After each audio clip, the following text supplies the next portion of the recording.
Sunday. Little bit early, just a little bit early, because I said to Jilly last night, let's go with this as the opener. Is it from San Fran, Jilly? I should know that, really. Hello, everybody. Hope you're doing well. Young Dan there, down on the deck. He's been waiting to meet me for years and years, apparently. He's only 11. But anyway, good luck to you, mate. Hope you find a flying career in the future. And everybody else who was down there, who is down there on the deck, a very warm welcome. We are, of course, at the Thistle Hotel, London Heathrow, folks. 10% discount on everything if you come and stay here using your members perks discount code, which you will find on your members perks. That's how you find it. Here we go. How's this for timing? Almost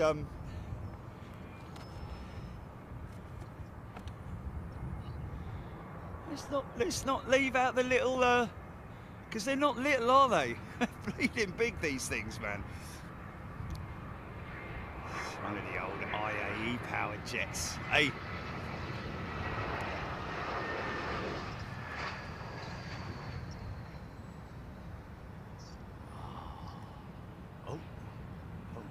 Oh, there we go, there we go. That's like one of mine, isn't it? No, don't mention it.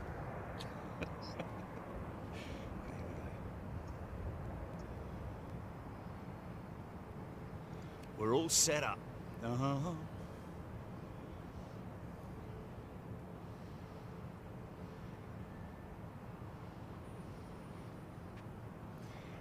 think this is going to be slightly fuller than the global jet. Just a bit, maybe by about 400 passengers. Only joking. God bless. I'll just get the boat home, mate. You're all right.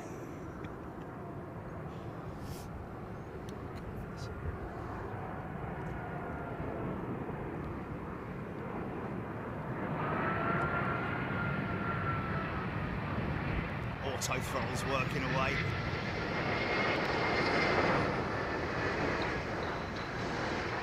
Oh yeah, it is. Nice. Quite heavy though, man.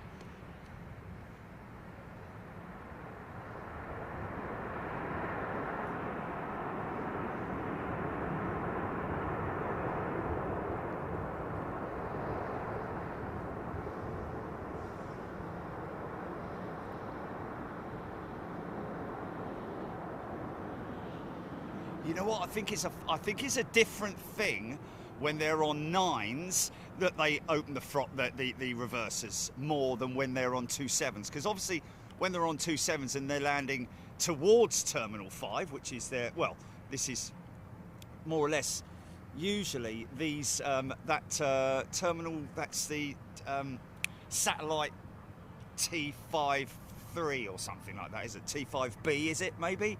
Where the 380s generally park. Yeah, it's a little bit, you know, when the sun goes in, it is a little bit cold, I've got to be honest with you. Not cold, but, you know, no, it's all right, mate. We've already got a Pope, thanks.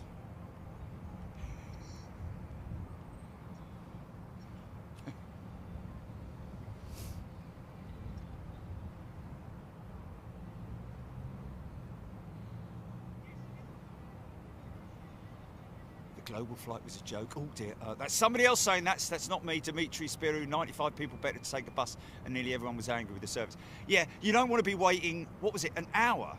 Or was it 2 hours? 2 hours into the flight before the service came round, and even then it was, oh, there's so many things that we can say about that, put it this way, it didn't go the way that they would have hoped it to go. I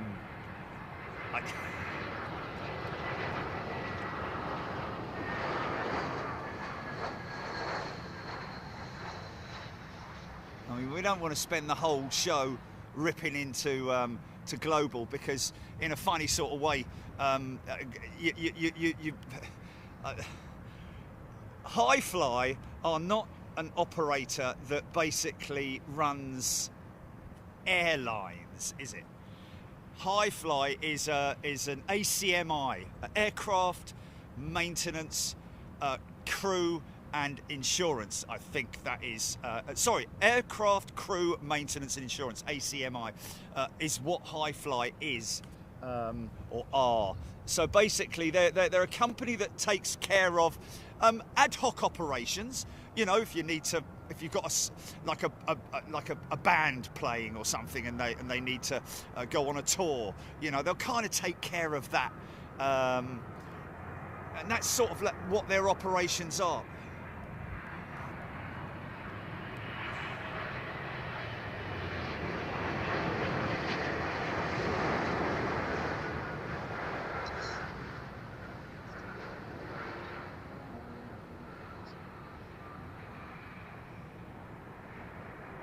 So really, I think it's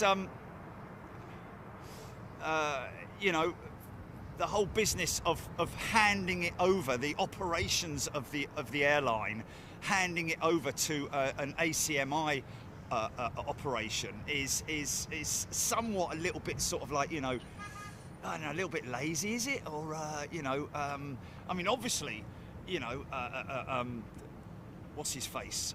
What's his name again? Geezer. No. Fella. What's his name? No, man. The bloke that runs Global, that started Global, James Asquith. Yeah, he's got no idea about how to run an airline. And he's gone about. He's a travel blogger. He's just gone about everything. In my eyes, he's gone about everything the wrong ways. He's given everybody false hope, and I don't know, like, you know, so many people.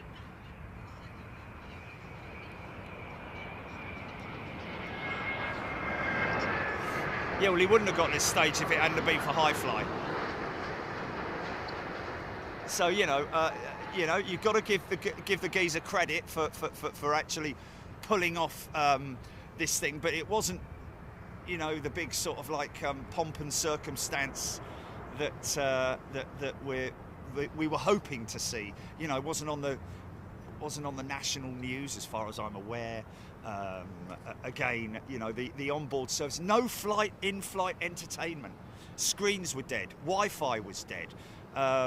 Apparently, I'm hearing from an unknown source at the moment, but an unconfirmed source, that the undercarriage is due for a major overhaul or replacement even, which kind of makes you understand why the original operator disposed of her. You know, oh, was that BA? Blimey, she snuck out quick, didn't she?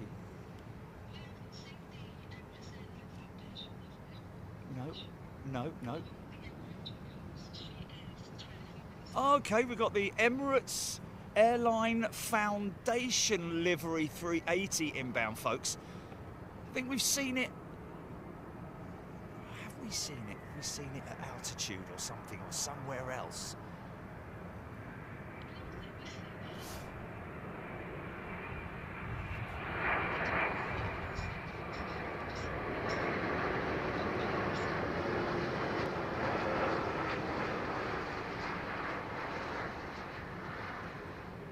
Like I said, oh, nice, very smooth.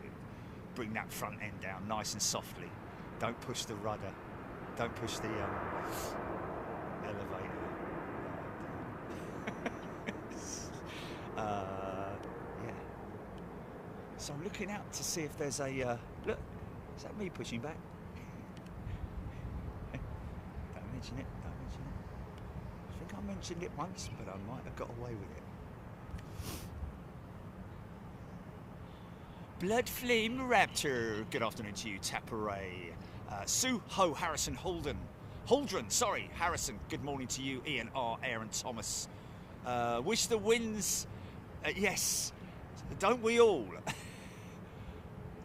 I seem to recall we've been doing this for 8 years, and there have been times every year when we're like, blimey, they've been on 9s for ages. But honestly, this time around, I've got to be honest, I'm sure it's something to do with Putin, mate. I'm sure he's, you know, yeah, he's controlling the weather in his little, maybe he's got a weather controlling system in his toilet, just for fun. Steve Owen has sent the channel membership. Thanks, mate. Karen Phillips, global over-promised, under-delivered. Good afternoon to you. Yeah, great shame, man, great shame. But I think the bloke should have, I think the geezer should have, there's a lot of available twin-engine jets around the world, like A330s, you know, even an old 757 or a 767. He could have done a lot better with that, to be honest with you. But would it have been a lot better? I mean, you know, again, it would have been another case of high fly. I don't know if it was always the plan with Global to have high fly run their operations, but anyway, it is what it is. I think that's just them, Steph Bird. I think that's just Global. That's old news, really, about them getting a second A380. It's just not going to happen. I mean, if it does, I'll eat me hat. I will prepare a hat for me to eat. Okay, Jilly, just have a good Google recipes for hats, please. Yes, edible hats. Seung Hyung Lee, indeed it is an ex-China Southern 380 high-fly operated plane with a few stickers placed on it. All the Global people had to do was market it and get people to purchase tickets nowhere near an airline. Yes, you're right, mate. There's quite a bit more to it than that, but you're right on the basis of it. Oh, look, he's long. Oh, she's long.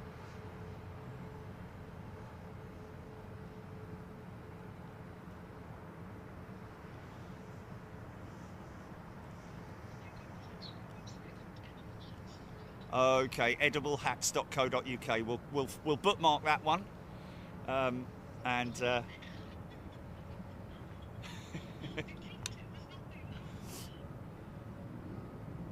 Suho, Michael Cabanas. Good afternoon to you, Paresh. Richard. I thought the Global only wanted to operate A380. Well, yeah, but they what they really should have done in hindsight was operate something a little bit more manageable and a little bit less too expensive to run. Can you imagine the loss that they've made operating that one flight? I mean, a lot of these operators, even the likes of British Airways, a lot of their operations don't actually make money from the flights themselves. See, there's that ballooning again. They don't make money from the flights, they make money from freight, for one. Cargo is quite an expensive commodity, and therefore, you know, that's why you see the cargo terminal opposite us is very rarely got aircraft in it. In fact, we've only got one big operator coming in today, which is regular, which is CX7, the Cathay Pacific 747 freighter, that sort of like does the rounds. You know, a bit like a giant Amazon van, so to speak. You know, dropping off deliveries. Doon, doon, doon.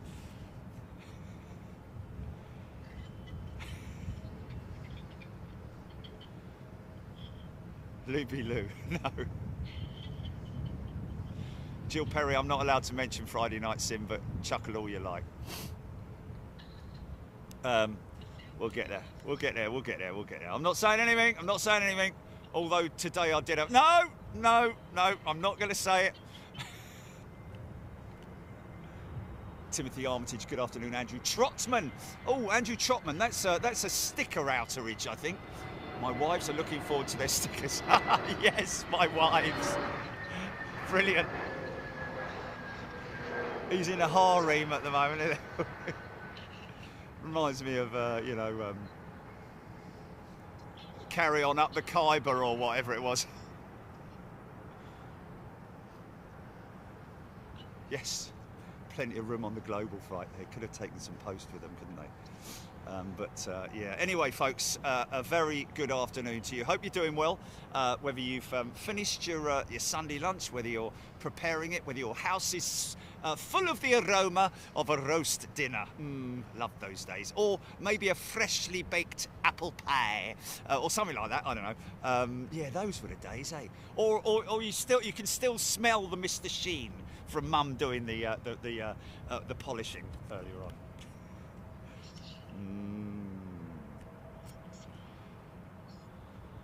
Paresh, listen to this.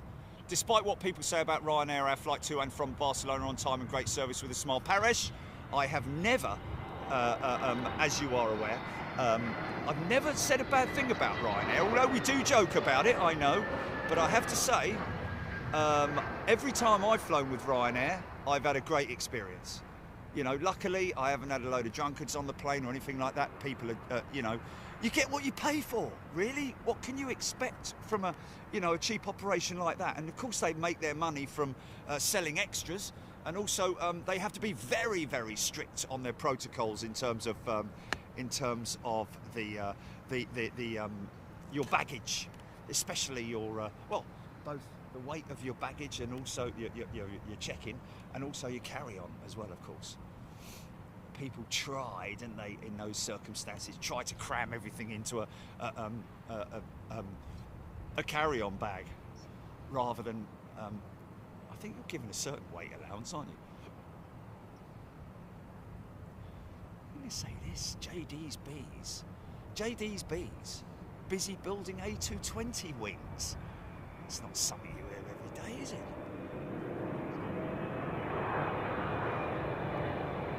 Big old Qatar trip. Little bit of fluctuation there, look.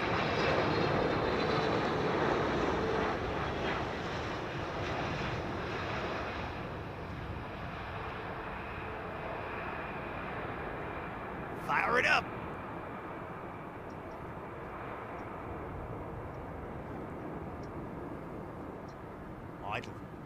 Idle. Not Billy Idle. Oh, I'd word. Yeah, big order. That's probably the big news from last week, wasn't it? With Qatar and their mega order. Anthony Allen is a returning member. Welcome back, Anthony. Fancies a bit of Taipei, does he? Hello, everybody. Hope you're doing well. Of course, not next week, but the week after, we are off to Taipei. Stephen Coyote, it has got to be one of the longest spells of 9 operations I've known. Oh, okay. Stephen Coyle, well, yeah. Is it related to these, you know, the global jet streams and all that kind of stuff, which are, you know, affected by, I don't know. It is an odd one, isn't it?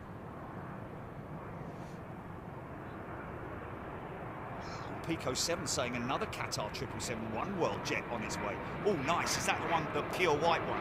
It will be, won't it? With just the tail in the livery. It's one of my favourite Qatar liveries, that would be perfectly honest with you. Very smooth.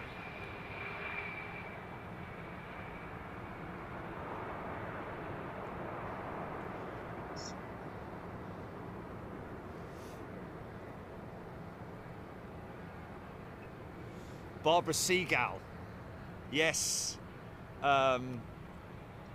saying that she enjoyed Jerry's planegasm video shed. Yeah, honestly, folks, the reason I had to put it up was because Jilly, unfortunately, doesn't listen to, doesn't have the audio playing out when I'm. You don't hear anything, do you, Jilly? But I tell you what, when those engines start, the desk shakes, literally. It vibrates from the start of those IAEs. And I urge you all to go and watch that video, because if you haven't already, our latest upload, which is the IAE start. Okay, fair enough, it was both at the same time. Katie Dempsey is a brand new member. Welcome, Katie. Sheila Nicholas, Ryanair do Gatwick to Shannon. I use it all the time. There we go. Yeah, and why not?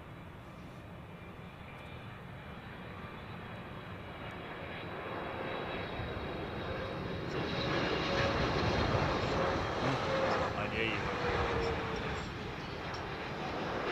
Oh, really? That's pretty cool.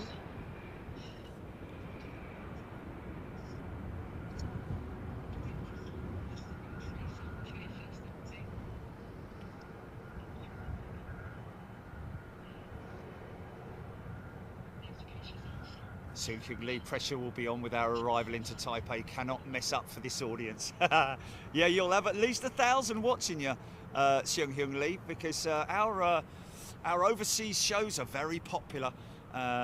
Plus, we got the replays as well, and we'll be ready with the replay button. You're going to be on VAR as well, mate. So be aware and prepare yourself. Stay well ahead of the aeroplane, sir. Oh, can't you? Oh, okay, all right. Sam Brown, welcome back, Sam. Your laptop's not what? Strong enough. Oh, okay, okay.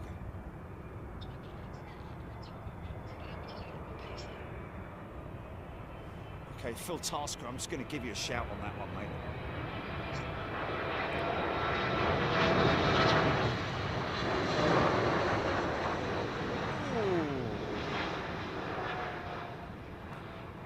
Nice. Bit nosy. Sarah and her grandson arriving on that jet from Perth, obviously via Doha. Should have been here yesterday, but the flight from Perth went tech.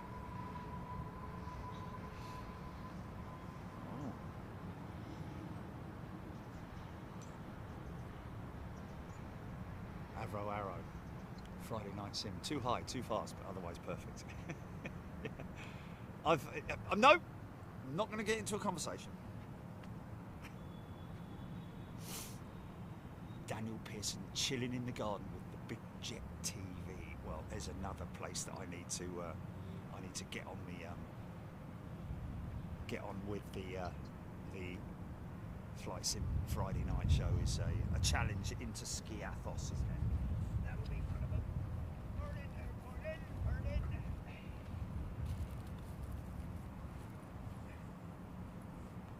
Tell you what, when the sun goes in.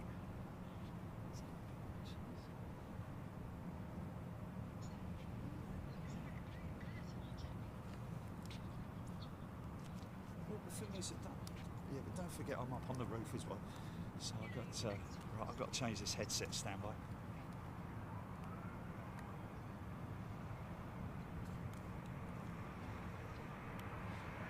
Your headset is connected. HGC Paul Skilling, Gina Graham. We have got Mark Barr has gifted a channel membership. That's very kind of you, Mark. And Aviation Stapes 1975 has gifted a channel membership. By the way, folks, can I just give you a little bit of news in terms of Staines International? Unfortunately, the local government have said that we've got to move Staines International. Yes, you heard right. We've got to move it. Lock, stock and barrel. From one location to another, and so we are in the process of going through planning at the moment to move Staines International to an as of yet undisclosed location. You'll just have to wait and see when we go for the big hoo-ha, the fanfare of opening it. We might have some balloons, I don't know.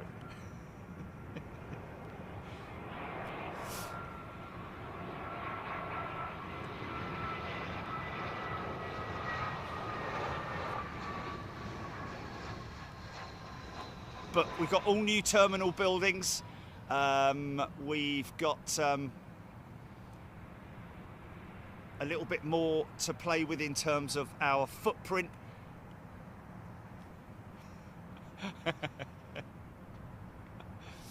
Raptrix, that's BA319 from Edinburgh. Sam Brown, welcome back, Sam. Good to see you. J-Mank, I'll give it an hour tops. He's talking about yeah. Andy 2 will not get a name change. It will stay as Staines International. Apparently, the developers are planning to have the name on the front of the terminal building, so a bit like, sort of like, you know. Anyway, Ian Morrison sounding great. Glenn's Aviation got Edelweiss coming over my house to Denver. Wow.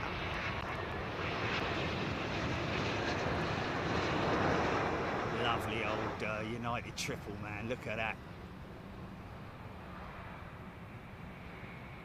That is apparently available on. Doot, doot, doot, doot, doot, doot.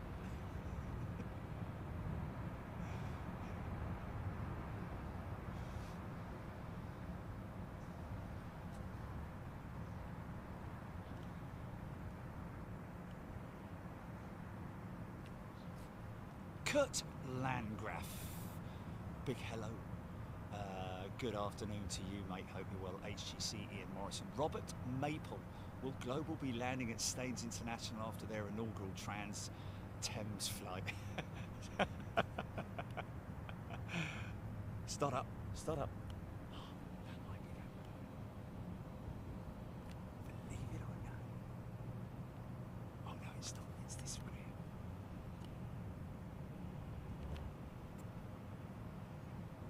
James Dayton, 30 years since the 777 first went into service with the launch customer. Minor! With the launch customer United. Yes, indeed.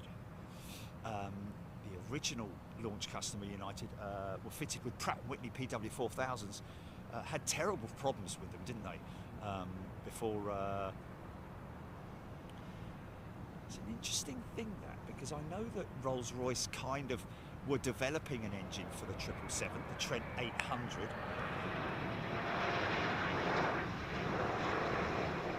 General Electric also. Of course, it was the 777-200 that was first introduced, wasn't it? And then a while later, the 777-300. But I think the initial set batch of 777s were launched with the Pratt & Whitney engine, which had some serious issues in its early days. Not sure how long after that the GE 9010, I think it was. Aviation Louis 777 has gifted 5 channel memberships. Thanks, mate. Paul Skilling, Cargo, Cathay Cargo 747 CX7 currently due 1708. Samet, good day to you. And latest batch of stickers all on their way to you folks. All those who've written in.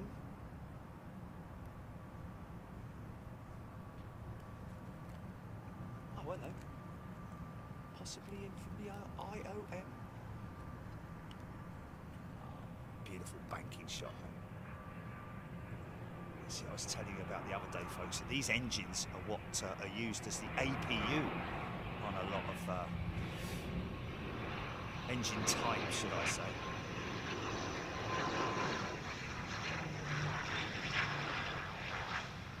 Watch the reverse pitch of the props. Here we go.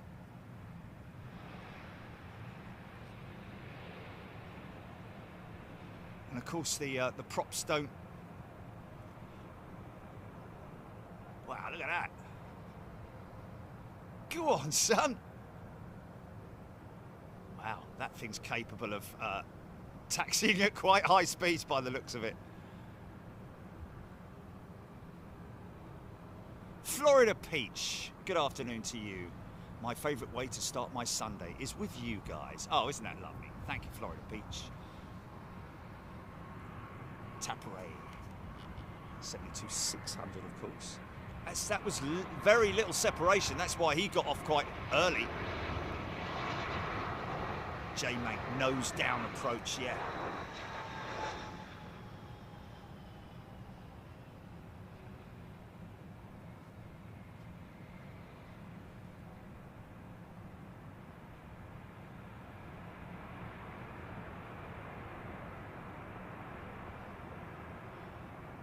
Aviation Louis headed to ARD next Saturday. Not sure. We're never really sure where we're going to be on a Saturday until sort of Friday. So we may be there, we may not. It depends. Louis, Lil Fuglsang. Stair guard. Winging a prayer. Bit of a shame. Of course, they've got to bring the bleeding thing back, haven't they? How much is it costing them to park that global jet up at New York for however many days, 3 or 4 days? Glenn's Aviation Love. Air Canada going to Montreal behind the set. Oh, that was a bit nosy, wasn't it? Bit of a high flare for a moment there, but... Or was it just me?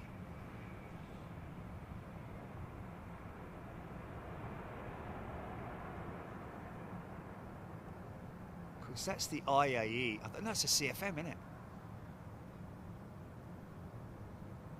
Penny Haskins, yes. Good morning from Chicago. And MDW land.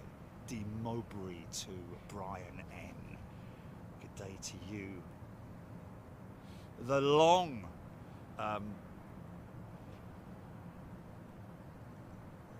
startup of the LEAP engine.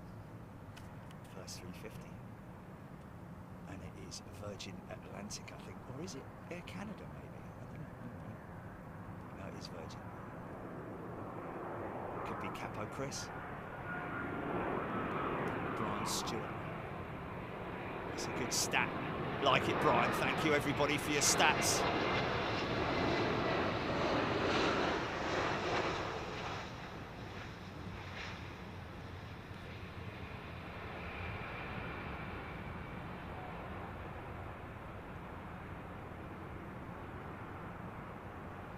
November the 12th, 1995, Boeing delivered the first model with General Electric GE90 engines to British Airways. Oh, okay, yeah, it was. Ah, yes, that's right. It was. Okay, yeah, Boeing. Sorry, yes, United weren't the launch customer for the. How can I forget, man? They weren't the launch customer, were they? Maybe they were the first American operator with the But okay, so the first. Hold on a minute, let me just double check this. You see, now it's bleeding hot. I've got to take this off.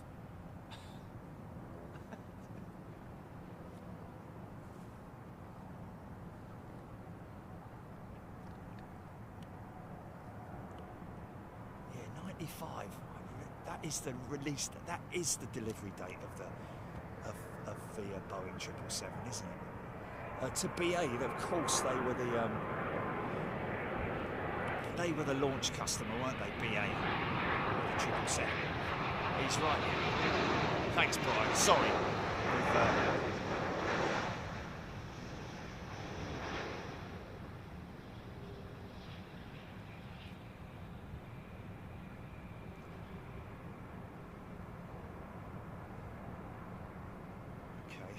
Okay, now I'm getting confused here. Let me have a look. Brian Stewart, initial service was affected by gearbox bearing wear issues, which caused British Airways to temporarily withdraw its 777 fleet from transatlantic service in '97. There we go. I thought it was the Pratt & Whitney engine, the PW4000, that was that caused the initial problems with the 777. So it wasn't. Richard heard it's costing Global 20 grand to park at JFK. I've got to be honest with you, that sounds pretty cheap to me. Lufthansa Aviation Louis, looking forward to seeing Lufthansa's livery on the 777-9 when it's ready to be delivered. Yes, when it is ready to be delivered. That's the big question. But Stephen Owen, thank you. Yeah, of course it's...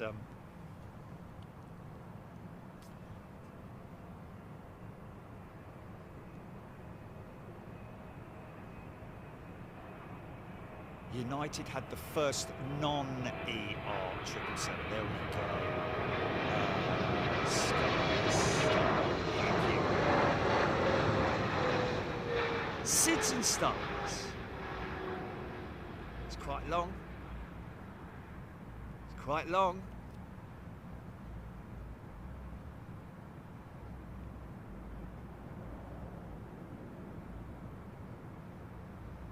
Well, Oh, okay. Brian Stewart, United was the launch customer, but BA were the first with the GEs. And I think I'm right in saying, am I right in saying, oh, well, no, I mean, were the first 777 batch with Pratt & Whitney engines? Or were they?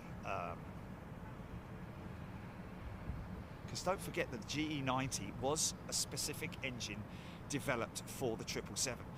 So like any new engine or new model, you're going to have teething problems.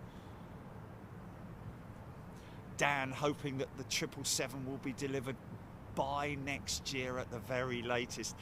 Well, they are saying the end of 26, aren't they? Are they saying the end of 26? Is that the latest update in terms of deliveries for the 777-9, as I call it?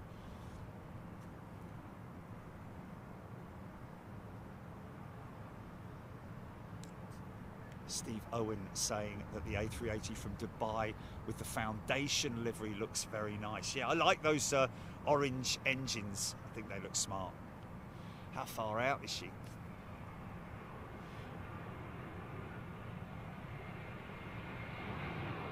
James Dayton, Simple Flying article says the very first 777 was delivered to United 15th of May 95. There we go. So I kind of got that wrong. So of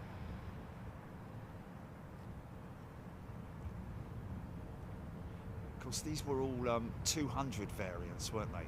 The initial deliveries. Now it's gone bleeding cold again. Flipping heck. Make your mind up. Seung Hyung Lee, BA switched to Rolls-Royce on the 777-200 due to the issues with the GE. That's where I'm getting confused, because Rolls-Royce also developed the 777 engine, the Rolls-Royce Trent 800, which is what we're looking at here on this 777 here, which kind of came to the rescue for British Airways, I think. Their initial batch of 777 GE-powered jets were grounded, I'm guessing, or taken off of transatlantic operations, and then they switched to the Rolls-Royce engine, but then when GE had sorted their issues out, they then went back to the GE engine, I believe. Oh, okay, which is why all post-2000 777-2s are Trent 800s, right. There we go. That kind of answers the question then, doesn't it? Thank you, Seung Hyung Lee.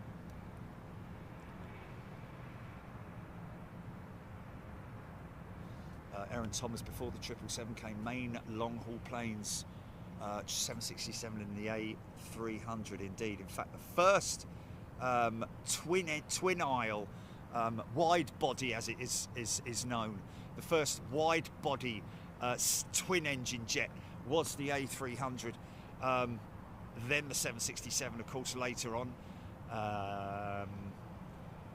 and then it's sort of like, you know, that's what was the demise of, you know, the TriStar and the DC-10, but the DC-10 program was taken over by Boeing and then developed the MD-11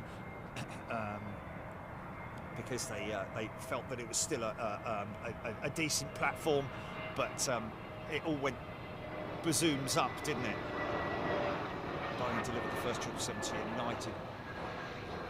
Brian Stewart, thank you everybody for your confirmations. Ian Morrison. Brian Stewart, FAA awarded 180-minute ETOPS clearance for the Pratt & Whitney PW4000 engine on May 30th, 95, making it the first airliner to carry an ETOPS 180 rating at its entry. ETOPS 180 basically means that's single engine operations. So if you have to shut one of the engines down or have an engine failure, you're able to fly on a single engine for up to 180 minutes, so 3 hours. So, and of course, these aircraft have very clever systems where you're able to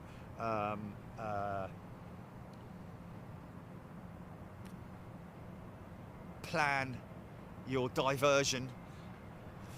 Of course, that would mean a diversion. I mean, if you're halfway across the Atlantic, then it's just down to weather, isn't it? Whether you return to your point of departure or Okay, very special aeroplane coming in now, folks. Check this out. I don't know what it's, what the numbers are looking like on Flight Radar 24, but I'd imagine she's quite high up there somewhere. Have a look, GP.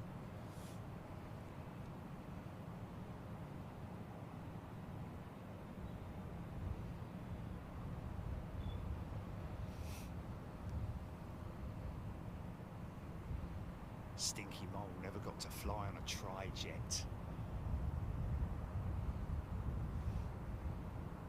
Thomas, Bluebird off to... What's number one, GPs? Yeah. Where is she on? She's number one, is she? Okay, there we go. Foundation livery, thank you, BXX. Steph Bird, yeah, the engine, well, I guess the aircraft really, isn't it? It's the aircraft, but interesting, it's a mix here.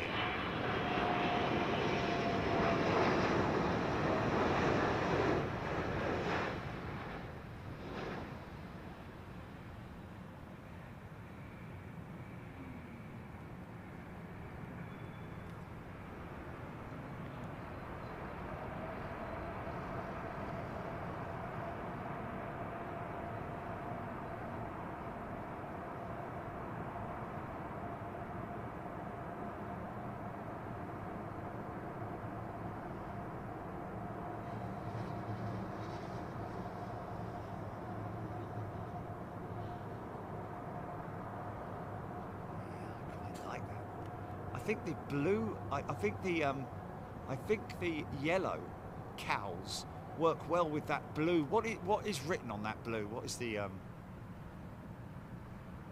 is it some foundation or something?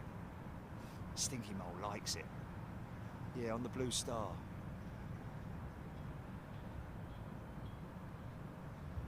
I thought it was helping to support. I thought, yeah.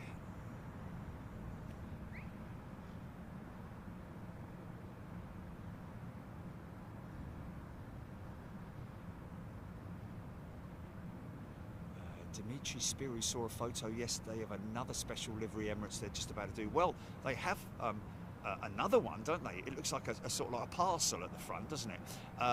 Which has literally just been put back into service. It prior to its couple of flights down to Joburg, it hadn't flown for like 2 years, was it? The very latest A380, I believe.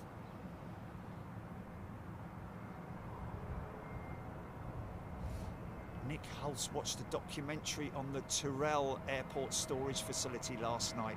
Oh, okay. What was that on? Susie Q, yeah. Down in Devilgate to right.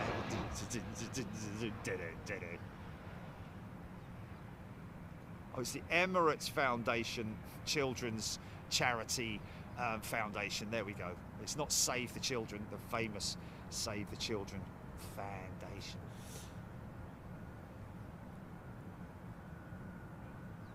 Margaret Burnett, indeed, good livery and helping to support a good cause, of course. Phil Eagle, Emirates are great at special liveries. They are. I've got to be honest with you. There isn't an Emirates livery that I'm not keen on, to be honest with you. Some people aren't very keen on the Expo livery. Of course, that when I call it the Expo livery, but it was the Expo livery originally, wasn't it? I like that.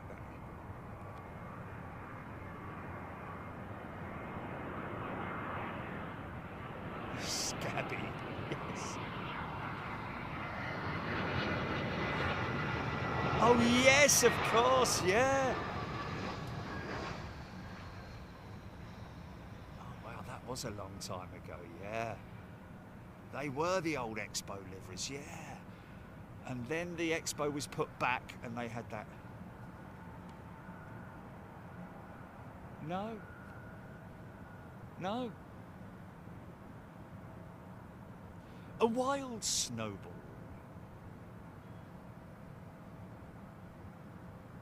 Stinky Mole, yes.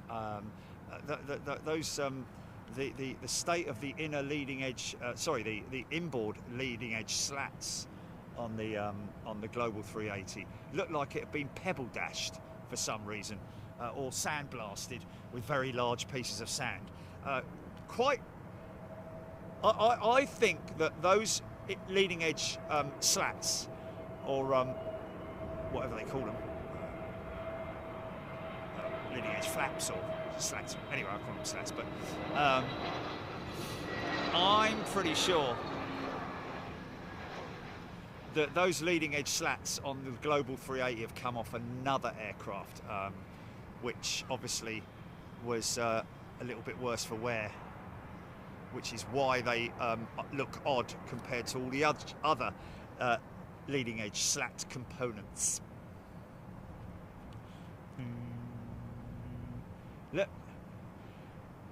Look, Mar, no hands. Look, there's your operator there, folks.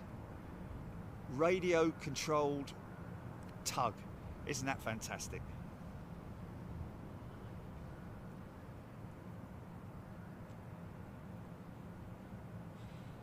Gotcha, Barney. Good to meet you, mate. SAS Old Livery, Aaron Thomas. Yes, my preferred livery of SAS. I mean, modernising of the old one is like a complete transformation, isn't it? So much so that you can't actually see SAS written on it. Oh, he's gone into gate 501, that guy, look. He's gone into my gate.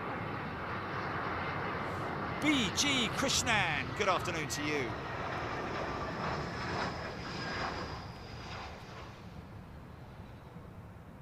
Get your float on.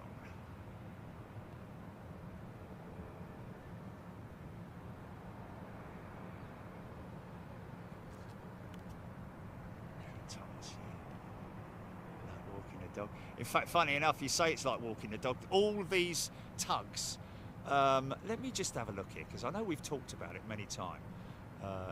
Names of RC tugs. Names of British Airways RC tugs at Heathrow. Let's really maximise that search. British Airways is using Moto-Tok remote-controlled electric tugs for aircraft pushbacks at Heathrow Terminal 5. These tugs are a key part of their... Okay. Oh, this is very old, isn't it? The devices are being used to move Airbus short-haul aircraft and replace traditional diesel tugs, enabling a single ramp agent to push an aircraft backwards from the gate remotely. The tug's electric battery can hold charge for up to 3 days, and charging points are installed on each of the 25 stands at Terminal 5. The airline claims it's the first in the world to deploy the emission-free vehicles across multiple stands, and 5 are now in use around its London hub. It plans to roll out the Moto K tugs across the entire short-haul operation by the end of the year, and this is from 2017. So yeah, I think they've got a whole load of them now. I think literally every short-haul operation going out of T5 is remote. Can you imagine the wow? Can you imagine the savings in emissions from the diesel tugs?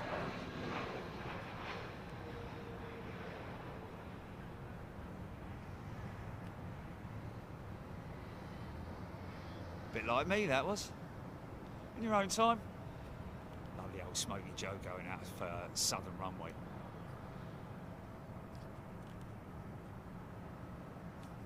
Eco-friendly, emission-free Moto-Tok.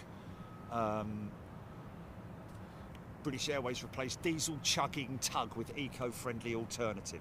Yeah, yeah, I'm all for that. See, every time I go to, well, every time I get pushed out of T5, they use one of those. Just seeing. I'm just seeing the They do have. I don't want the name Mototok. I want the names because apparently they've given them all names like dogs.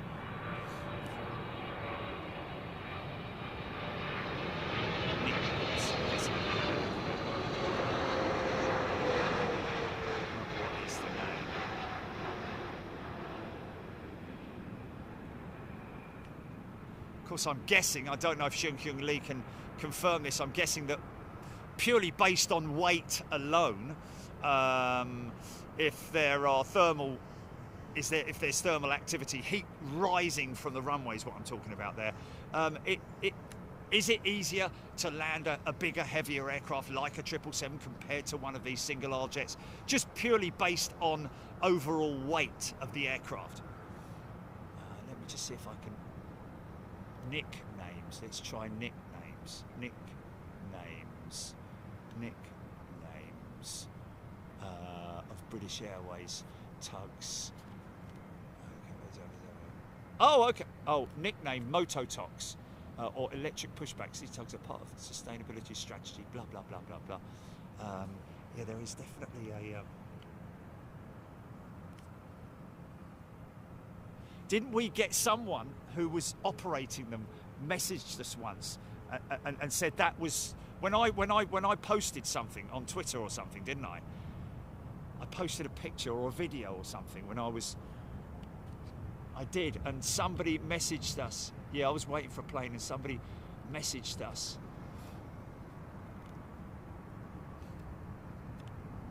No. By the time we started, they were, what, 2017 they started. Okay, yeah, so it would have been maybe quite early on in the phase of. So this is a Vueling 320 with IAE engines. That's a balloon, look. Let's see if I can get an answer out of Shun Kyung Lee.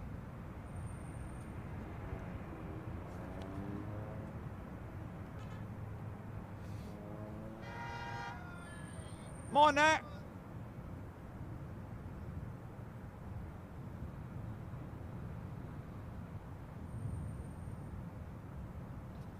Victor Charlie 10, yes. Tuggy McTugface. Well, I think they should put little smiling faces on them, really, because they definitely do have names. Taparay, Kuwait 777. This is Aziz's jet.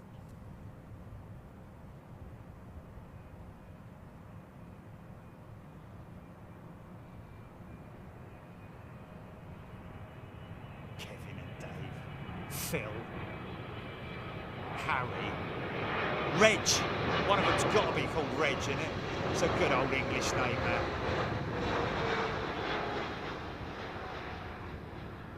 Yeah, something like that, yeah. Grant and Phil, yeah, brilliant.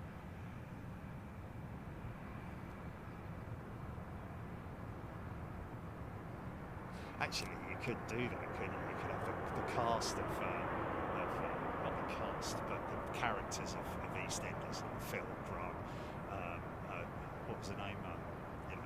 Get out my pub. Doug the Tug, Mark 72 saying.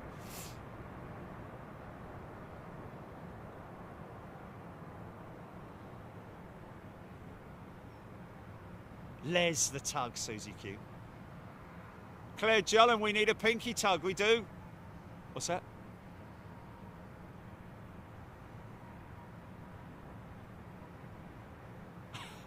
Brilliant, Sean. New one testing at Exeter Airport has been called the Tuggernaut.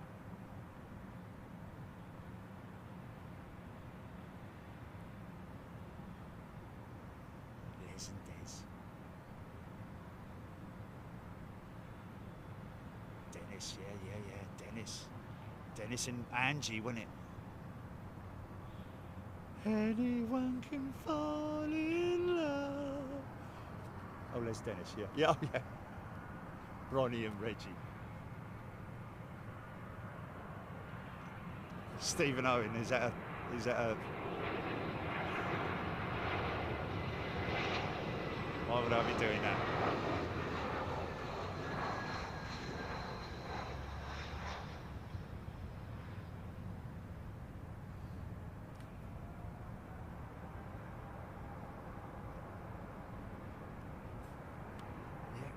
for the afternoon.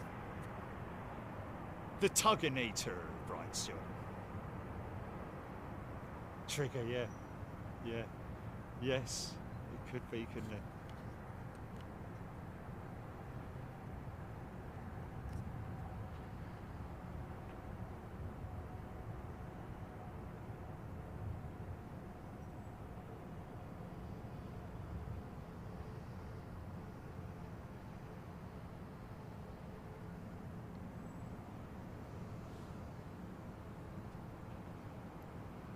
So like I said, folks, Staines International is on the move. Operations have ceased with immediate effect from Staines International. Nothing in, nothing out. All aircraft that were operational at Staines have gone back to their original airports, but will be coming back to the new Staines International. All sounds very confusing, doesn't it? We've got new oh, start. No. Wait. Oh. Yeah, you know what that is? That's that 380 starting up. Tugsy Malone, I like that. Oh, very funny, Raptrex. The Tuggernator, I'll be pushed back. Tugsy Malone, Carol. I like that, Cheryl. Yeah, why not Doris, Ethel, or Karen? Yes. Doris, I love that. That's a proper old. That's like Bert or Reg. Tuginder Singh. A tug called Wanda. Brilliant. Tony the Tuggernaut, Gary Lyon. We should speak to BA and see if they are prepared to do that. This is LATAM's 777.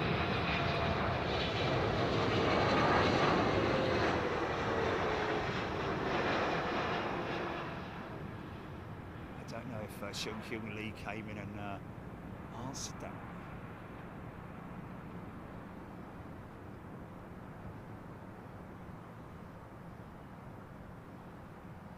Michael M, Lufty 320neo that just landed.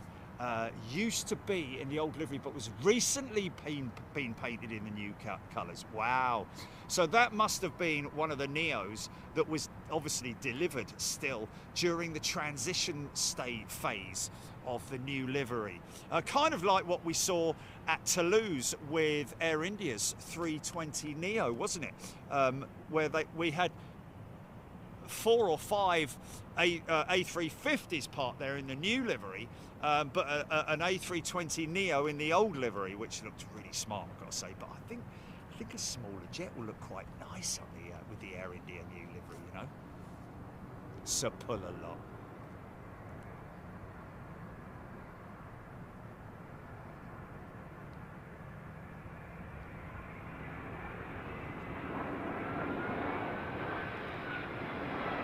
Do some stuff with these guys.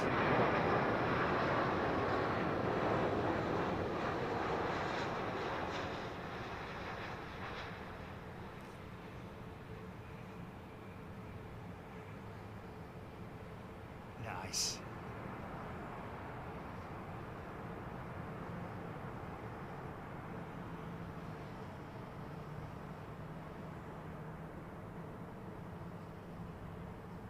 Wow, Simon P's son just landed at Bryce. Haven't seen him for a year. Wow, that'll be a very welcome, warm welcome home for your son there, Simon. That's fantastic. Wish him well from us. Look at that. Swiss 220 up against the 350. Look at that.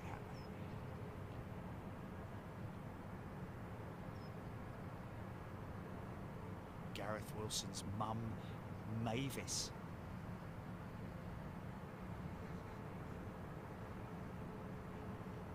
Still goes to the RV at Manchester.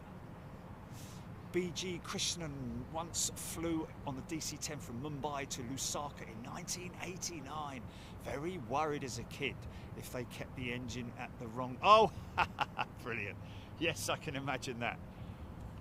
Yeah, that's if you sort of like understand aeroplanes back in those days, 1989, when most aircraft were 4-engine. Let's face it.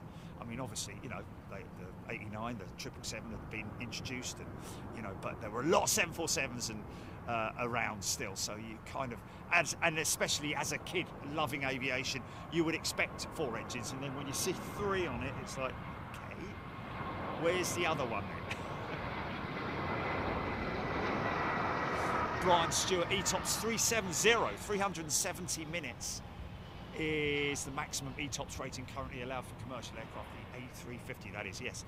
A350, the longest ETOPS rated aircraft. It is the aircraft, but it's all based on the engines in terms of fuel burn and efficiency, and of course the aircraft's structure and aerodynamic efficiency also helps in that matter as well. In other words, you know, you can really lay off the power.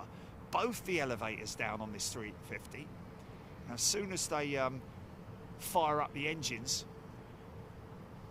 you'll see those elevators go up to their neutral position when the hydraulic systems charge up, as they call it. So it's a bit like having all the hydraulic pressures out of that system right now. There's no hydraulic pressure in there, or at least very minimal amount of hydraulic pressure. And then, of course, the engines, when the engines start, that delivers hydraulic pressure and as well as, of course, bleed air across to other engines.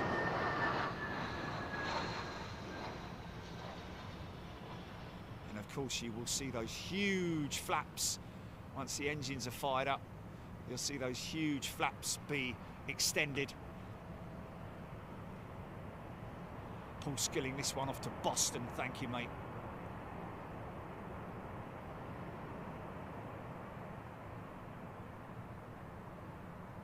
Great money shots in carriages of jets, Kurt.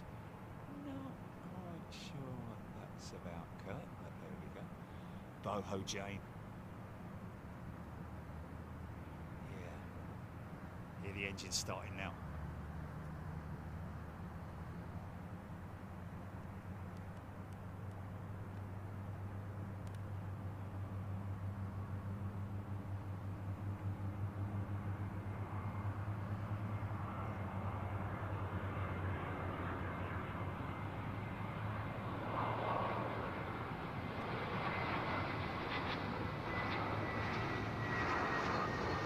Watch the elevators come up.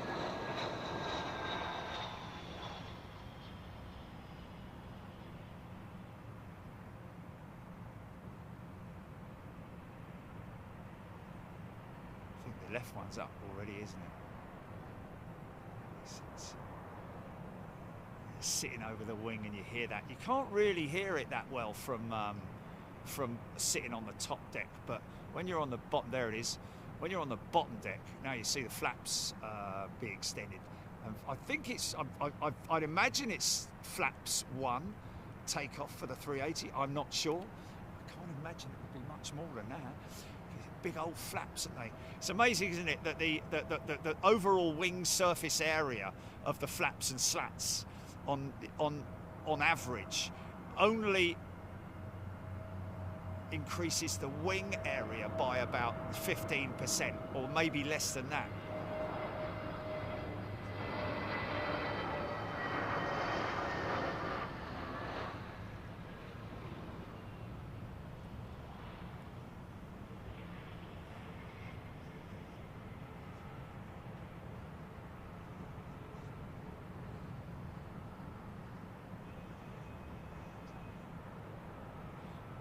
Say, if you're sitting on the lower deck, you'll hear those big flaps being extended. So very noisy.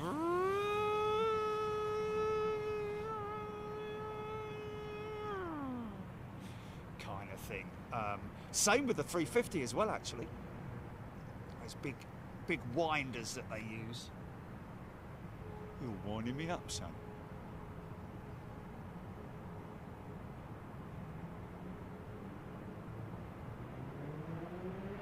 Oh, okay, Rohit saying he thinks it's flaps 2 for a D-rated takeoff. There we go. Flaps 2. It does seem quite... Etihad. It's a 9er today. 10.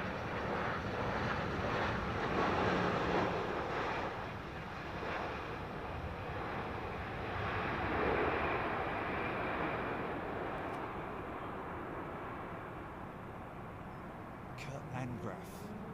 Yeah, I think we're obviously due a US show. Mind you, I was talking to Paul at ARD yesterday, and it was only last month we were in Anchorage last month, man. It's like, blimey, it feels like ages ago, but it was only last month we were in Anchorage. Very noisy flaps on the A380 compared to the 777. Both using the same sort of method in terms of screws. You know, it's like a screw that winds to extend the flaps, because obviously, you know, a hydraulic system would be very heavy and cumbersome.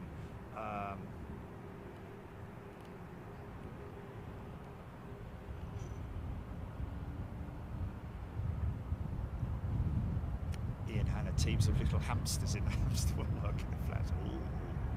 Oh, easy, mate, easy there. Little bit off course there, and then again another correction. I think that's wind related. Might be a rookie pilot here, might be a rookie pilot. Go on, son, get it down. Oh. Or, madam, there we go, beautifully done. Right on the markers as well, man. Tell you what, that's quite a brisk old breeze, I've got to be honest with you. So, yeah. Maybe not even a rookie pilot, maybe just caught out by the... I mean, I believe that pilots do, or can, speak to the control tower after the... or on approach winds, please. A wind, can I get a wind update? Just so that they can get the final, just in case a little bit of extra breeze has blown in like now. He might report back to the tower just to say, you know, that was a little bit... So just let the guys behind us know that there's a little bit of a crosswind element in there, sort of like a crosswind anyway. Angular wind. Seung Hyun Lee, takeoff flaps can be anything 1, 2 and 3 on the Airbus. Wow, it isn't to do with the thrust settings, it's to do with the length, the length, runway altitude, air pressure, weight and temperature. There we go, yes.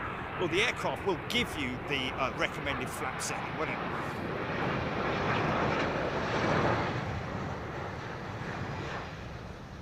When the, oh, bit of a balloon there, man. Went for it, and then it just didn't want to get down. Yeah, when you program the MCDU, it obviously gives you your flap settings. It lets you know, it gives you your flap settings, your V speeds as well, and all that kind of stuff. Oh, nice. We saw that last week, didn't we? The retro LL jet. Tapro, 24 years old, from Mumbai, that jet that just landed. Seung Hyun Lee, if backtracking the runway, maximum 50 knots.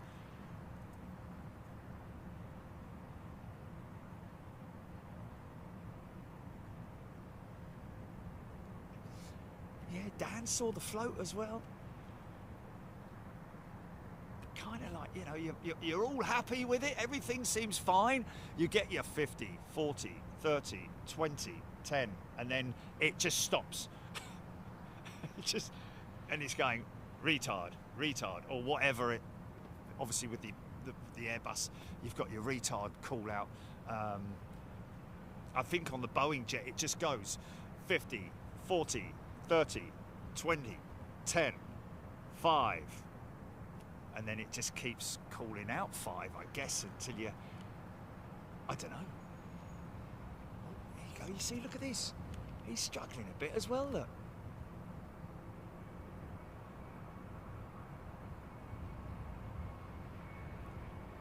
Paul Skilling, Livy Maidment.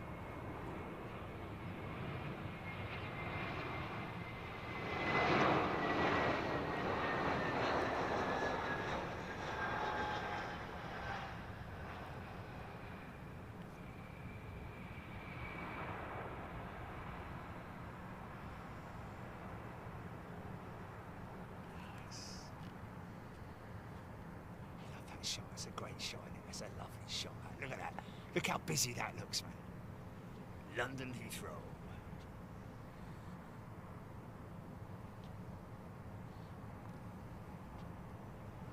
Hello. Rather a lot of spacing on the next one.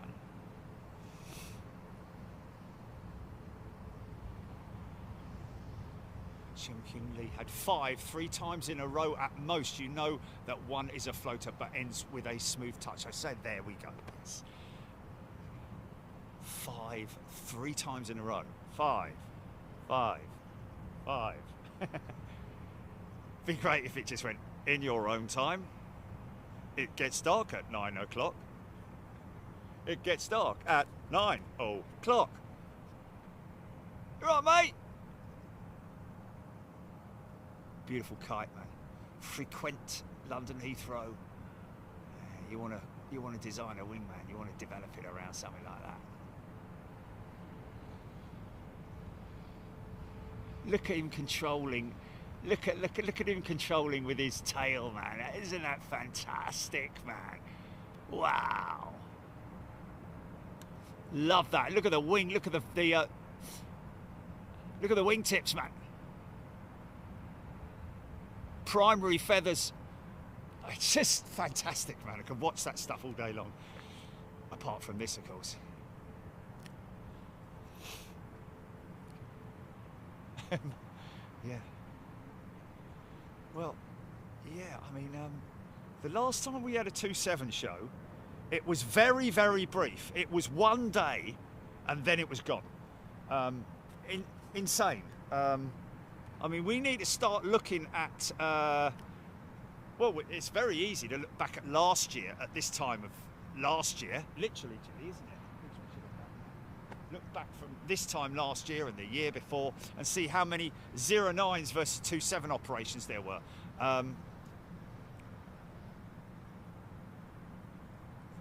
Was it though?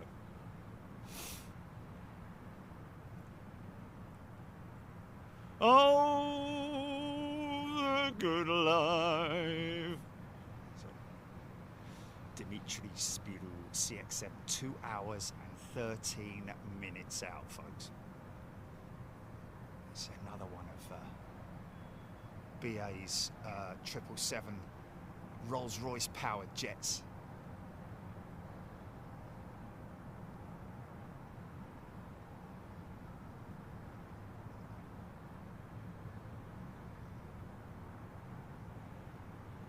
Let me just listen to this.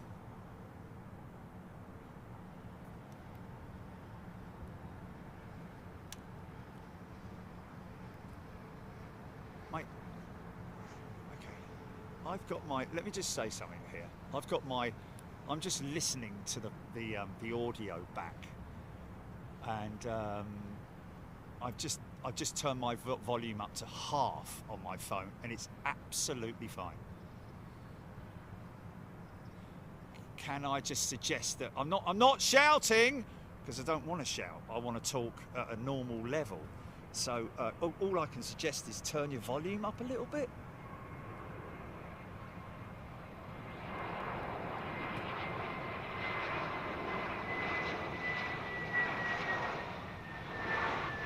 Okay, it might be a YouTube issue, folks, because whenever we have this discussion with people saying they can't hear and other people saying it's absolutely fine, it's bang on, you know, blah, blah, blah. It seems to be some kind of a, and Julie just saying that it could potentially be something to do with YouTube, but let's not go over it. Thanks, everybody. Wind 40 knots, 11 kilometers per hour, Taparay, thank you.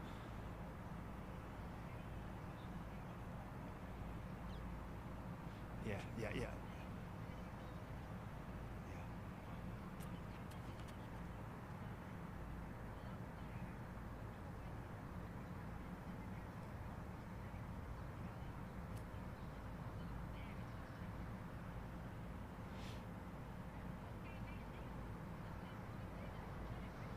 Interesting.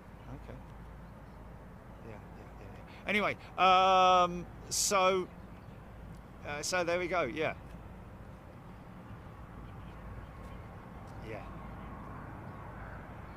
Look at his smiley face. We haven't said that for a long time, have we? Look at his happy face on the 777.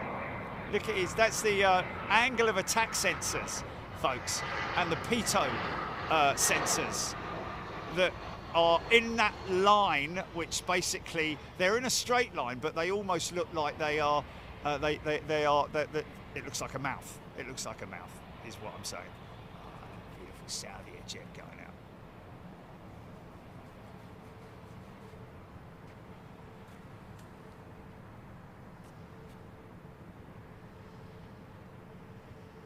Nice.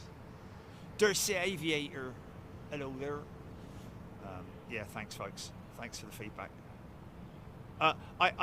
Can I just say again, as there are now 1,000 people more watching, the latest video that I put up, if you get the opportunity, go and have a listen to it. But as I say on there, make sure that you've either got a good set of speakers, and you can literally, they are on the ground, because it's going to shake the foundations, man, if you have it up high. Watch your ears, seriously, because if you put it on a good set of headphones, it's absolutely incredible, man. And we're talking about the startup of the IAE engine on the A320 that I've been flying. We started the engines, although we did start them both at the same time. So that's a twin engine start on the IAE. But I have said, I've been on the IAE powered 320 many times, and the power up, the startup is really, really good when you're on board the aircraft. I've never heard it from in front of it, and the audio, not just the graphics but the audio. In fact, I was talking with and showing a Voyager pilot and operations specialist yesterday at ARD. His name's Paul, and he was absolutely blown away, not just by the graphics, but the scenery, and also inside the cockpit, the wear and tear on the seats and all of that stuff, but the sound as well. The fact that that has been so perfectly, it's real sound though. It's not a computer generated sound, as far as I believe.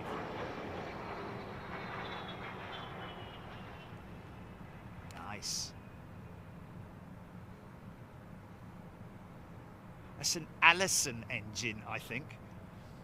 Either Allison or Allinson.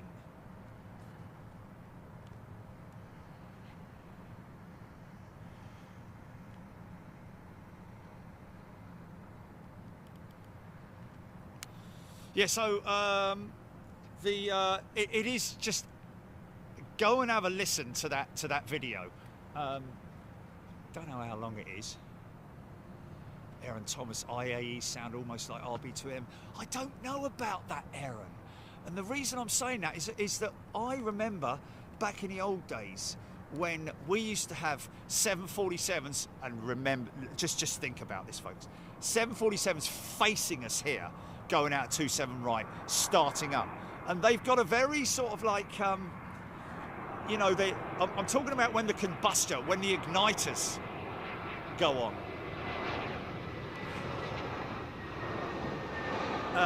And you don't get much, it's a bit of a, it's a more whiny sound on the, a bit like the CFM56, or, you know, the RB211 doesn't have, like the Pratt & Whitney PW2000 or even the 4000, doesn't have that igniter sound that you get with, certainly with the GE90.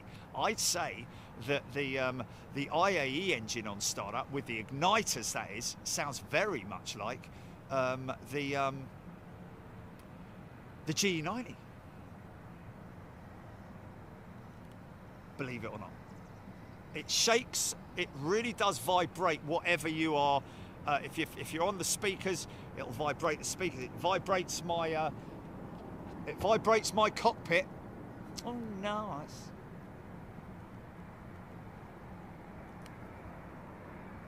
Allison Engines is owned by Rolls-Royce. There we go, Tommy Thompson. Thank you, Tommy. Yes, a Rolls-Royce Allison engine. Okay. And I think that I might be wrong here. Please correct me if I am, but I believe that a modified version of the Allison engine, kind of like the one that powers the, might not even be the Allison engine actually, because that's quite an old. I think the Gulfstream private jet that we're talking about here is the engine that powers that.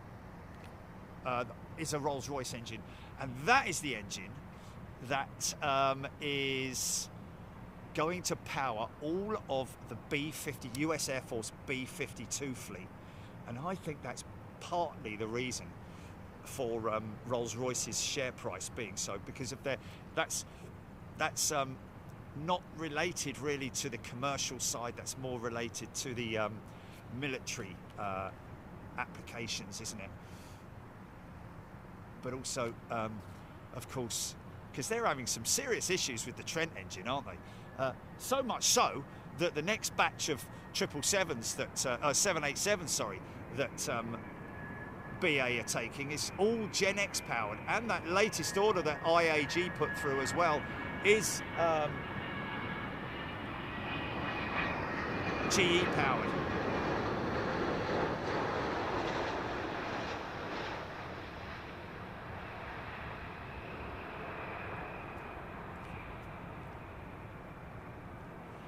I tell you what, I believe, and you mark my words, remember I said this, folks, and I've said it many times before, but I've kind of followed the Rolls-Royce Ultrafan program since it started, and I remember reading an article about the engine being developed to potentially as well as an engine option for airframers, but also as a replacement engine for the A350. Can you believe that?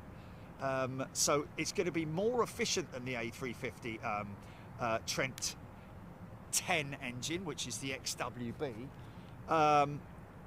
But I would imagine that they will probably develop an equivalent for the Dreamliner as well. I think they're just getting through it with the Trent 1000.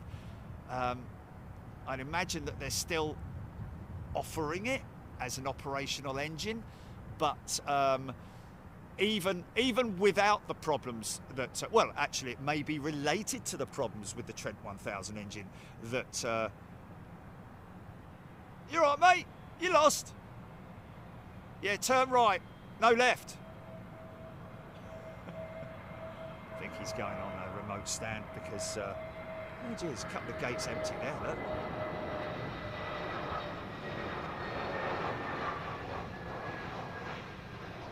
Gate 501 is still occupied.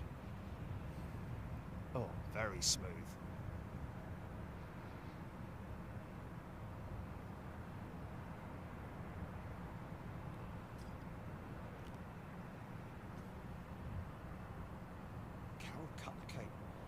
Flying to Heathrow, then on to Boston. First time on the 380 next Sunday. Oh, is that?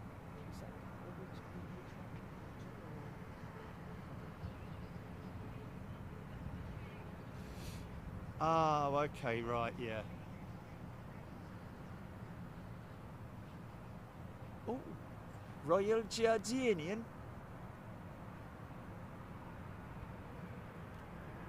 Retro. Oh, look at this. Nice. Oh, yeah. Alia. Yeah, quite an interesting backstory about Royal Jordanian. Of course, Geordie genes do not come into it, but I'd like to see a 787 in that livery. Look lovely, wouldn't it? I've got to say, if British Airways do ever get another retro livery, I would imagine it will probably be on one of their new jets. But if they do, please, on the 787, make it BOAC. Why I say that is because the 787 has a very Comet-esque front end on it, doesn't it?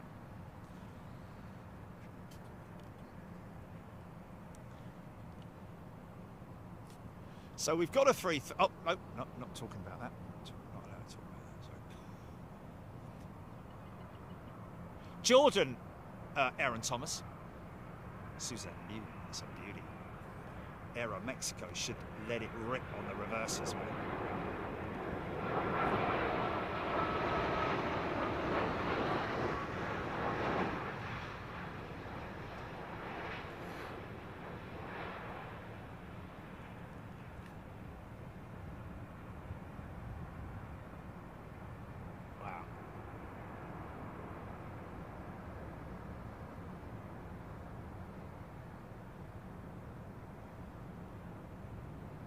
Tommy Thompson would be nice on a 787, that retro jet. Yeah, she's looking good.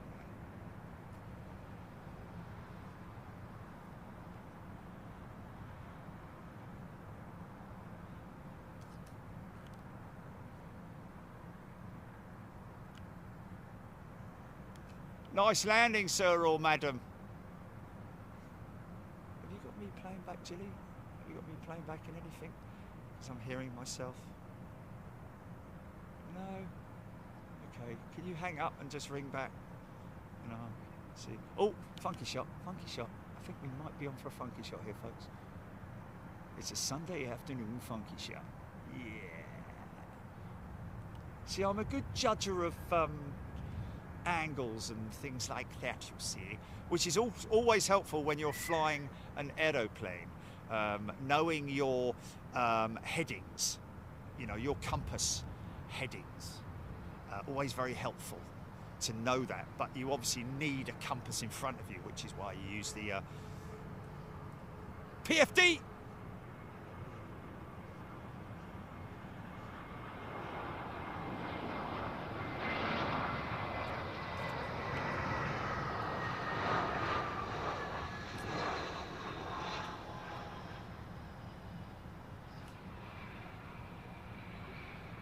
Sorry about that. Okay, check, check. Hello? Okay, yeah, can hear you, but I can't hear myself. Brilliant. I don't know what that's all about, mate. I've got no idea.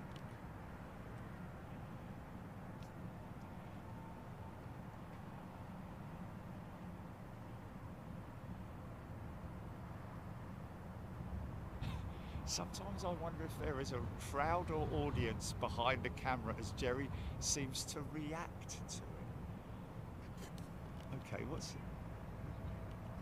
Oh, okay. Oh, yeah. Okay, yeah. Okay, let me see if I can get this. Lufthansa. Lufthansa A350, Lufthansa A350-900. And I'm looking at that because it's a Dreamliner, God's sake.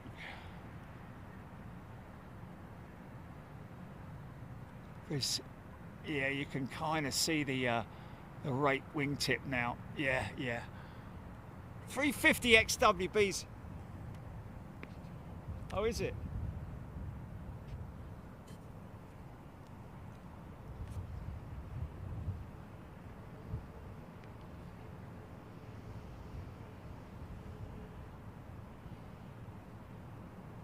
DGP Media saying helicopter coming over. The 380 is going to be what? Over the top, south or north? Oh, there she is, man. Oh, let me just get a quick shot of her. Yeah, she's not trailing, no. Get a quick shot of her.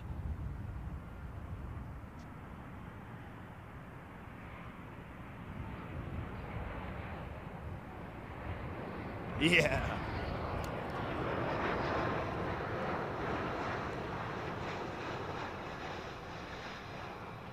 Well before the markers, that one.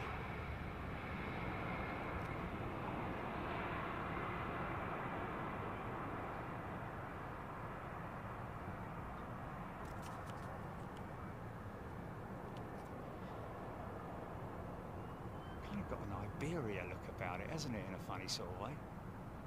I look forward to seeing the Air India 3 single aisle jets in the new livery. Aaron Thomas A380 from Brum, and from Gina Graham. Amazing shot. How powerful, how powerful. How. How. Do you remember that? It's a show. Didn't really like it. It's a bit boring, you know. How do they do this and how do they do that? Be quite. You could make a really. Well, actually, there is a show called How They Do It, hasn't there? Yeah, how's it made? Yeah, yeah. How it is. It is. Yeah. So did I.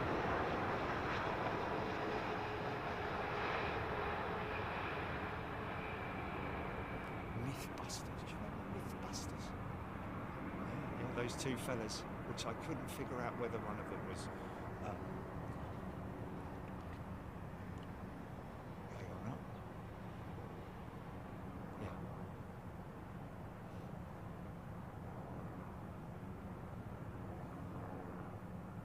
Great Lakes game. I love my Sundays. Coffee with Jerry. Heathrow with a cold beer with dinner. And the crew at the airline. Okay, thank you.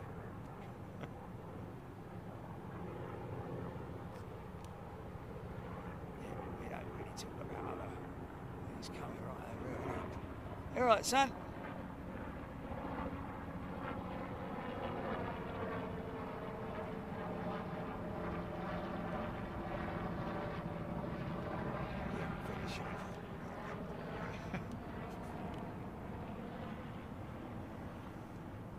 So we do have I believe, pilot in charge. Well, sorry, not pilot in control. The PIC, I think it is going to be a request.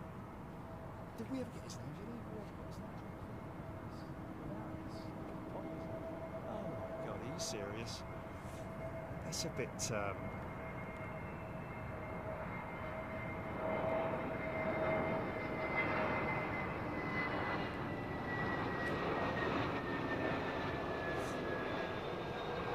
Aileron Owl. Loving this viewing angle and great camera work. Thank you, Aileron Owl.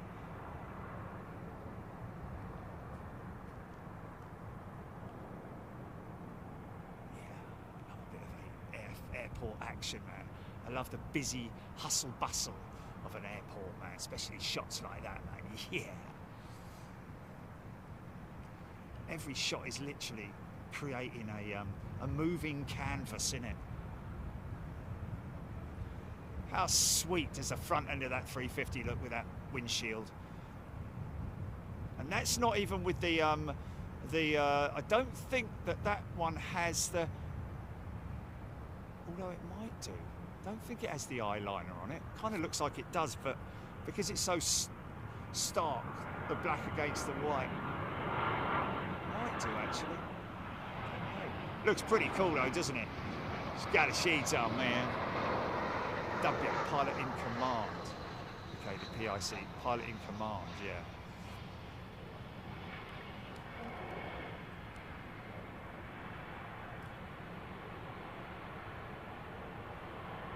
Oh, is this another funky shot? I think it is. This is going to be a good one. This is going to be a good one, mate. Watch this. Yeah.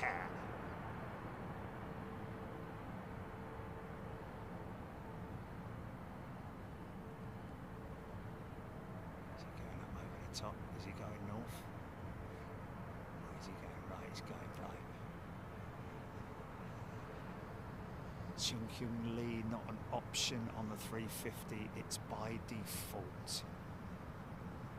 Oh! Is it? What, the windshield? That's interesting. Because I wasn't aware of that.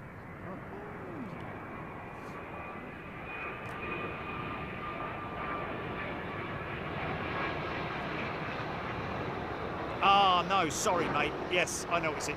No, it's the Neo jets. It's the Neo jets that have the option, isn't it?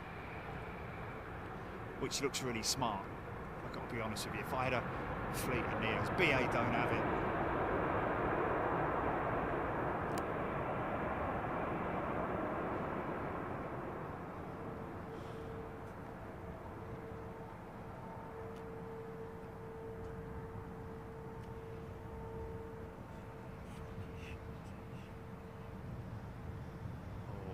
Logo, should I say? You know what I mean, Gum?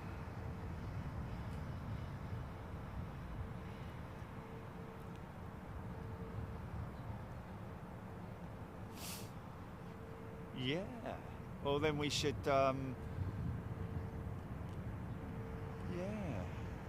No, but just one. No, no. Just the emoji. Is it an emoji?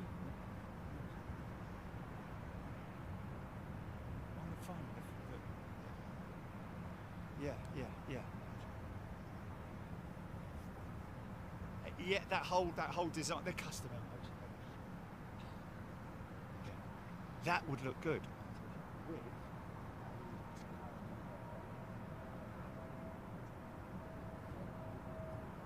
just don't pick a funky shot. Pick a funky shot, any funky shot, and just somehow incorporate it.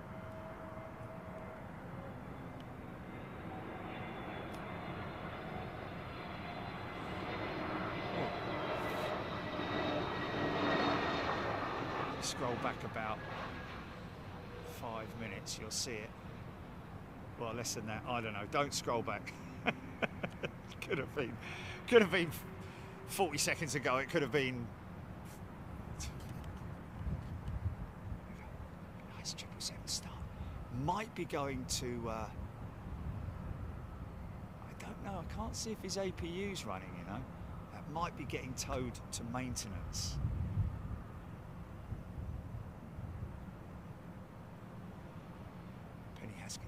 Flies EasyJet often, and they're always 320s. Yeah, they've got a haven't EasyJet got a 321neo? I seem to think they have. See, no wing walkers on this jet. I don't think they need them out there on the big wide aprons, do they? Kind of rely. No, there's no one. There's no one. Underneath that jet, is there? No, it's going to maintenance, that is.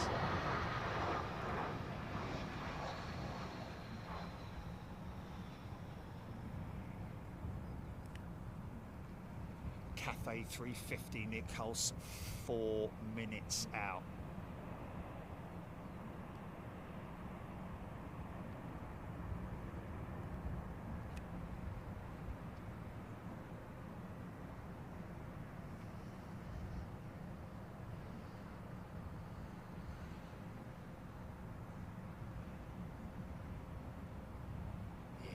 Very true word, never a truer word said. You're lucky if you love your job.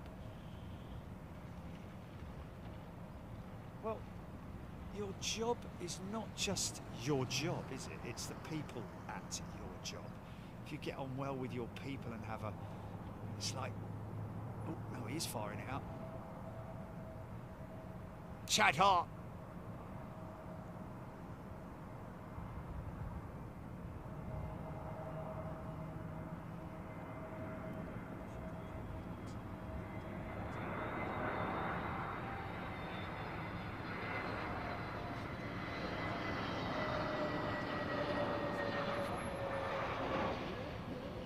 Make a note of it, please.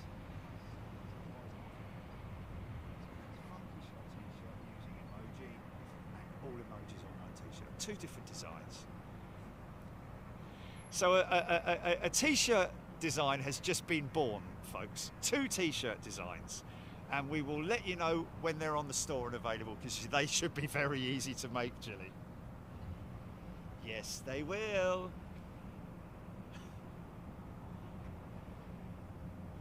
Oh yeah, sorry. I know you've got to make each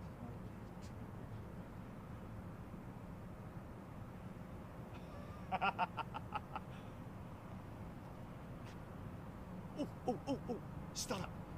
Oh. You know what that was? Feel that bass. Was that? I just felt that.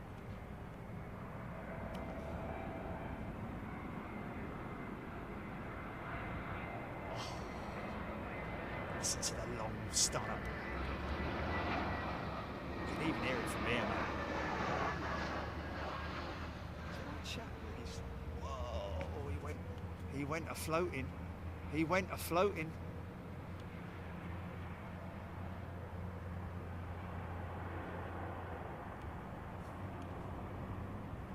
Busy over there for the pushbacks.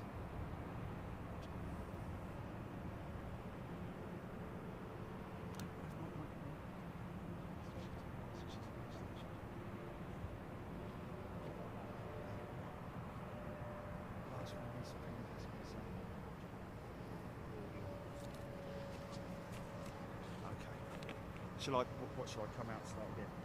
Yeah.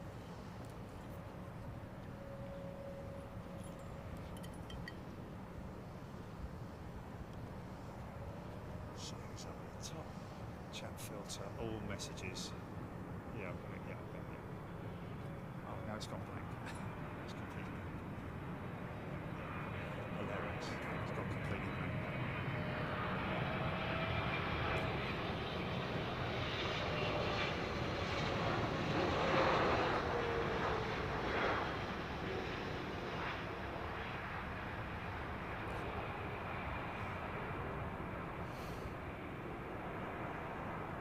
What's your landing speed there, Shunkyung Lee? Talking about 140, 160 knots, something like that on the triple?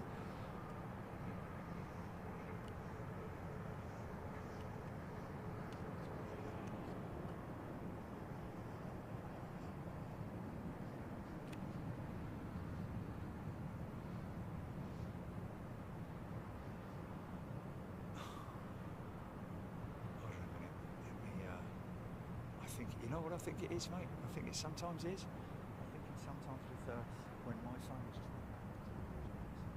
just... Yeah, and because I just disconnected my Wi-Fi connection, and okay, if we had a report possibly of some FOD here, because that's looks like after the next aircraft arrival, that guy's or he's he wouldn't be crossing the active, would he?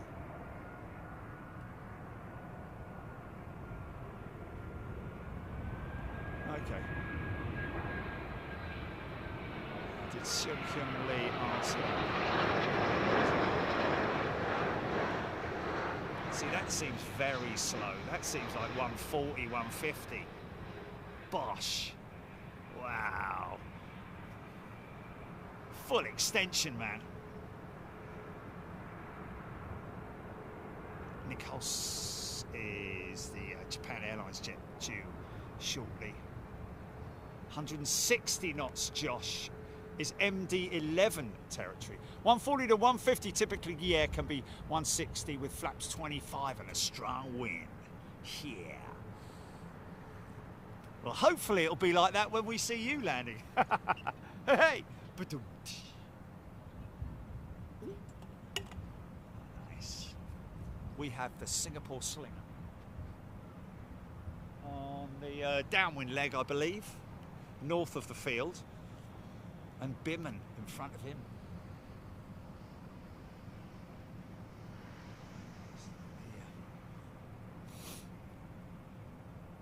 Thank you, Shunkyung Lee. Thank you, Josh. 160 on an MD-11. Yeah, I've always heard. Well, one of our astute members is an ex-MD-11 / DC-10 pilot as well. He will vouch for the high-speed approach on the MD-11. 10 knots faster, we believe, just down to the small vertical stabilizer on the DC-10 / MD-11 design. That's that number 2 engine on the back.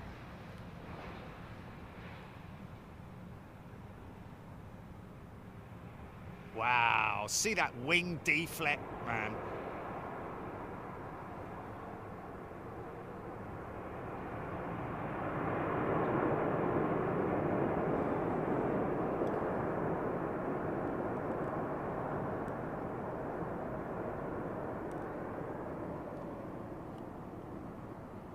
you hearing that, folks? Are you hearing those reversers? Ellis Chernoff is who I'm talking about, folks, as you know. One of our old school pilots. Flew the 727. How about that? Flew the original, get this, and was involved with the aircraft, initial aircraft deliveries and stuff with FedEx. How about that?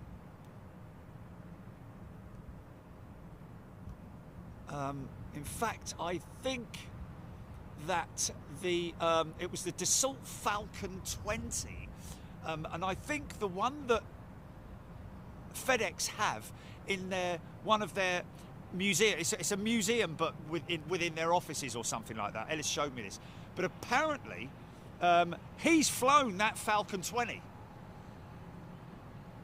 Some real amazing stories that he told me about his days at FedEx, worthy, I think, of a book, and maybe even some kind of a documentary. Even it's worthy, definitely, because FedEx are a big name, everybody knows them. But when you talk about creating and starting an operation, my goodness me, see, look how big that plane is, man. That's what we call a tiddler, right? And that's a pretty big vehicle right there. Oh, hello. Okay, there we go. Yeah, so, I don't know what he's waiting there for. Let's make sure he doesn't flash his lights if he's on a break or something.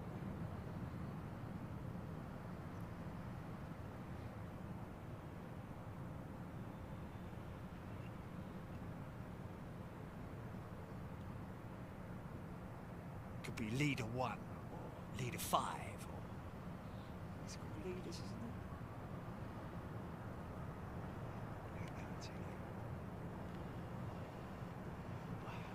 Busy over there, man. Look at that.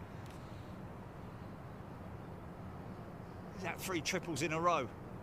And a partridge in a pear tree.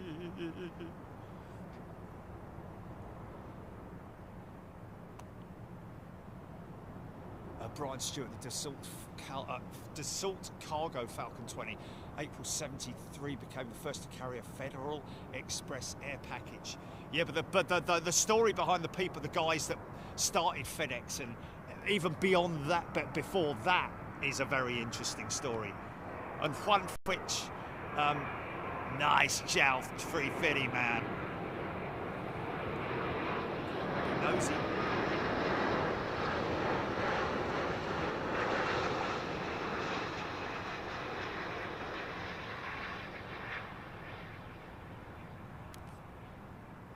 Floated it, but in full control way before the end of the TDZ.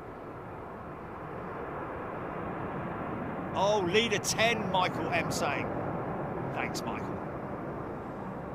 It's got a number 10 on the bonnet. Aaron Thomas, Cargolux 747, coming to the south. Coming to the south. Coming towards the south, or from the where? Aaron? So that's leader 10.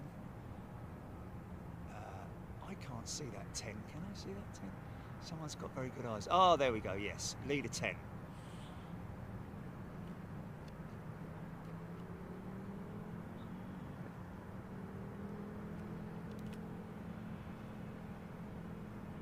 Ian Morrison, Gina Graham. Yeah, it's good looking. I've got to be honest with you, man. I do like the. A lot of people would be like, well, why do you like it? It's not a very colourful livery, is it? I just love the simplicity of it, folks.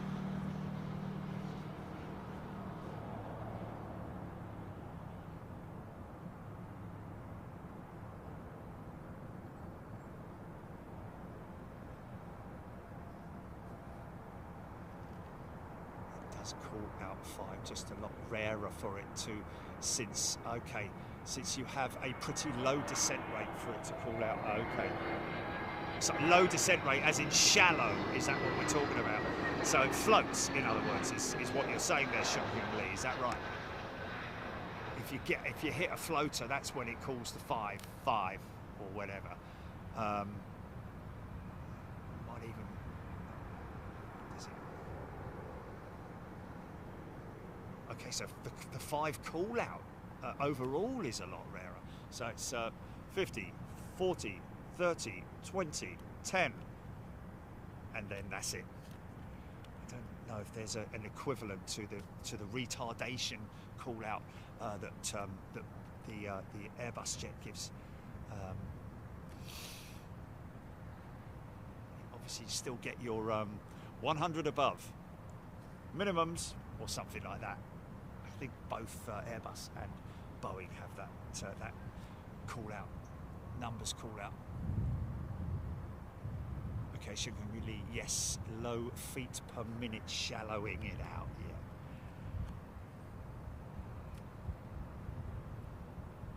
Brian Stewart, look just west-southwest for the 747. Is that from looking north, if you see what I mean? West. Southwest. Is it coming over here, or is it travelling to the south? It's west-southwest, sounds like it's... Oh, I thought the Biman jet was after the Slinger, Jilly.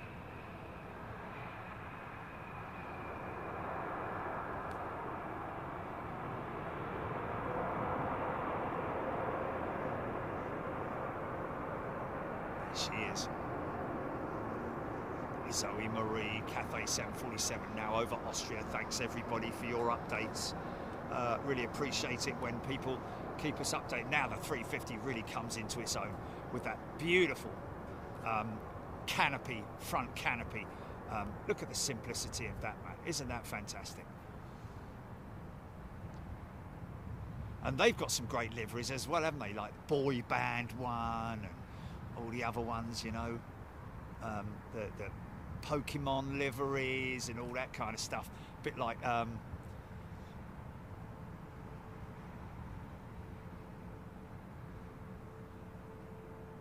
listen, you can hear those engines.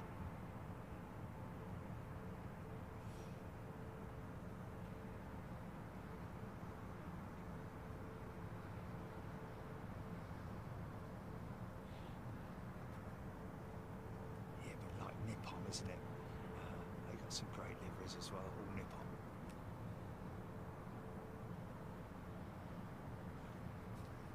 Susan New, sleek indeed. You can hear the 350 engines from quite some distance at idle. Okay.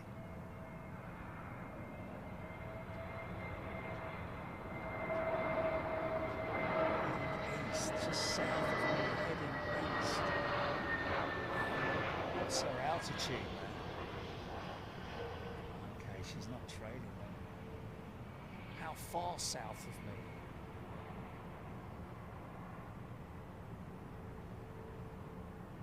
Oh, okay. Oh, okay, so south of Staines. Okay. Yeah.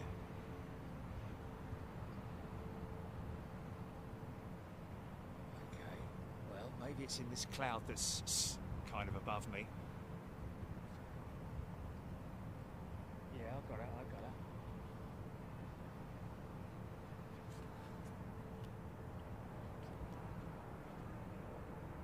Ladies and gentlemen, may I introduce the Singapore Slinger. Weighing in at 550 tons. Fighting out of Singapore.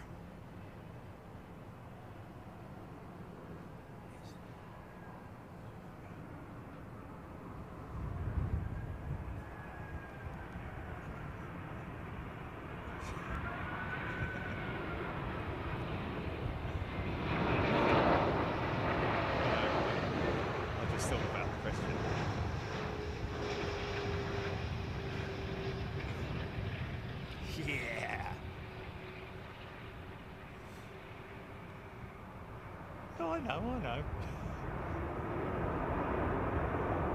Yeah. Go on, girl.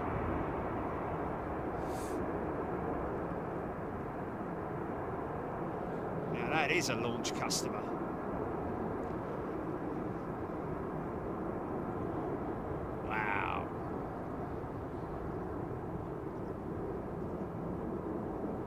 Still going. Wow. Wow, man. Those Rolls-Royce at full chat. That's another sort of like story that I read. Whether it was true or not, I don't know, but a story that I read way back when Airbus was planning the A380, let's just call it the Neo, yeah? Even though it wasn't a new engine option, I don't think. I think it was more just an updated 380 with a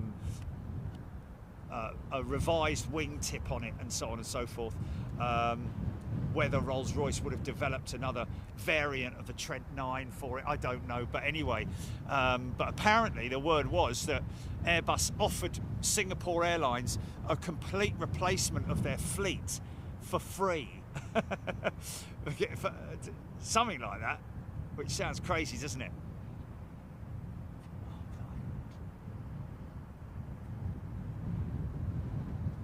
Tell you what, when the sun goes down, when the sun goes in, mate.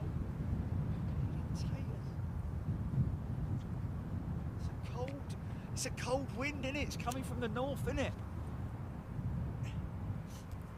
David Cox is a brand new member. Welcome, David.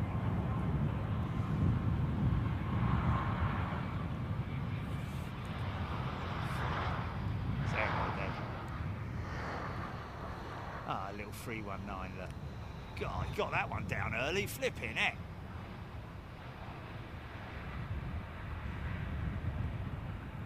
Mark 1972, remember when Singapore Airlines had their mega top 747-400s? Yeah, the mega top, love that. So you got to watch some programs like what is it? Don't watch it enough. I should know. Nothing to Declare. You watch the Nothing to Declare shows, you'll see some proper old school jets on there, man. Not old school, but like Thai 747s, like he's saying, the Singapore 747 big top. I love that word, big top, man. It's so cool. I love it when either an airline or an airframer calls their aircraft something like the Dreamliner. It's great, isn't it? Like the Whisper Jet back in the day, wasn't that the? Perhaps an airline calling their aircraft the Whisper Jet. I think it was either United or American or something like that. Crazy, innit? I think it was the 727, the Whisper Jet, or the 707 Whisper Jet. Fancy that. I think they called them the Whisper Jet because the engines were mounted at the back, so they were theoretically quieter, but not for the people outside.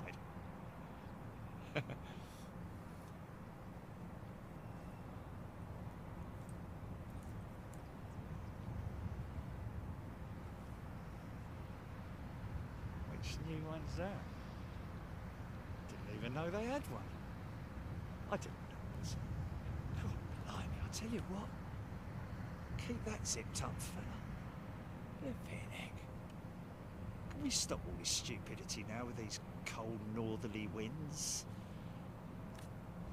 Tim Smart has gifted 20 channel memberships. Tim, thank you, sir.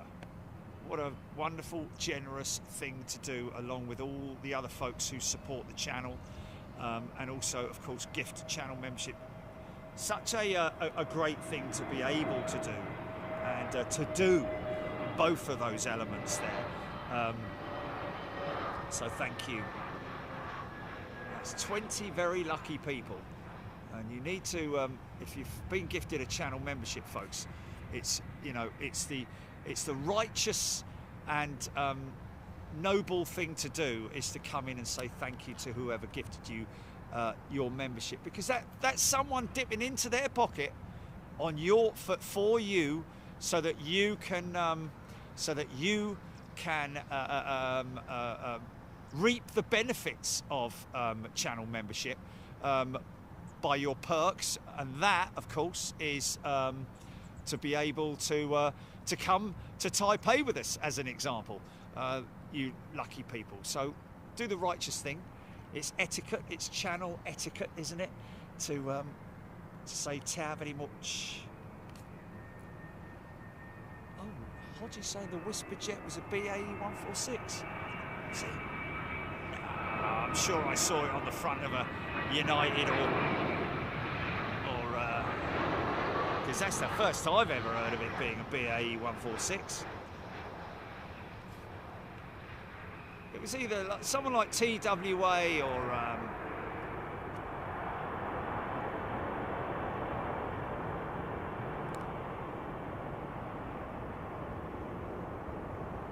Phil Bowler.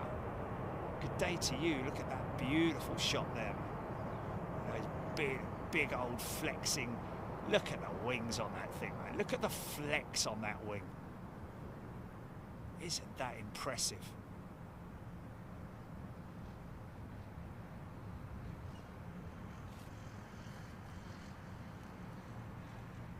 So impressive.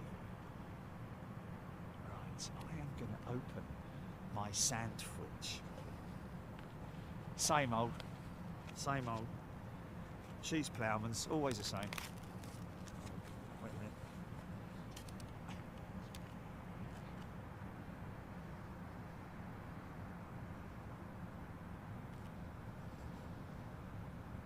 Very slight turn for a Detling departure, I think.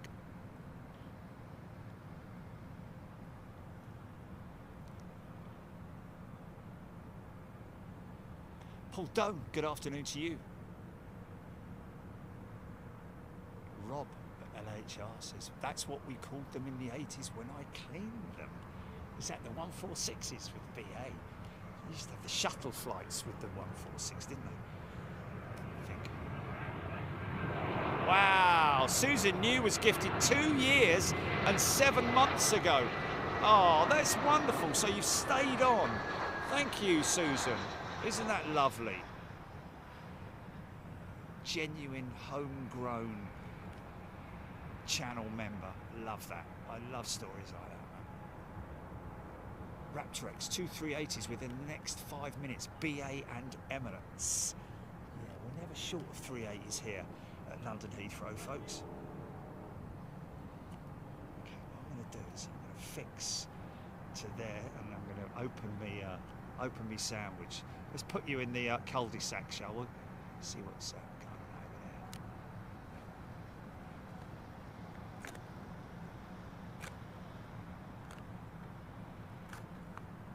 Whisper liners. Oh, that might have been it, the Whisper liner. Maybe. It was either TWA, United, American, or one of the US carriers from back in there.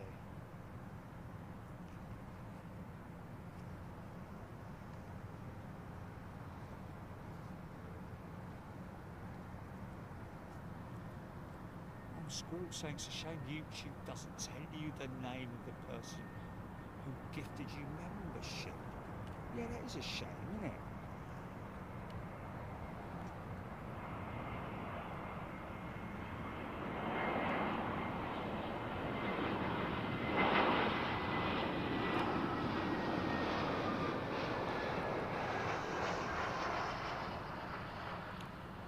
Sonny Schneider saying that Condor have a brand new A320 and they're currently testing it at Frankfurt with a transponder code test 123. Brilliant. Testing it at Frankfurt. Is that literally airborne tests?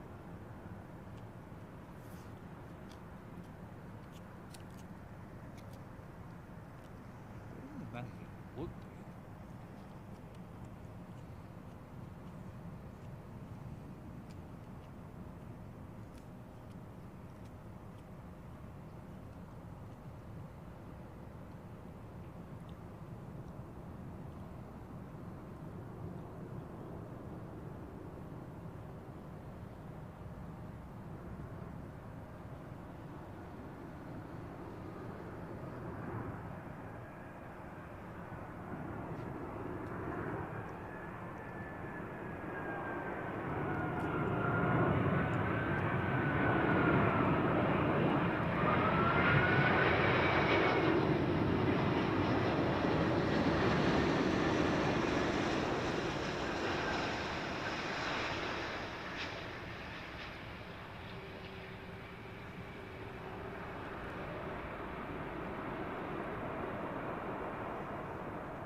What a great landing, man.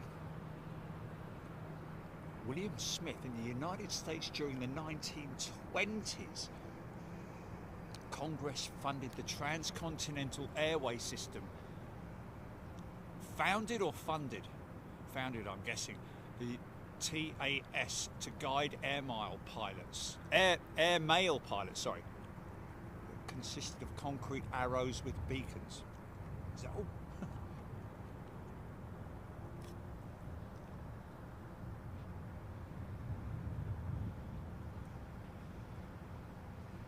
Oh, I've gotcha. What, dotted around the country? Blimey, that's crazy, isn't it? So there would be, so waypoints, I'm guessing.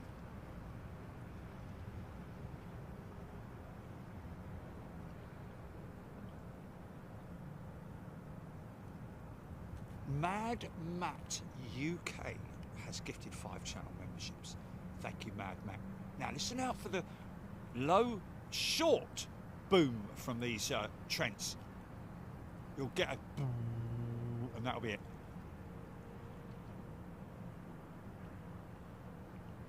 That's if he's not going to maintenance.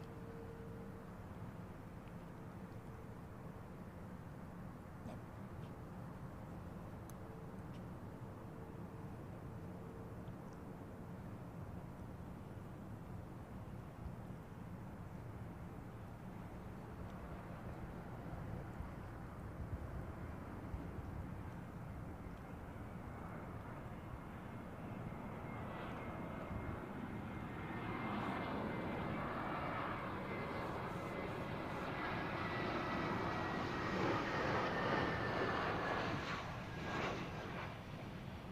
By the way, folks, please, hold on. It's a very low.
Why, there's a balloon.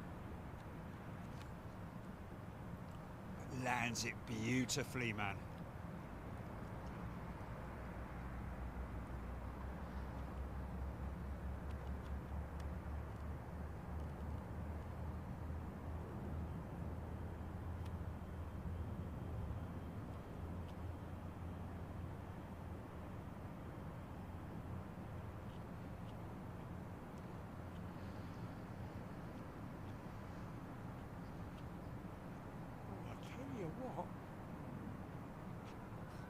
Tell you what, that was a nice boomer, wasn't it?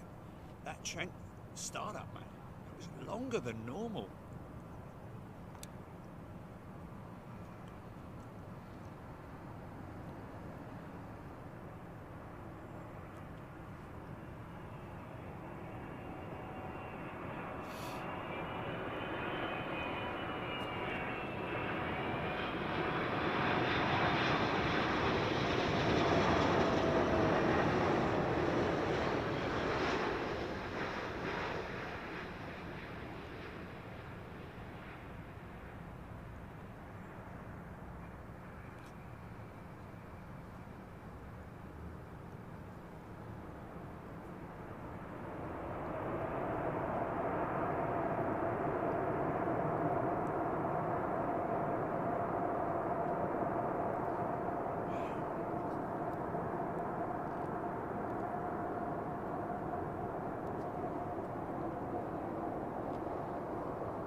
Well, I don't know about you, but I think that pilot wanted to land it, didn't want to land it that long.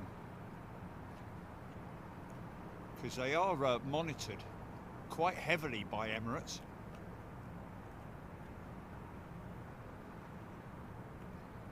If anything out of the ordinary happens, outside of the company operational procedures, like gear up too quick, flaps up too quick, flaps down too quick, gear down too quick, etc., it gets noted on your book or against your profile. Mad Matt UK has gifted another channel membership. You sure about that, Mad Matt? Wasn't an accident, was it? Thanks, mate. And folks, please don't worry if because I've seen one or two people saying I'm sorry I can't afford to gift membership, but you are supporting the channel by being a member, so don't even think about it. You don't have to in any way be sorry for that. We are very, very grateful for your support. Nice livery.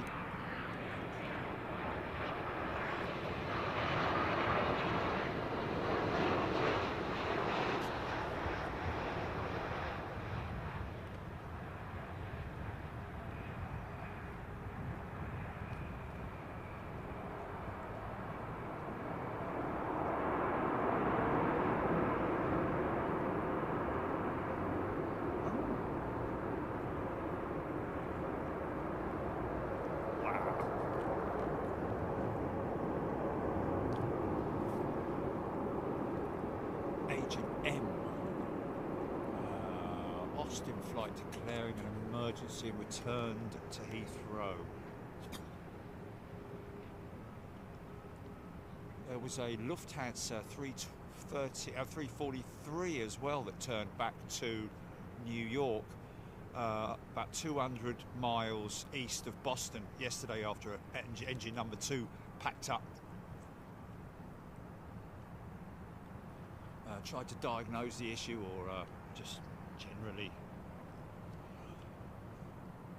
But the other engines were working fine, but they returned back to New York. Obviously a better thing to do rather than fly all the way, because that engine will create a tremendous amount of drag on the aircraft by being inoperable.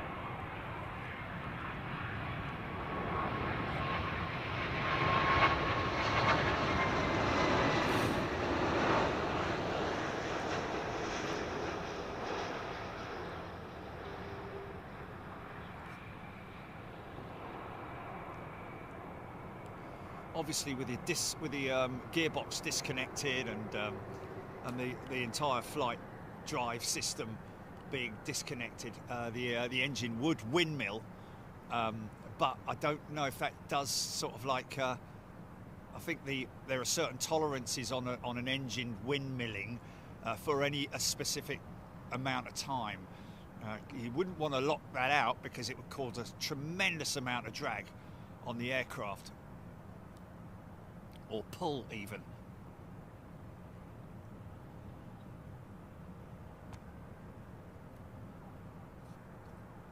Alan Dix loving the viewing spot. Thanks, Alan.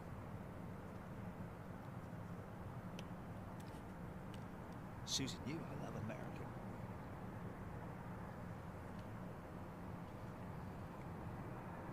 Isn't it incredible, the wing on the Dreamliner? You never get fed up of seeing that thing, the way it bends, literally.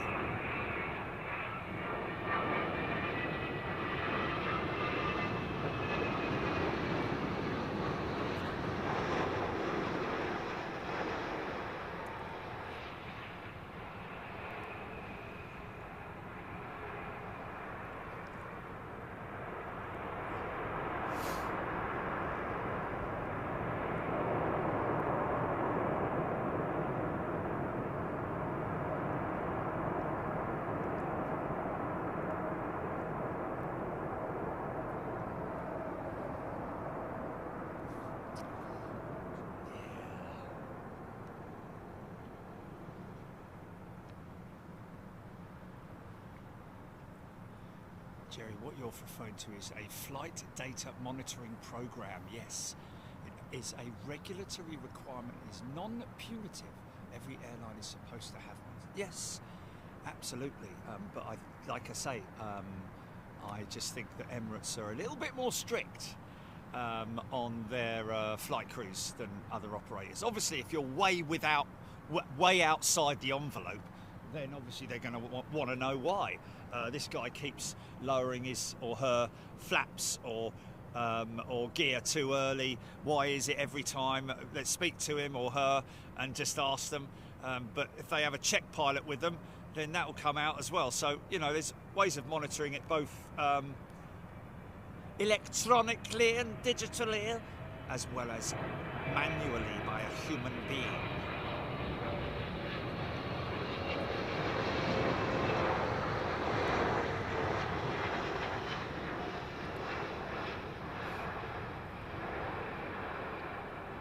And I know it because I've spoken to an Emirates pilot who was emailed by the company about dropping their undercarriage too early on.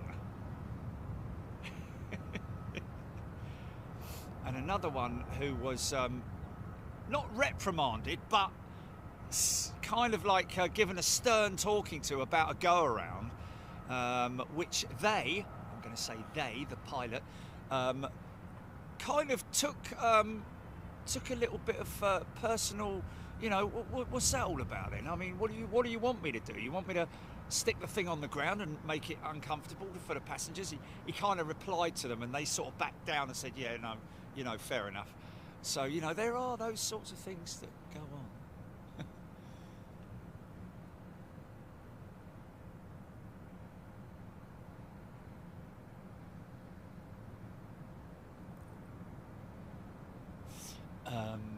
GBYAA, you're absolutely right, and I do, and I have been told not to talk about the. Yes, you're right about the cabin views on Flight Simulator, and being able to hear those IAEs. What? What?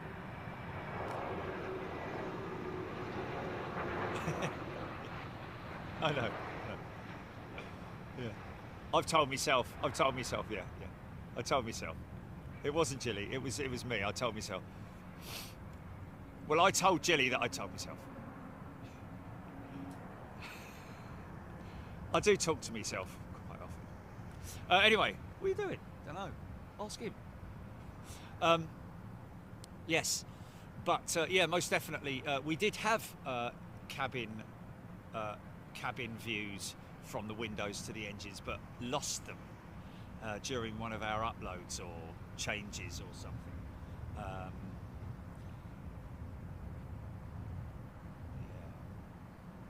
Because on that setting, it would be all the cabin, all the yes, all the views would be. Mm. 787-10. They got one of those sitting over the other side with no engines on it, folks. Can you believe it?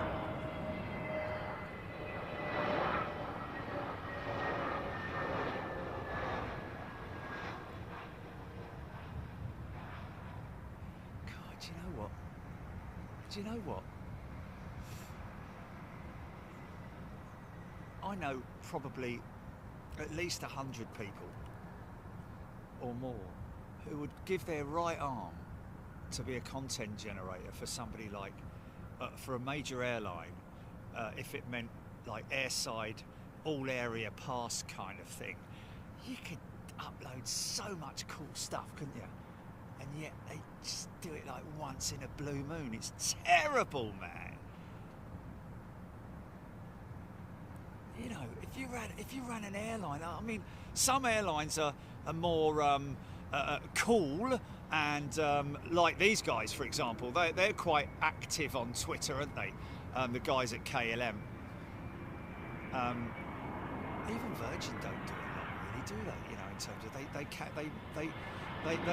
cater more for the mass market. How active Virgin are quite active.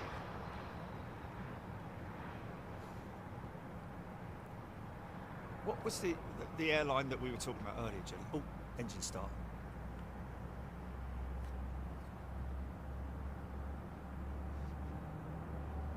Hey, that's nice.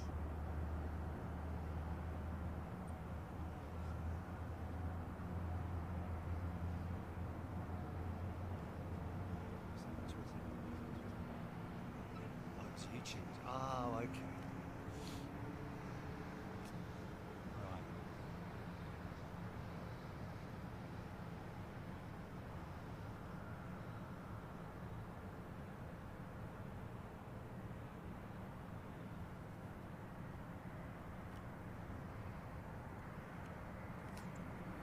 Incidents like those are supposed to be investigated, crews given a fair hearing.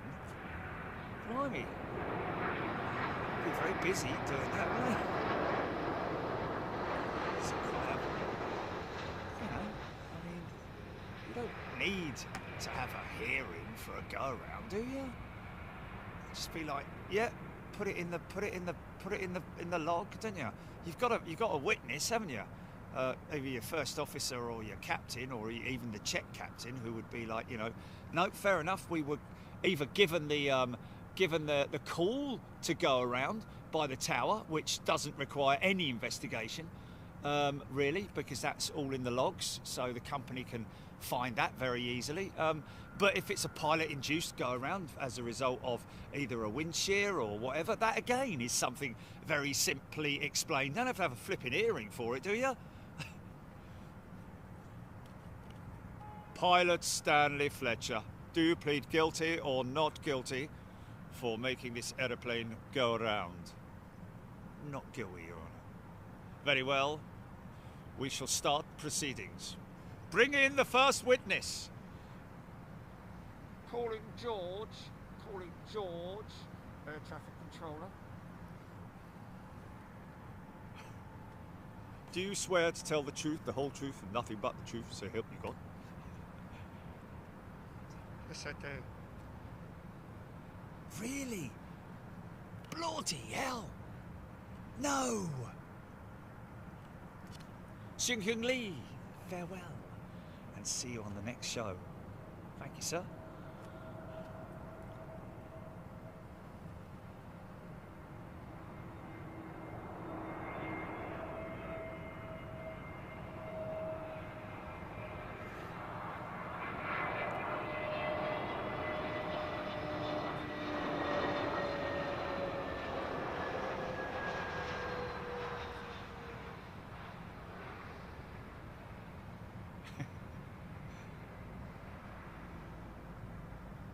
It'd take up a lot of time, wouldn't it?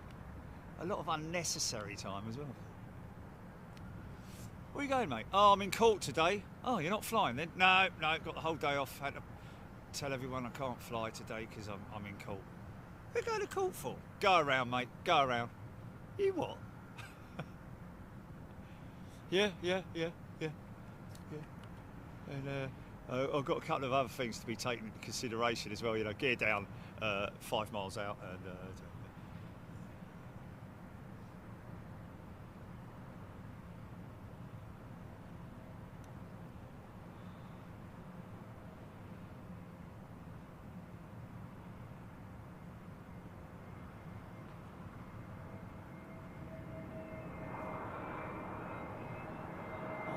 Did you do an airside course?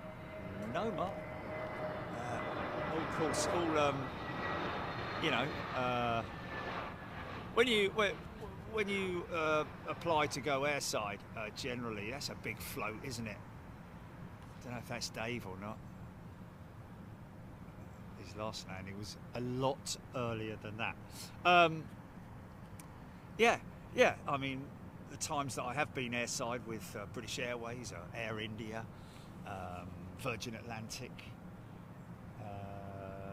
the airside, the permit / pass application process is normally you do it through the airline with with Heathrow, of course, involved in that as well. The airline have to apply to the airport for your passes and all that kind of stuff, the usual ID, but you don't have to take an exam or anything.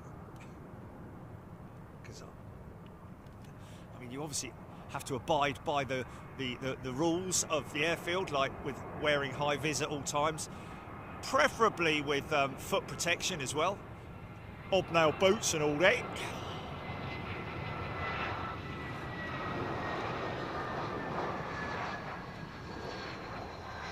Because then it's the airside stuff is down to the escort with British airports or with British Airways or Virgin or whoever it is. You would normally obviously have an escort from the company, but also possibly from the airport, and it's their responsibility to make sure that you stay within the areas that have been approved to film from.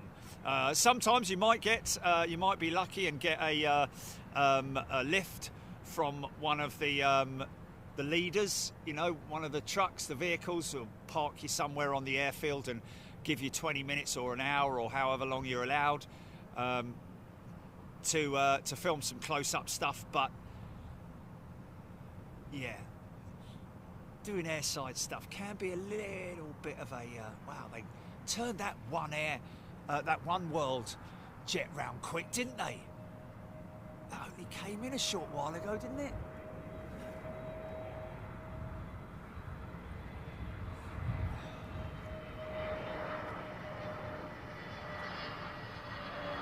Yeah, I don't do any flying. If I had to go to court, I'd never get any flying done. Brian Stewart, yeah. Your Honour, I have Jerry. Oh, not him again. What's he done this time? Another round, Your Honour.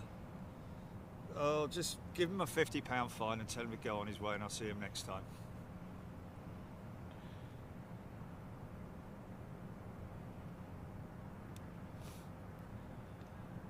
Pastry cutters. Where somebody mentioned pastry cutters. Look, we're in Madrid all of a sudden. Where was the pastry cutter relevant reference, Jilly?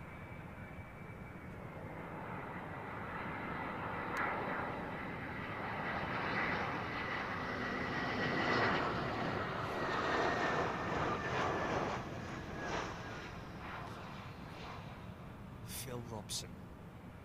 Oh, it's miles away, innit?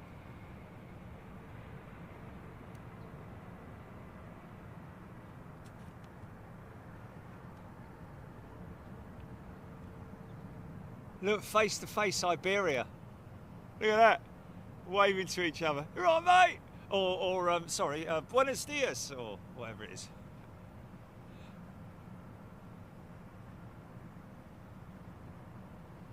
Phil Robson, my wife, who knows what a Dreamliner looks like. It's the one with pastry cutters on the engines. Good on you. There you go. Pastry cuts, brilliant, isn't it? Someone mentioned that a while ago, didn't they?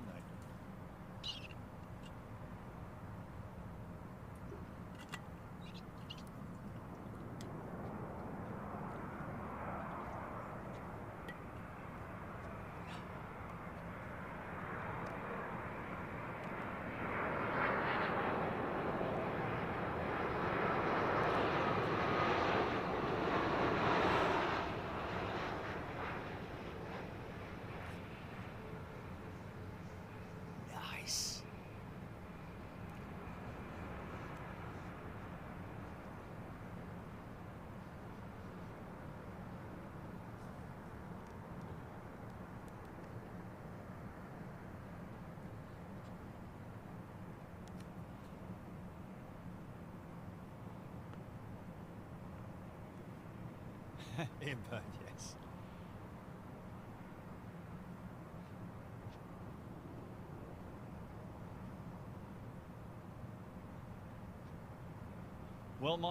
Well, Your Honour, I can neither say that my client was either in or outside of the cockpit at this time. He does tend to morph himself outside the cockpit every now and then and go down and listen to the engine starting. Don't mention the sim. I mentioned it once, but I think I got away with it.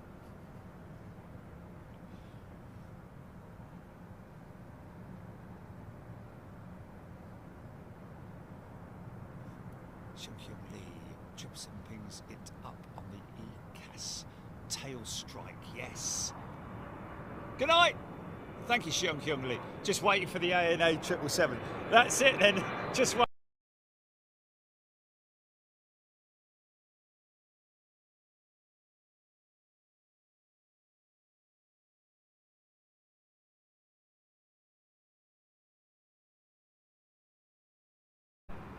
No, right on Shunkyung Lee's arrival. On his ANA jet that he's been waiting for before he goes to bed. Oh my God, are you serious? He's going to think we did that on purpose. When did it black out, mate? Oh, so I got a little bit of it.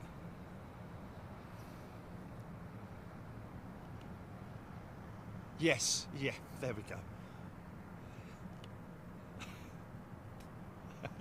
Sorry, mate. You'll have to wait for another one. That was a YouTube thing. That wasn't us. No plug being pulled. Oh, right, it was something. Core, sorry, it was core. Core, blimey. Yeah.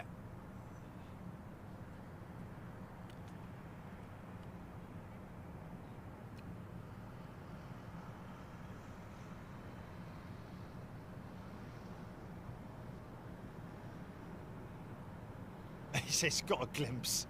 I thought you were going to do that. You didn't do it, did you? You didn't do it. Well, you only have to ask me, mate, didn't you? Yeah, well.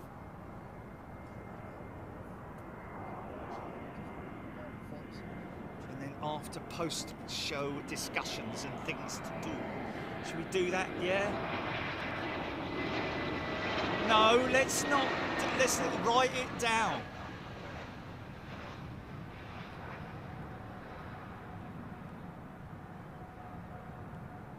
Okay, well then make sure I do then. Before I turn it off.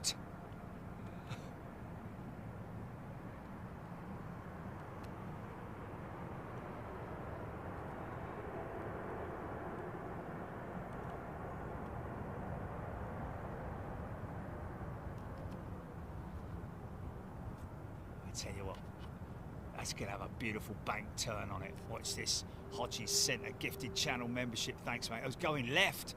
Interesting. He's going up over the top, this boy.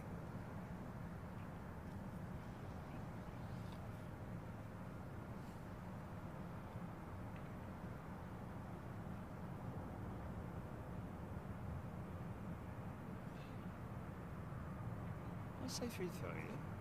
777. Well, yeah, but it's troubleshooting, isn't it? See whether it works or if it... And you're not going to know, are you? Just do it, and then if it happens again, then we know it wasn't that.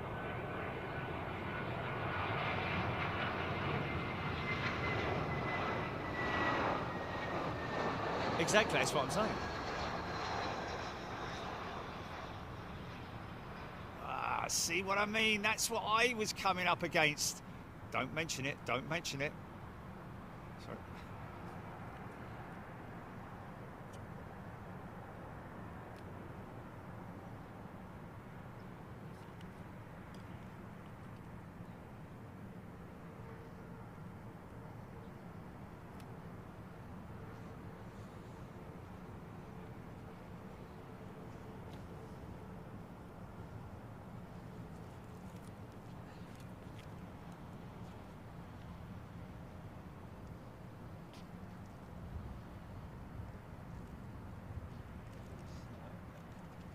It's not.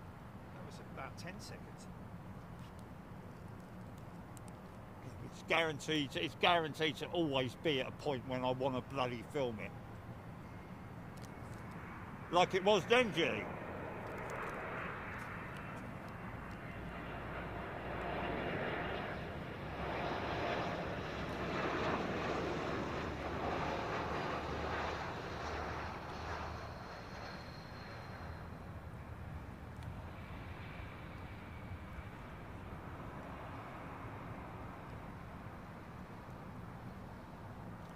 So,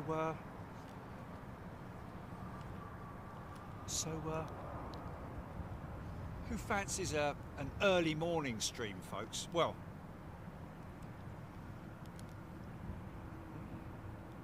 I'll tell you what.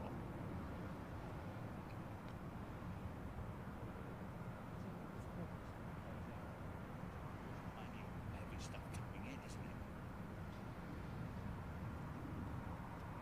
About 10 o'clock.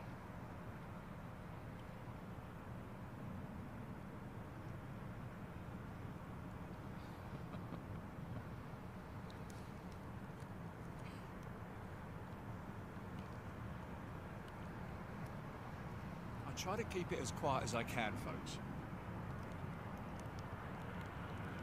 Can't literally hear me chewing.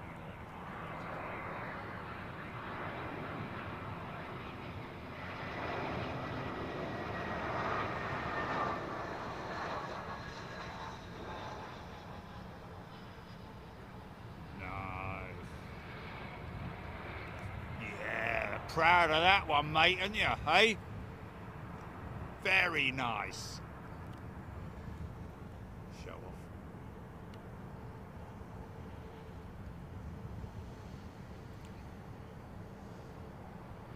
See, there's clearly a funky shot that never happened. Or maybe a long-range funky shot.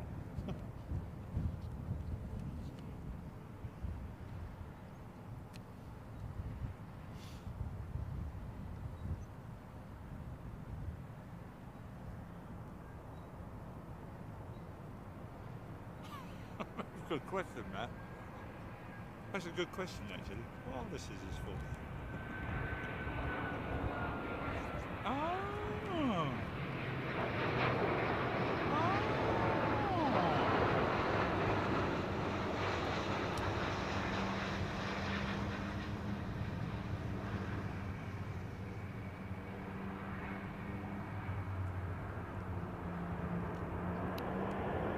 Really nice.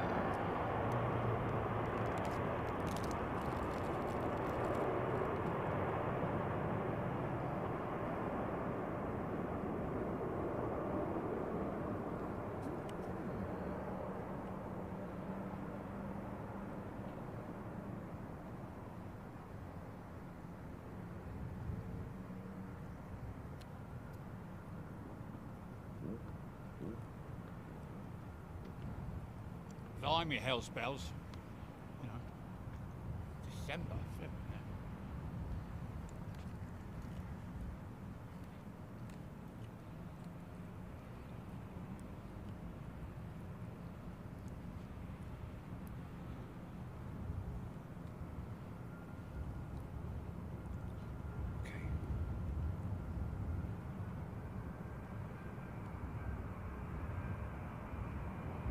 I'm not going to say what that is.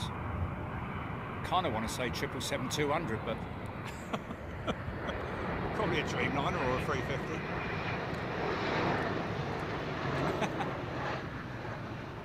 Air France.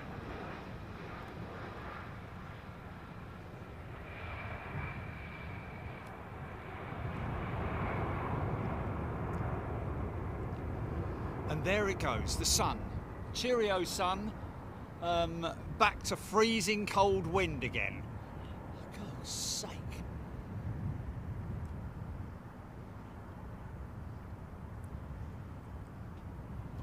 Watch when this thing straightens up. Look at how far the wing flexes. Look at that, man, that's a 350. Clearly see the wingtip, even though that's right against us now.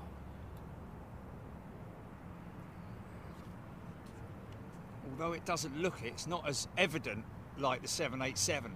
The wing flex on the 350 is around the same, believe it or not. About 11 feet, something like that. I'm led to believe anyway.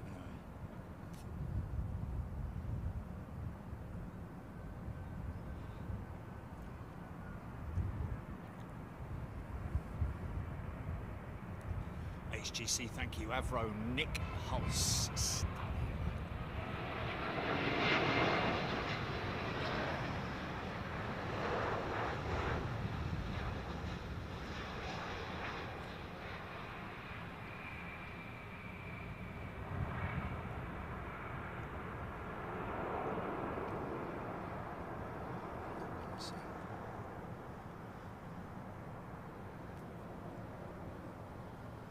Yeah, the IAG order is order. The biggest British order, I believe, aviation order for both Boeing and Airbus jets. 777-9s, of course, in that order. God, blimey! I tell you what, Boeing have got their work cut out, haven't they, to get all those 777s delivered. Certainly not going to be on time, and certainly going to be probably most of the operators. I don't know who's going to get it first, but it's Lufthansa, isn't it? I think Emirates pulled out of being the launch customer, didn't they? I believe. Stoneman, JD Stone.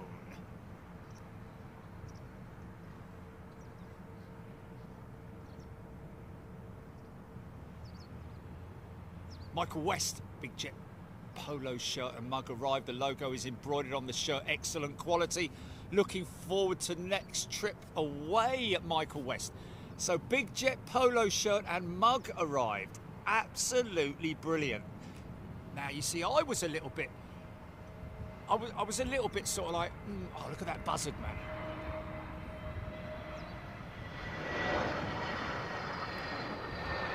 Oh man, if I take a shot of it, look. Oh yeah, how cool is that? Watch. Oh, look at all the different wing. Oh, beautiful, man. You've got 3,500 people watching you, mate. Oh, all the different wing. Oh, just amazing. I bet aeroplanes wish that they could do that.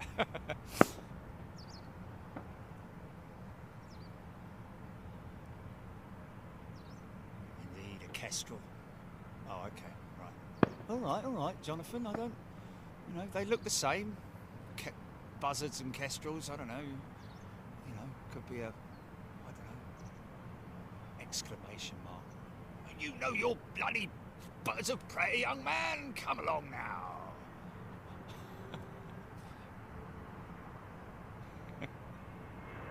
Or have I just always made that mistake? I think I've always made that mistake. That's why he's put an exclamation mark at the end of it. Oh, Kestrel is the only bird of prey that can hover. Ah, well now I know then, don't I?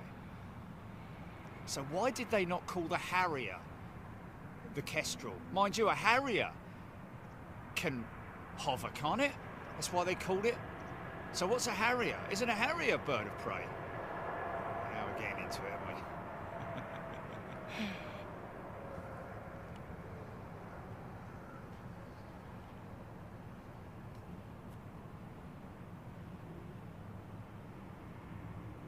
African.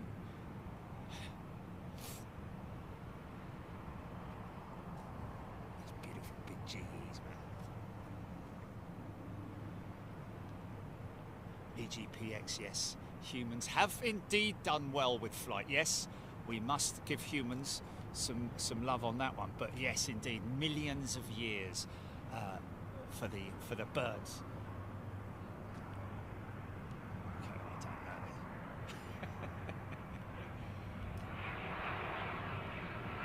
know. Buzzards also on Peter, so it's it.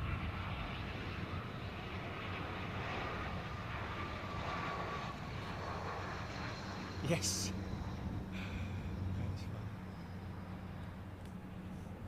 Simon Hicks saying, to be fair, if it weighed 300 tonnes, it probably wouldn't be doing that. We can get 300 tonnes in the air, mate, can you? I can carry my own weight, plus a little bit more. No.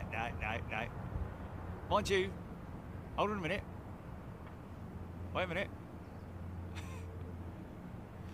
Empty weight of a 380 is, and all-up weight of a 380 is. Is it double the weight of the 380? In other words, it can't carry 350 tons, can it?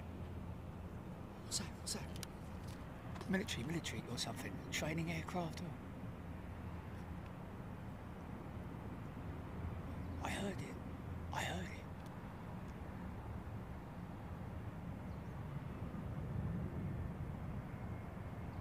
Yeah, I heard it. Have a look on flight radar 24.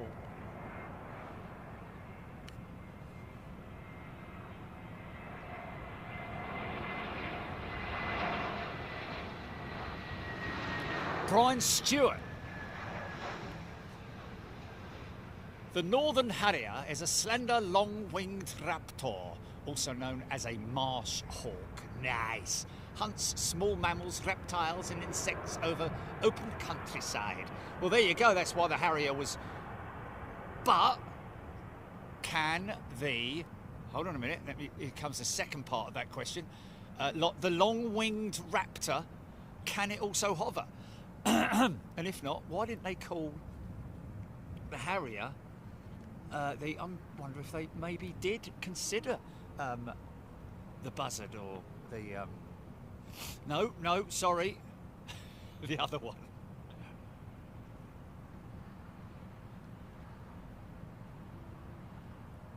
Theo used to love watching videos of Harrier jump jet as a child, one of my favourite planes. Oh yeah. Well, I used to love watching them live at air shows, man.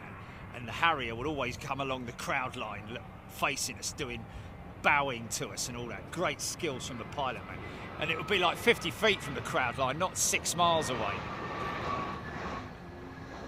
And if you look over there in the distance, you can see the Harrier jump jet. Yes, that's it there. No, not there, over there.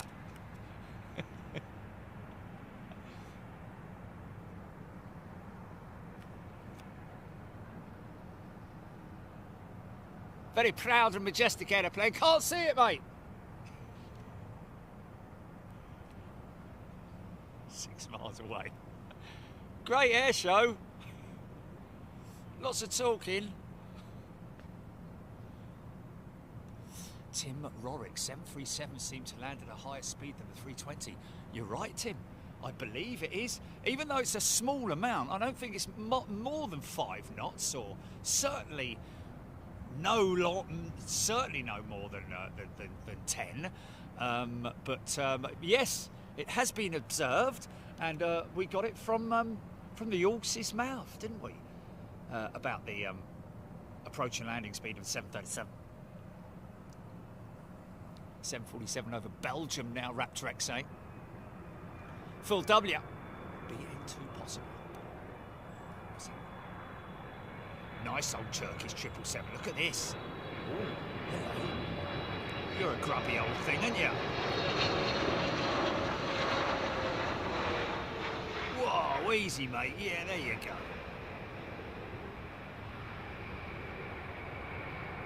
This dirty old girl, mate.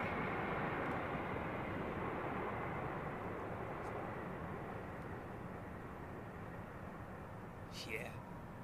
She needs a clean. She desperately needs a clean, that aeroplane.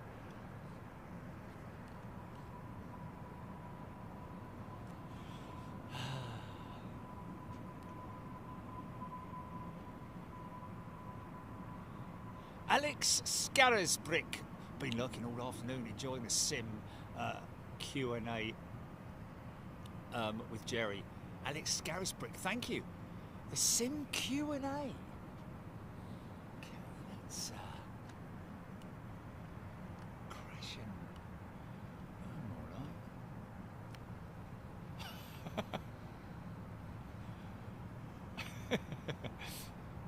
Oh, I did all right, mate. I did all right. Hey, don't mention it. Not interested.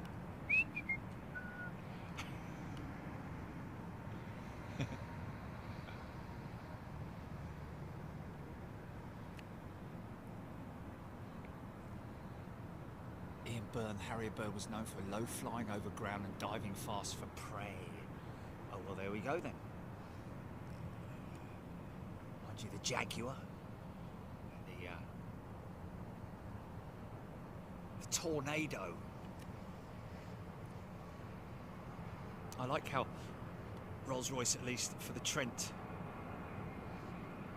generally have always called their engines after rivers.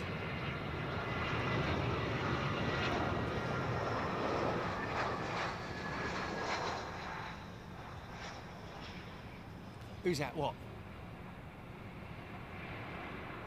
Aaron Thomas CX-7 taking a different flight path as it normally does, flying over Paris way.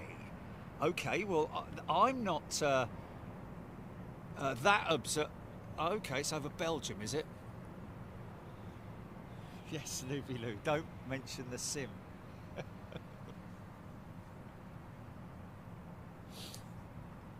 Well, I'm allowed to say, aren't I, folks, that as well as our weekly content Wednesdays and Sundays for this stuff, we also do a Friday night show called the Sim Challenge.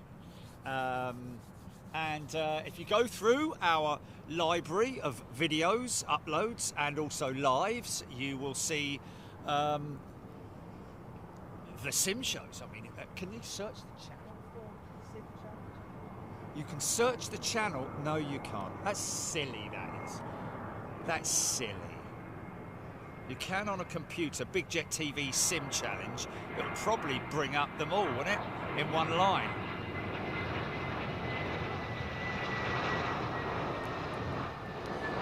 And all I'm saying, if you want to go and look at that later, obviously after this, but if you want to go and look at that later, folks, then you will be quite surprised at my level of progression throughout the time that I've been doing a Sim Challenge. So I'm going to leave it there. 2 777-200s, John Grinham saying. Karen Phillips. Robert Hilton, yes. Very famous 40 Towers reference. Who's this then? Ian Byrne, gotta love the Hawker Hunter jet, and the blue note from the engine on the fast past is something I just... just some of those displays from the past, you know, even like the Meteor and the Vampire, the Lightning, the Phantom. Oh my goodness me, all those days of real proper jet fighters, you know. They even had the MiGs, didn't they, back in those days, in the old days.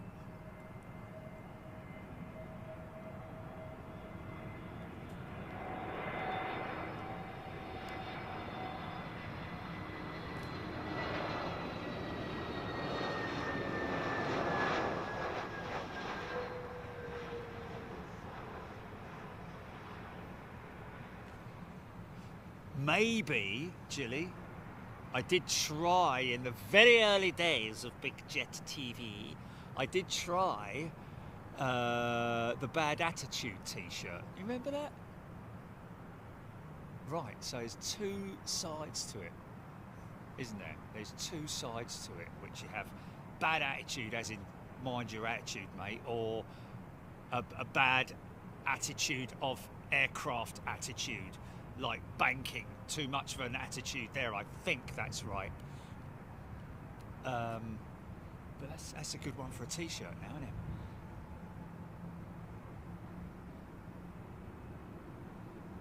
Yeah, but just right. Because then I'll transfer it to my phone and put it down as things to do, and then we'll just stay on top of it, you know. You know.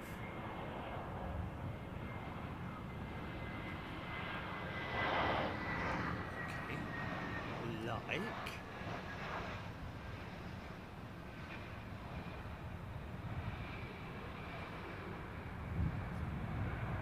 Thank you, Phil. Yes, like we ought to try the circular. No, we didn't. We didn't.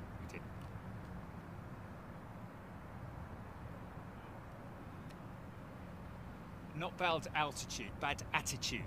The attitude indicator on an aeroplane is your is like, I think the attitude indicator is another word for your vertical, your horizontal, your horizon, your artificial horizon, I believe.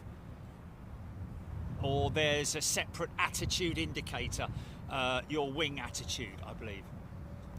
Thanks, Phil.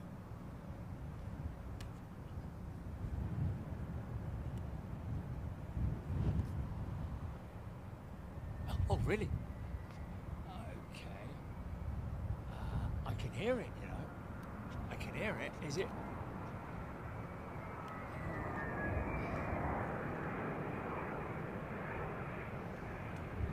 Oh, a little bit of a breeze there. Might catch these guys out a little bit. Get determined to get it down well before the markers. He's going to get it right on the markers. Look at that, right before it as it happens.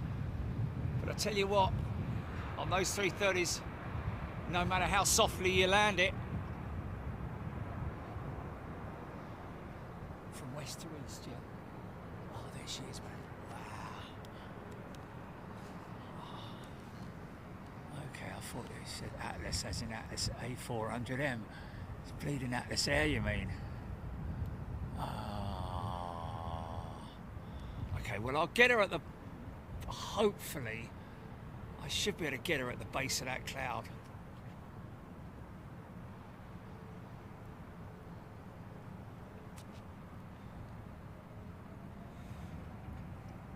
I remember travelling down the M25 one day during a summer after heading back down to Tunbridge Wells to drop my sister off. And it was the day that the BBMF Spitfire, was it? Or the Hurricane that crashed at Horsham, I think. She's long range. And I saw the Lancaster and the remaining aircraft look very sad, the two of them together flying back to Coningsby. Yeah. What a crazy thing, man. What a crazy thing.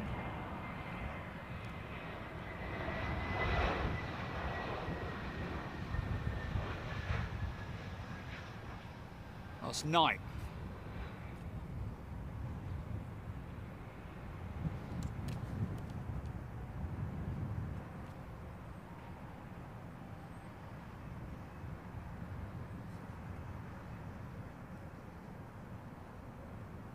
Okay, EGPX attitude indicator is the artificial, right, there we go. There is a separate turn and slip indicator for the attitude of the wings in case of an attitude indicator malfunction. There we go. Yes, there is an artificial horizon, but there is an attitude indicator, like he's saying. And I think that's the one that looks like a, kind of looks like a, an analog display. I have an attitude indicator out of a out of a Halifax bomber, folks.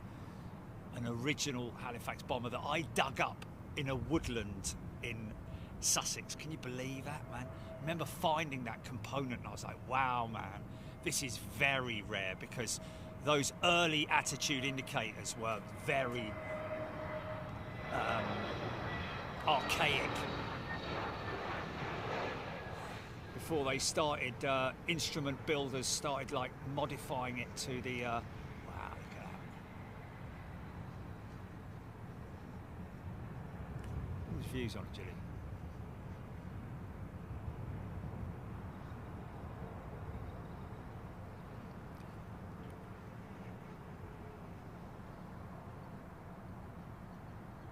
Oh yeah, Mark's 1972. That'll have to go down in the challenge book, won't it?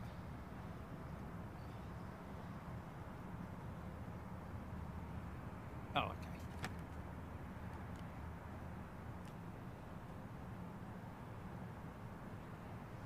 Gary Boak CX7 crossing the channel. Wow, getting close to the jumbo, folks.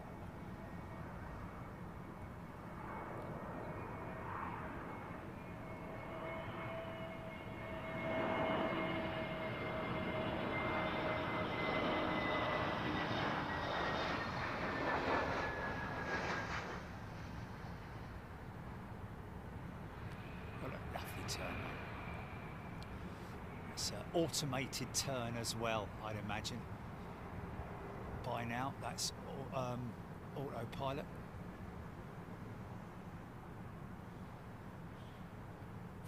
Well, now is about the time to do it, isn't it?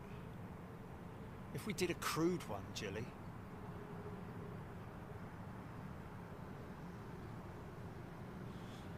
Yeah, calendar.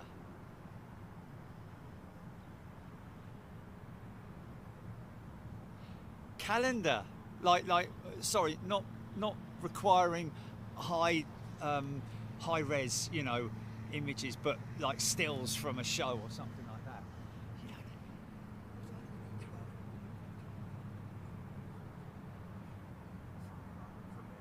You know, something like that. It'd take 10 minutes to you know, obviously.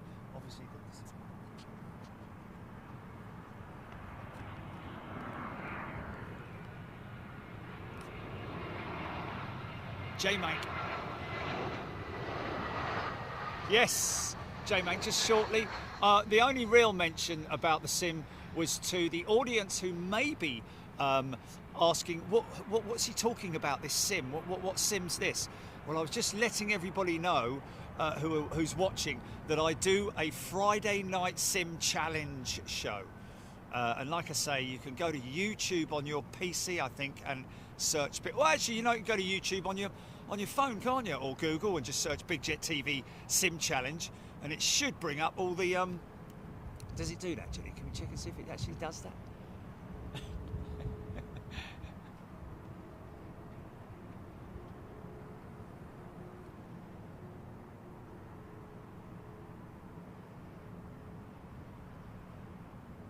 Oh, yes. No crude, as in, like, not professional. Like, yes, I can understand that.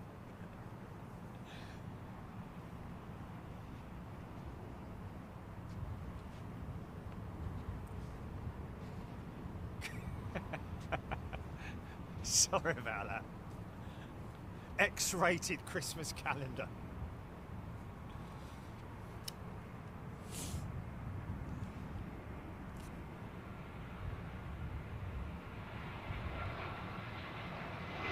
Yes. CGL, more like the Sim Comedy Channel. You guys. Oh, does it? Oh, cool. Well, there you go, folks. Is that Google or YouTube? Okay, go to YouTube, search Big Jet TV Sim Challenge, and it brings up all the sim challenges. Obviously, with the most recent one first, and the oldest one last. Bottom.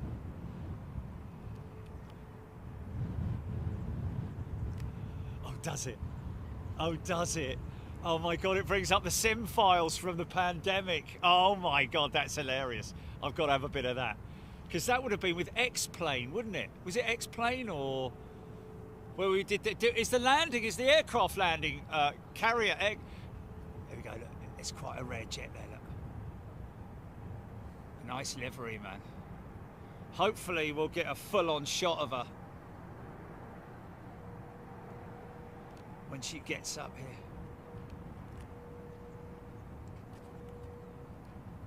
Oh yeah, what's that about then? UR110, number 1 on flight radar 24. What's UR110?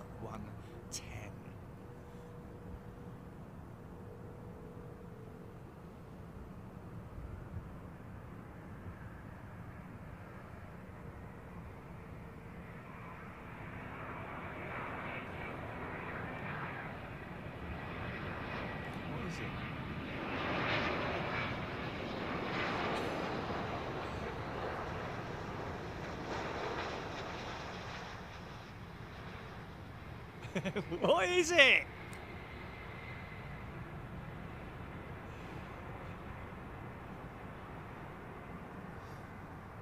Aaron Thomas, X-Plane, FSX and P3D. Yeah. Yeah. Paul Skilling's gifted a channel membership. Thanks, mate. Oh, the meerkat. Yes, the meerkat. Oh, my... Yes, what, it popping up like all over the place. Yes. Yeah, yeah. It's another one that you made, isn't it? Another one that you made, yeah. HGC, that's Uganda Airlines 338 EEB to Heathrow. What? Uganda Airlines? No. 338? What are you talking about? You high, man? Oh, 338. Okay, sorry, I thought it was three. Oh, yeah, sorry, 339.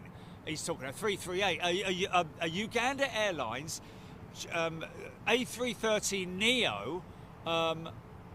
Where's EEB? Uganda, obviously. I was going to Gatwick. Oh, God.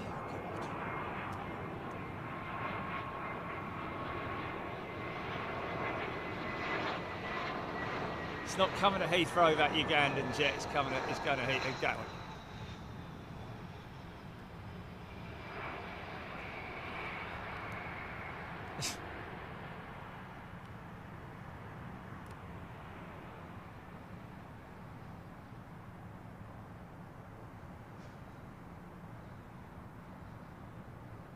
Yes, is that possible to do on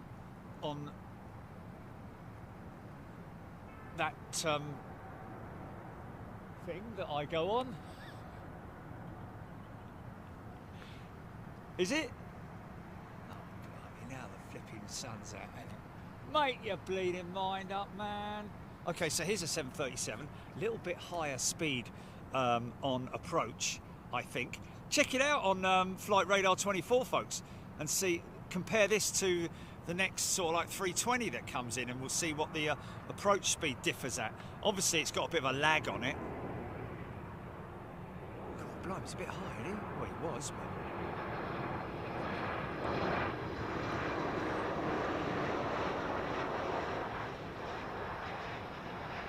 Yeah, that looks a lot faster, mate. That looks a lot faster. A lot faster. They have to carry a lot more speed. Dan CX7, 9 miles out. 9 miles is literally 9 miles is right on the cusp of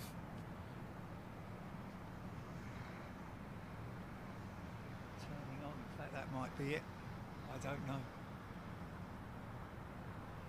We've seen Ugandan Airlines, haven't we, at, is it Portugal, isn't it? No. Oh, yeah, TAG. I'm thinking of TAG, sorry. Isn't TAG Ugandan, though? Oh, Angolan, that's it, yeah, sorry. Who are changing their livery. I don't know if they've done it yet, but the new one was nothing like the old school one. Old school one was proper retro style. Thank you, John. Great landing views, he's saying. Aaron Thomas, 737 land very fast and brake hard, and they do make you fly forward in your seat, yeah. So you compare that to...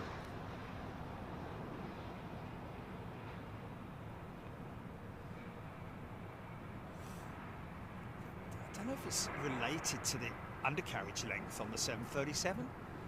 They certainly seem to drill it, don't they? They don't float, that's for sure.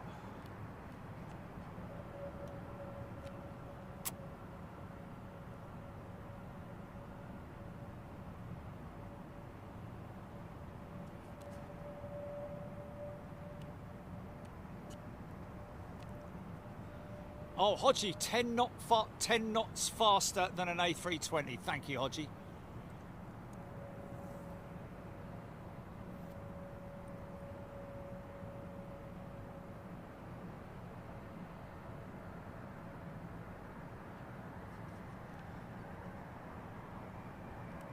Nice.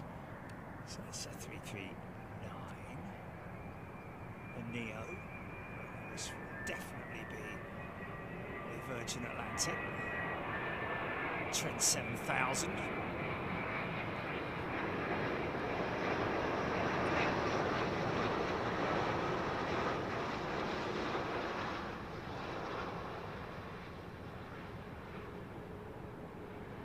when that front set goes down, bang!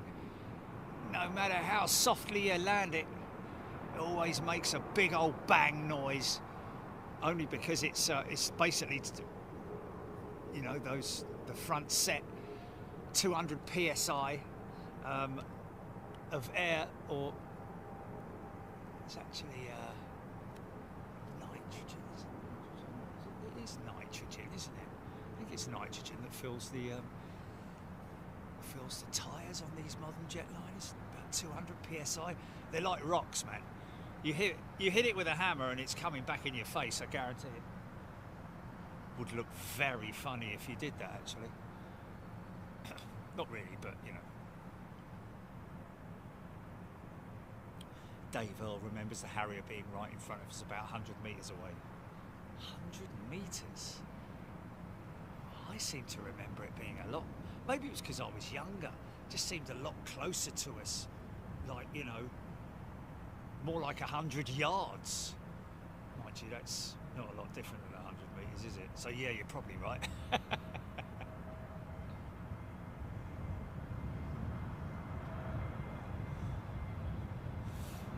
Yeah, don't you worry about it, BYAA.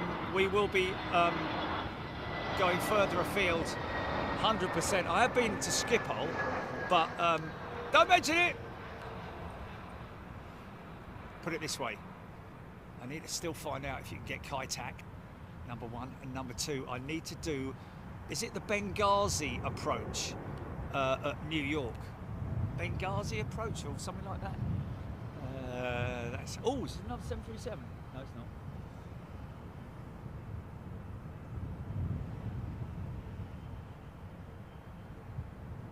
In Finley, yes, all nitrogen, yes.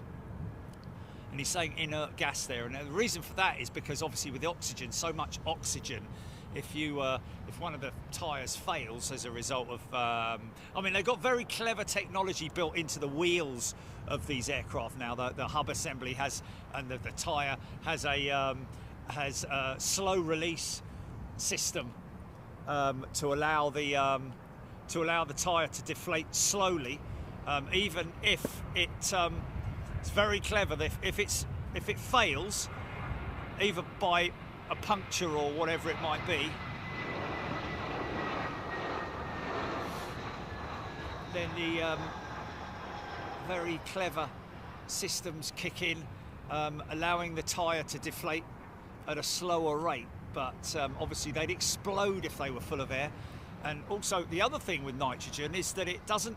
It's very dry inside, whereas oxygen creates a moisture, or air creates a moisture within the tyre wall, and that's what you get rusting and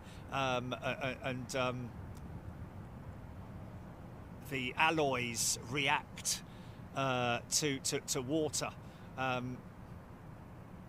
Kanazi, yeah, okay, all right. Kanazi, thank you, Glenn. Benghazi. Oh, hello. There she is, folks. There she is. Now, I think that goes well with those all those colours on that plane. Although I might have just done the... Oh, hello. From one yellow engine plane to a yellow plane. DHL A300. Wow, look at this.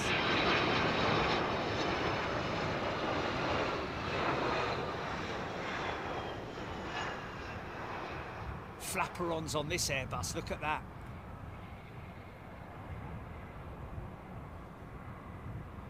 Oh, really? Oh, we got a link to Kaitak, folks. Jez White, 747-400 Atlas. Oh no, A400 Atlas coming your way north of the airfield, currently 20,000 feet. So this is an A400 Atlas. A400M Atlas, isn't it? Not a 747-400 Atlas Air.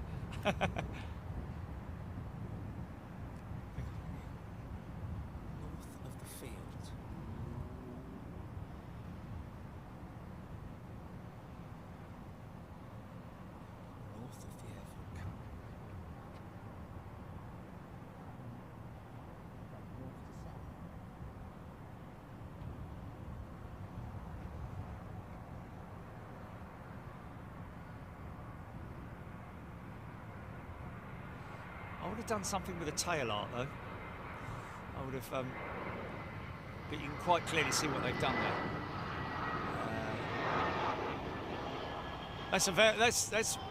That's an aircraft that has.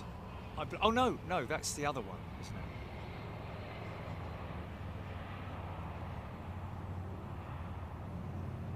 Joanna B's not keen on the livery. Okay, fair enough. Well, can't please everyone, can you?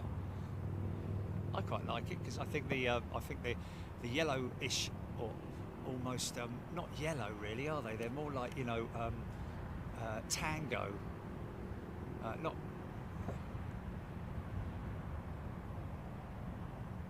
Yeah, yellowy, orangey. Yeah, sort of like oh, what's it called? The ice cream. The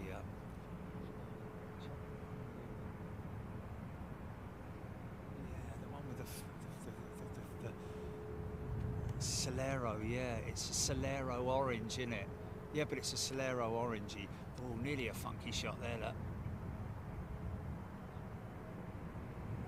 Yeah, mango and passion. Mango, there we go. It's more mango, isn't it? Mind you, that's your DHL, isn't it?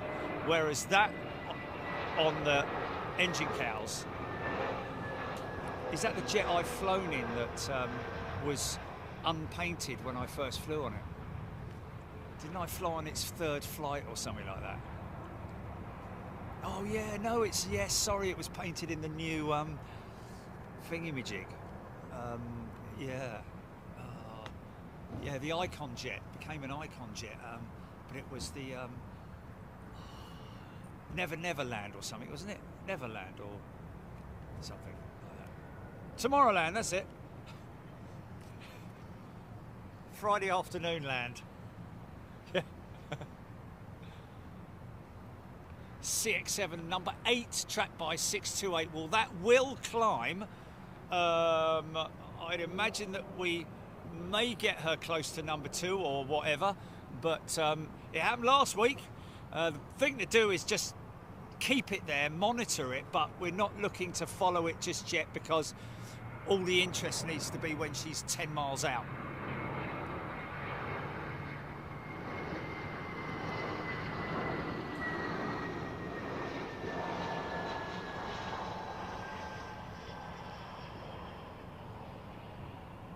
Sort of like, do you know what that reminds me of? The engine cows, Iceland Air 757. Or actually, sorry, not Iceland Air 757, but they've also had 767s with those coloured cows, didn't they? I'm sure. Zoe, 747 turning on to final approach. Okay, so she's about, well, I said 9 miles earlier, a little while ago. I think it might have been 9 minutes. Or did I read it wrong?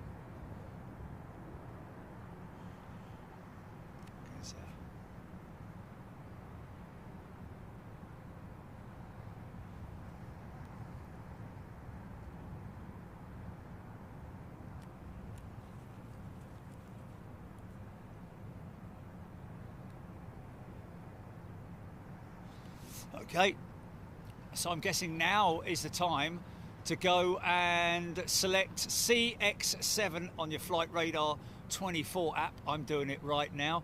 Just go to the top bar and it's already there as a previous search. Go live and show on map, and that is it. I'm tracking her. She's just turning onto 090 south of White Waltham, interestingly enough, which is where we're going to go and do a show, folks.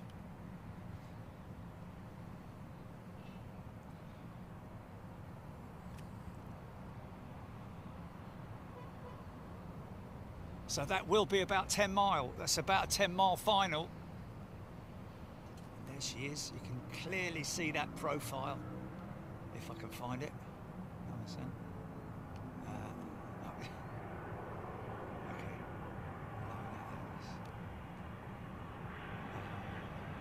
Okay, she's.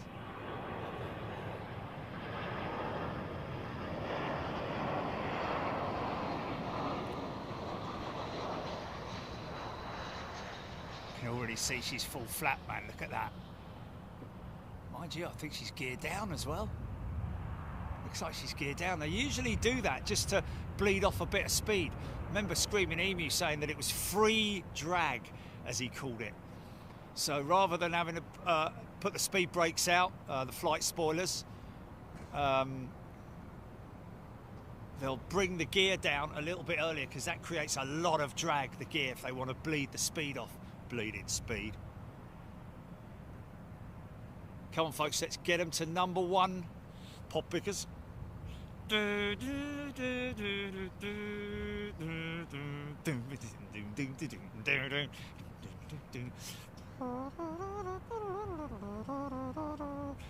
evening, pop pickers, and tonight we go for CX7. Currently at number one, it's whatever it is. Then at number two,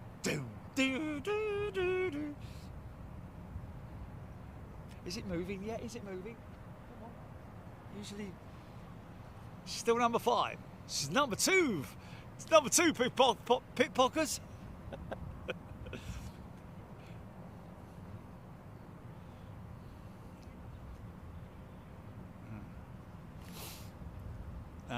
Okay, curtain twitches on number one. Okay, yeah, it's curtain twitches on number one. She won't make number one. Unless those curtain twitches look and get a phone call from another curtain twitcher. Oh, have you seen what's number one? What's number two now?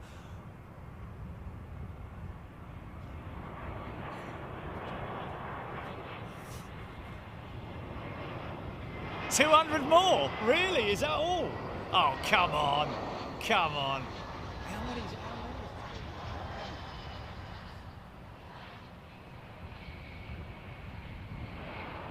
She's number one, pop pickers. And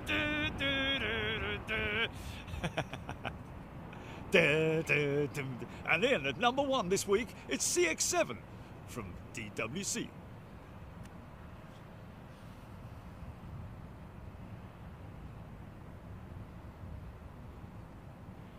That means it'll be on top of the pops next Thursday, won't it? Hope it's got a good costume.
Very funny, Cheryl. Very funny indeed. Yeah, there is probably quite a lot going on at any one time. Hey, 330. Yeah, people running around all over the place, bumping into each other. Quickly, get this down to him, get this down to him. No, it's the end of a sentence. Quickly, hurry up. I can't, I've got... Anyway, EGPX quality landing from the Hong Kong boys or girls there, yes. Beautiful, beautiful, beautiful. Big, heavy, smoky landing.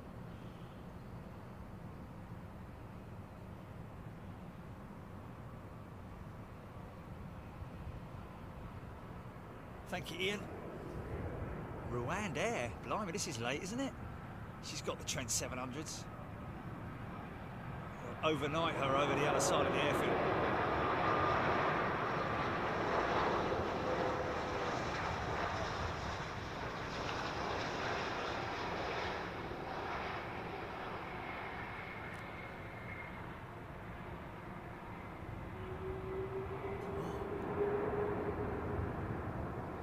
one of our reverser doors is not working there. Top left-hand reverser door is inactive by the looks of that. Am I right? Or, oh no, did they recycle them or not? I don't know. I couldn't see that properly.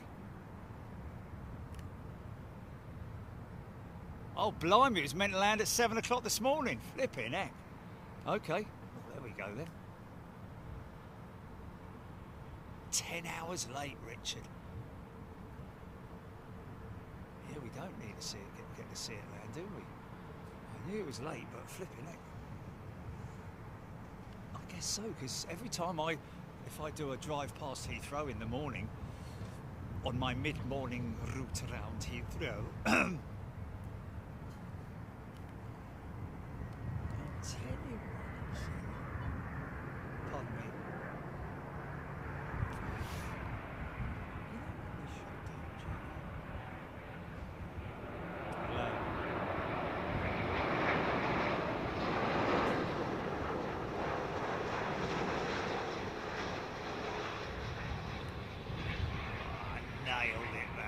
The way she sinks on those gears, man.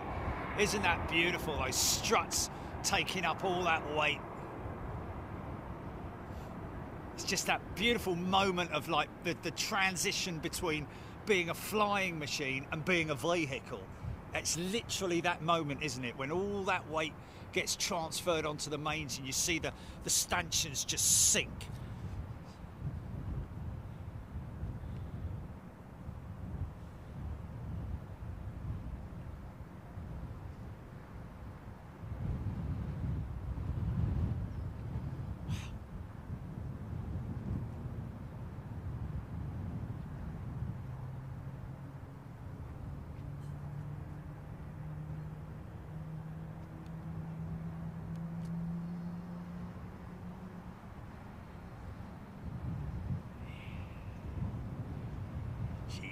Startup.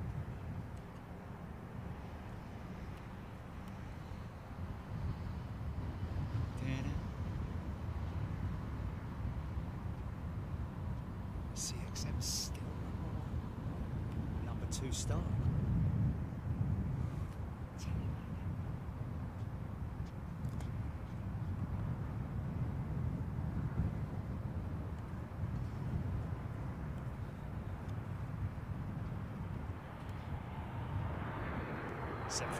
Max, high speed. So it's a 10-knot increase in speed for the 737. I don't know if that's related to the undercarriage length.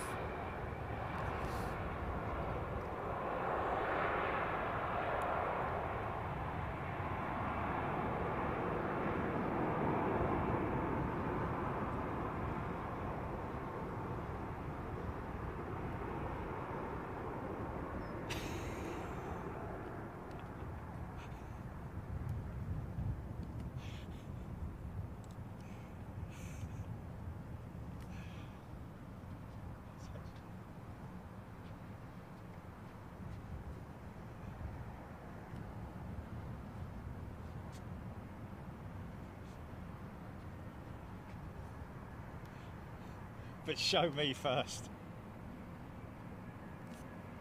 Or maybe not.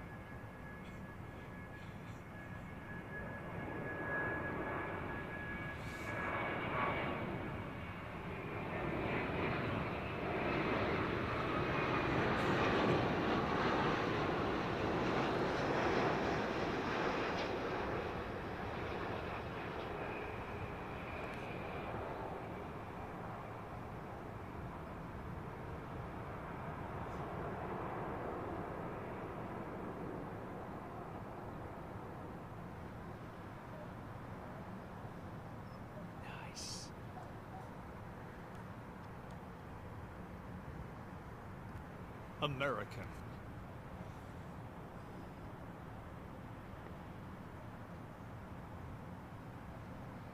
Aaron Thomas, yeah. I think they've had... I mean, what has had more variants, the Porsche 911 or the 737? 737 has had, well, the Porsche 911 probably, I'd imagine. 737, obviously the classics, the 100, the 200, the 300, between the 3 and the 4 was the NG, wasn't it? The next generation jet, which was the first of the CFM powered aircraft. Prior to that, it was the Pratt & Whitney engines, which we've seen a beautiful example of in Honolulu. Honu Jet or whatever it is, or it's a freight, it's a cargo company, isn't it? Anyway, yeah, and of course then the nice.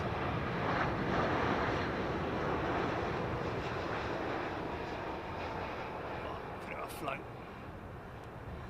Nice.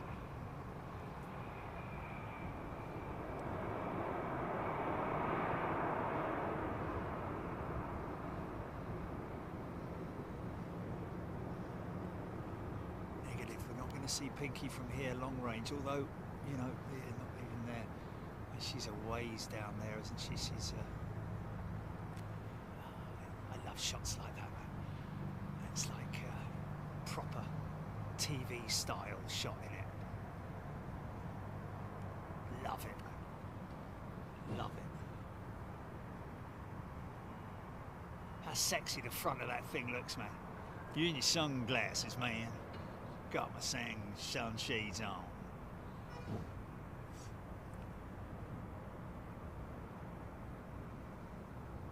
Everyone loving that Vietnam livery. Yeah, it's good looking.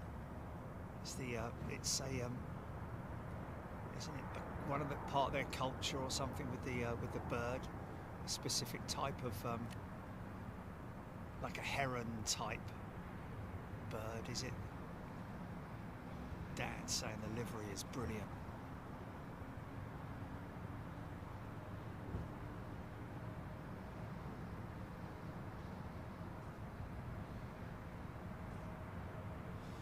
.737 classic 300, 400-5. Of course, yeah, the 700, 800, 900, 737, and then moved to the MAX.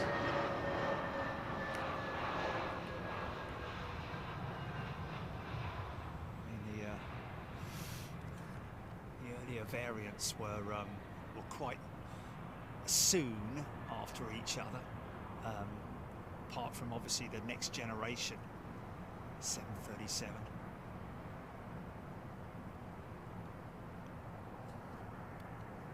Quietly behind the scenes, a little European company called Airbus. Don't worry about them, man. We haven't got nothing to worry about with. They're not Aussies, man. They're Americans. Got nothing to worry about with those guys at Airbus. They're just a bunch of cool, small guys who want to build an airplane. And then along came the A300. It's like, no! And then came the A320. It's like, no! Even more.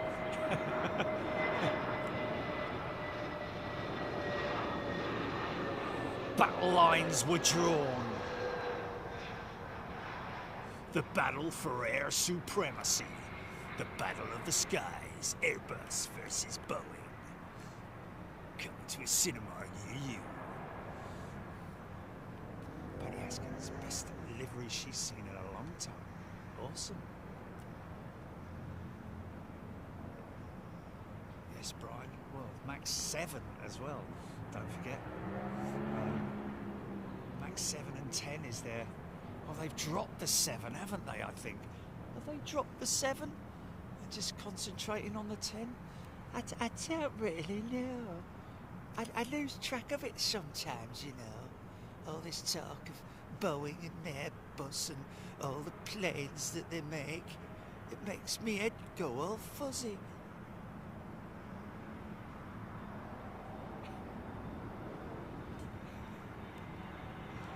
It's all right, Nan. Don't worry about it.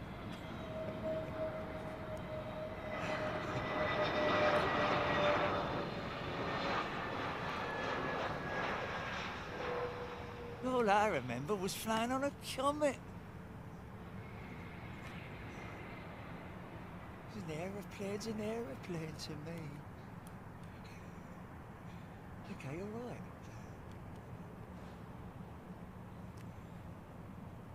Okay, here we go. Start up on the 1000s. listen out for the burbly startup on these Trent 1000s, folks.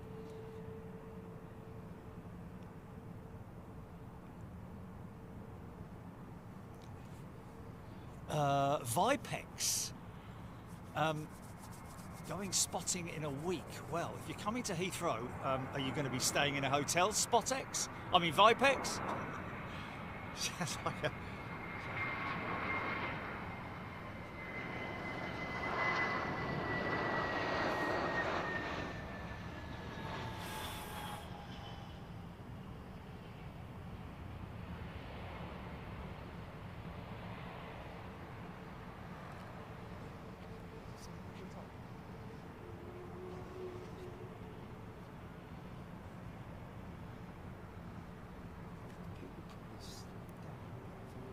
What's he got his hood on?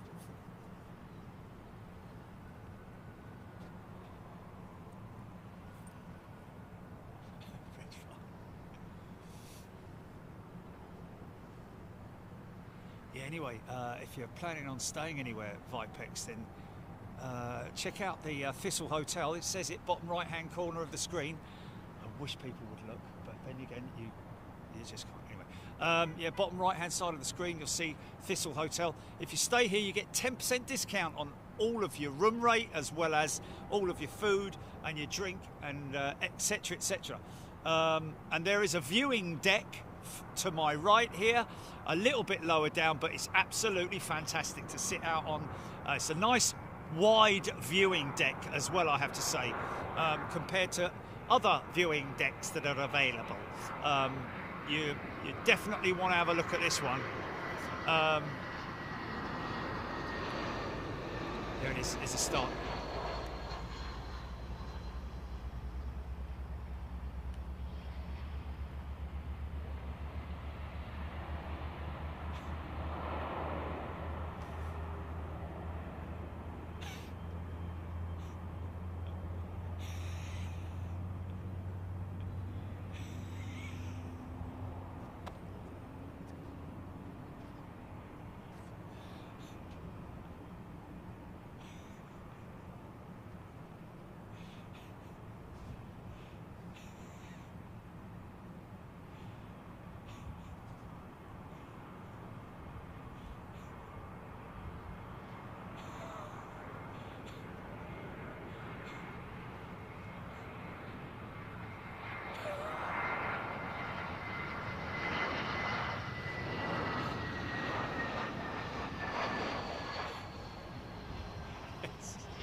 Yes, yes, yes.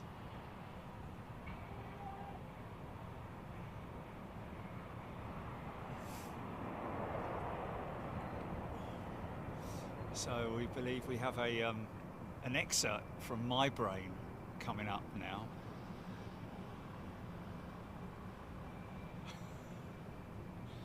Victoria's coming to stay at the Thistle next week. Brilliant. Well, Victoria, I hope you're using your discount code, because if you're a member, not if you remember, but if you're a member, it's good that.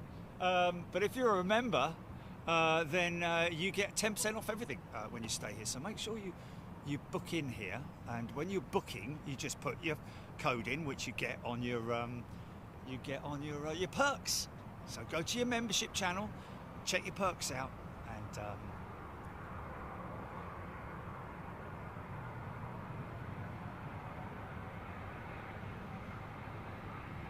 the what? Oh, yeah.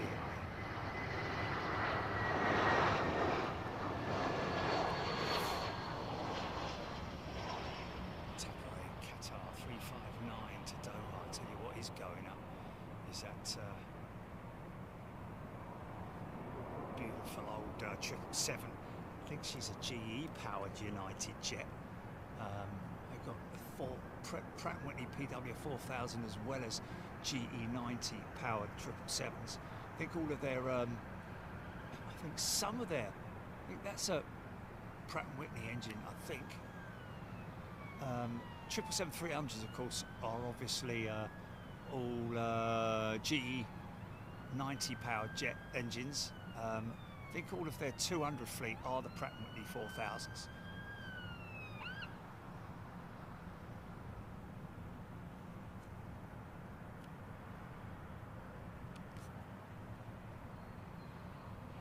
Nick Fishenden is another one that's someone's possibly got it a little bit wrong on their radar or something.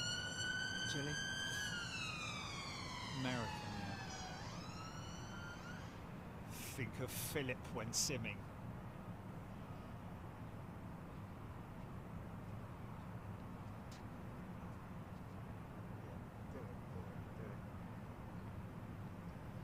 No, yeah, do the kids.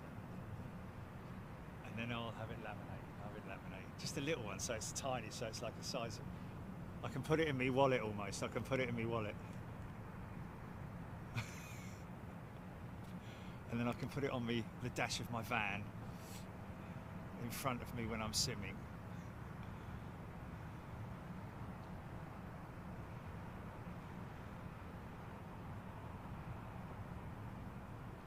Okay, Aaron Thomas also saying American 333 on divert to Heathrow. Luby Lou knowing that it's the mighty Boosh. King of Jazz. I know all about jazz. Don't touch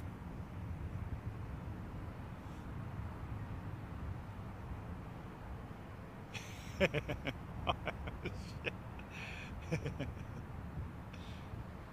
€130. Oh.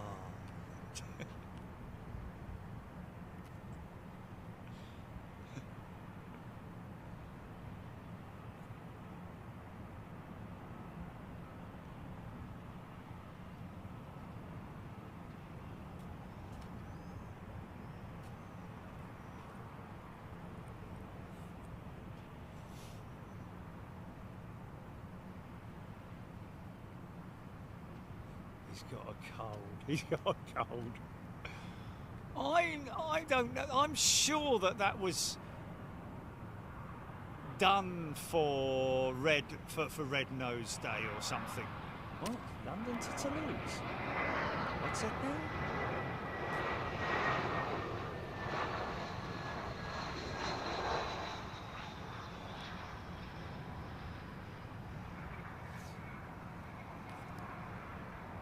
What aircraft is it?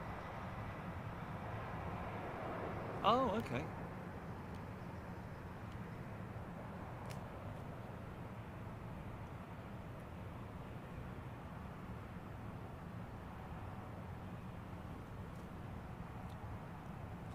Well, Mark, it's been around for so long now, I can't remember whether it was Red Nose Day or Christmas.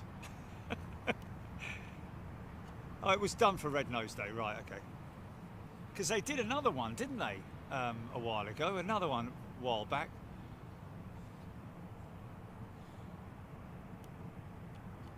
Yes, about 3 years ago, wasn't it?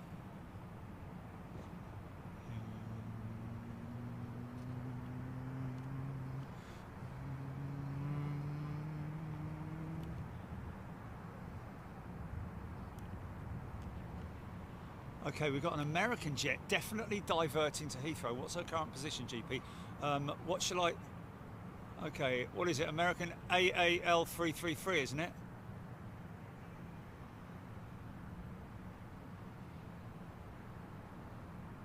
American Airlines 333. Show on map. Over the North Sea. Okay, there she is. Oh, no, hold on a minute, I lost it. No, that's Korean. No, that's... Okay, let me just do that again. American 333.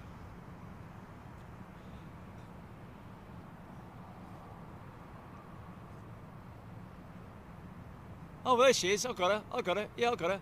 Yeah, diverting to Heathrow. There we go. From... Okay, it was going Athens to JFK, but it's diverting to Heathrow. That's... So what's she squawking? Anything? Okay, so no pan-pan? No pan-pan?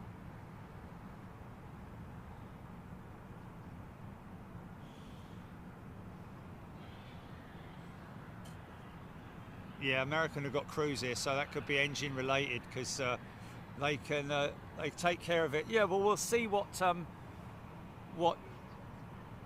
happens in terms of vehicles coming out on the runway. I don't think if she was a pan-pan or or just even a squawking, yeah,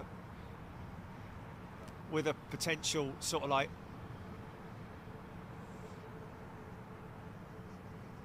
it could be hydraulics, it could be electrical, it could be air pressure, oil pressure, just generally one of the engines not performing as it should be. It could be a whole host of things, really. So for now, we don't know.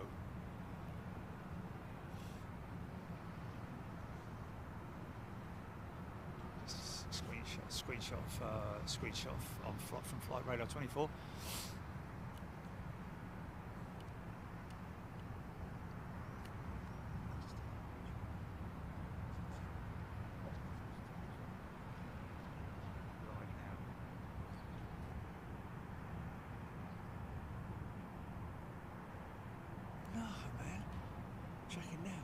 Tracking now. Come on. Come in and tell us if they know anything different.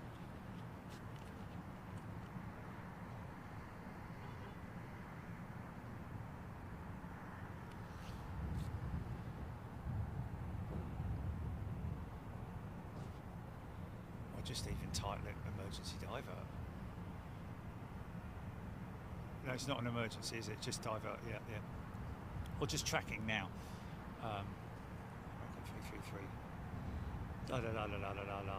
Track now, live, watch live on Big Jet TV. You know what I mean, Doug?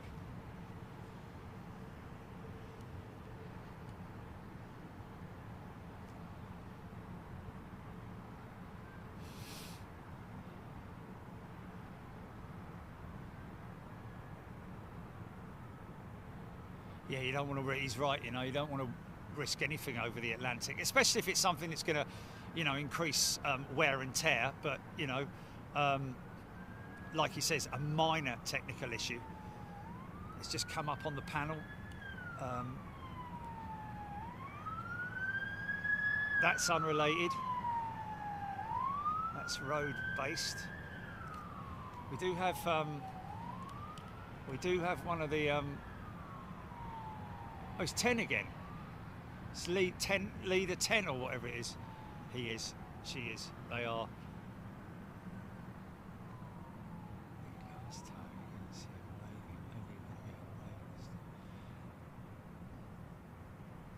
I tell you what, if I was working those vehicles, I would be doing that all the time.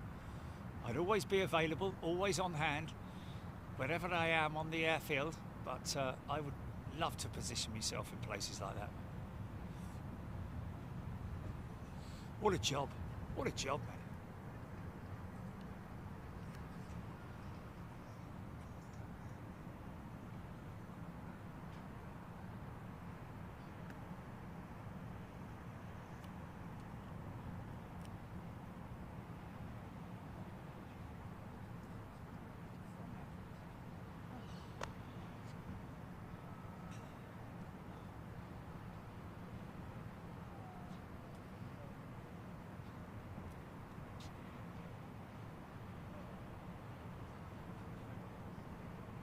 Screen grab, innit? Pop.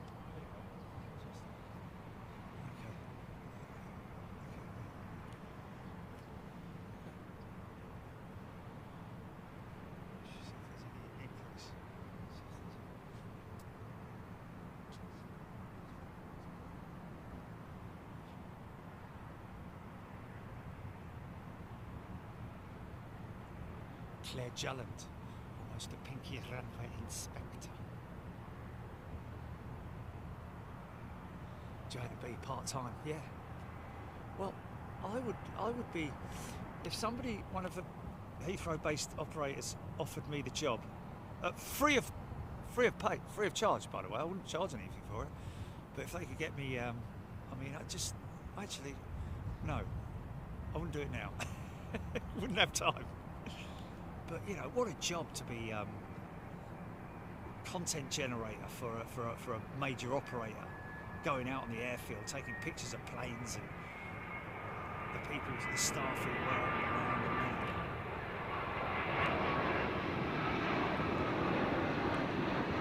Yeah, it is. It is. I know. Yeah. Yeah. Yeah.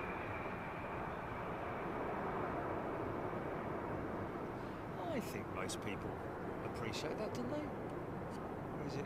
I don't know.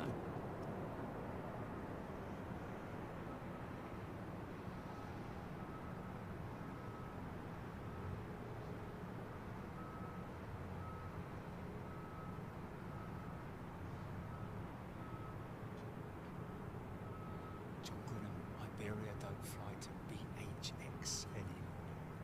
There's a song there, isn't there? They don't bring me flowers anymore. Granddad singing.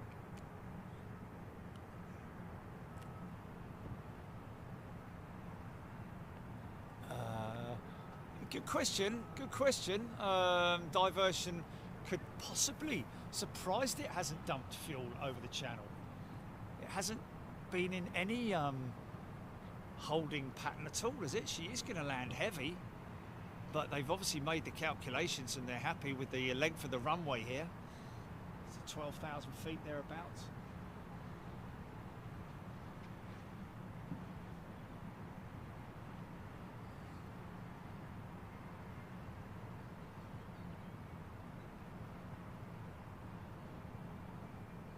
Rwand Bangladesh, is the viewing area good at the Thistle? Yes, is the answer to that, Ruben.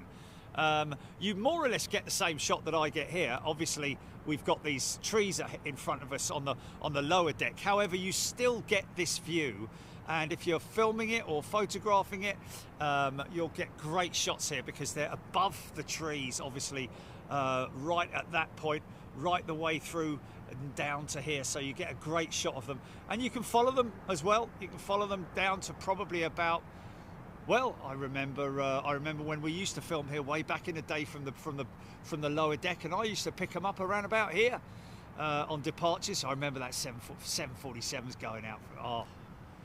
So 27 right operations will be fantastic from here as well. So it's one of those hotels, the Thistle. I haven't mentioned it before, but this is definitely one of those hotels where it doesn't matter if they're on 27s or 09s. Obviously, there are other hotels on Strip that are preferable for 27 operations. But this one is good for both.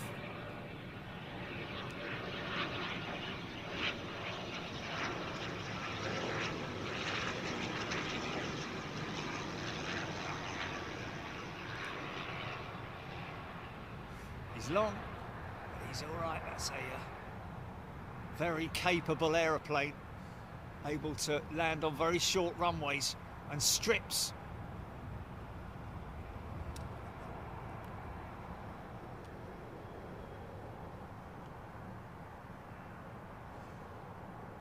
Wow, steep climb for that Virgin jet, man. Wow, she's either very light or been given a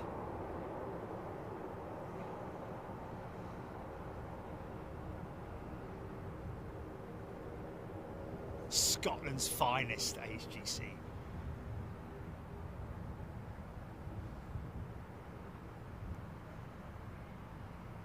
T-tail.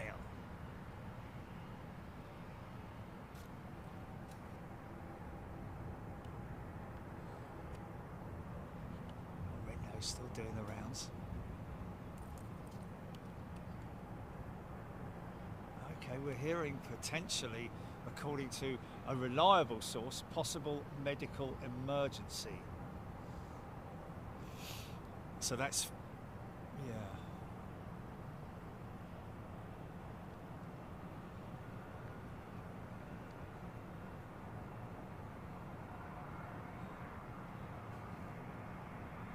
So I'm just looking to see, she'll go to gate and they'll meet her there probably. I imagine. Is it a 300? Is it a 300 or a 200? 200ER, right. So she'll have Rolls-Royce engines, won't she?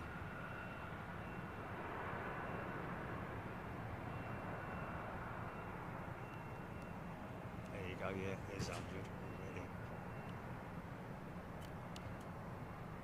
Just joining us, folks. Hello. I don't know if some people may have come over from Twitter, but good afternoon to you. Thank you to Flight Radar 24 for retweeting our tweet.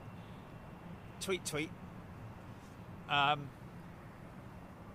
looks like me, look. But one gate up. That's 500, isn't it? It's gate 500.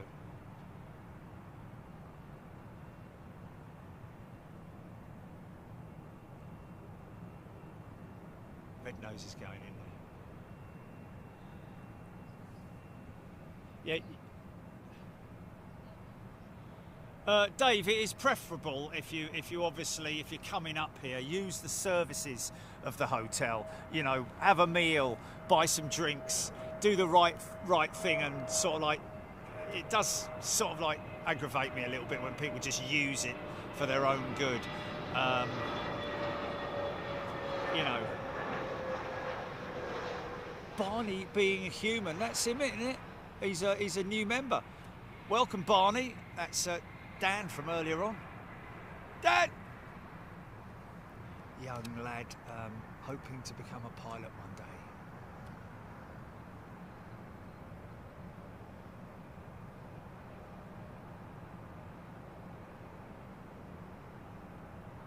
Interesting question. Ruben Bangladesh. Oh, bless him. He's going to be 80 on May the 28th. That'd be fantastic, Ruben. Yeah, and I don't know when's the last time he went to an airport, but 80 years ago, flipping heck. Well, let's call it 70. Let's call it 70 years ago, shall we? 10 years old. And oh, hello. Oh, that was a bit of a long retract, wasn't it? Did he have to recycle that? Or is that just me? But yeah, that's lovely for him to come down here, and you'll have a great time, Ruben.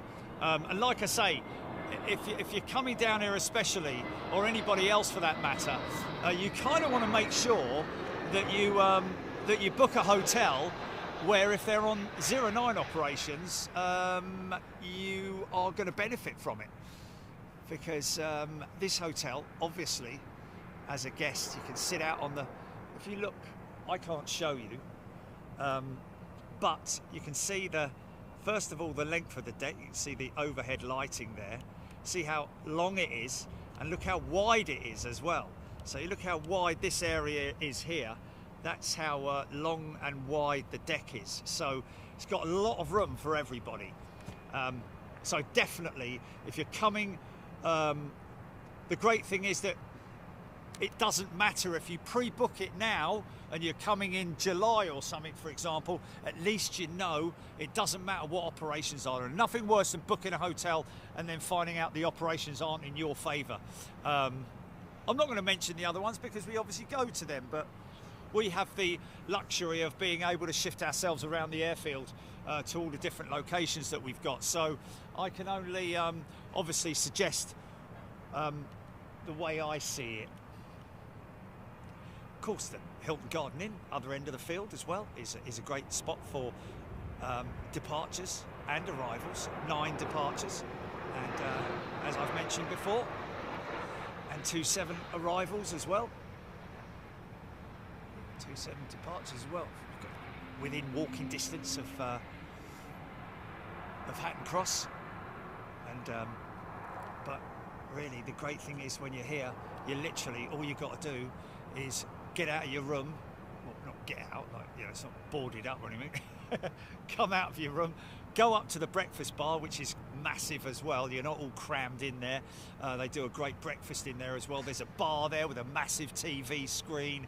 It's called the Aviator bar, isn't it? So you've got everything in there. A fully stocked bar, great breakfast. And of course, just out the doors, right in front of you, there's your deck. Sit out there in the morning, nice warm jumper on, nice cup of coffee with your breakfast, watching the planes come in, the early arrivals.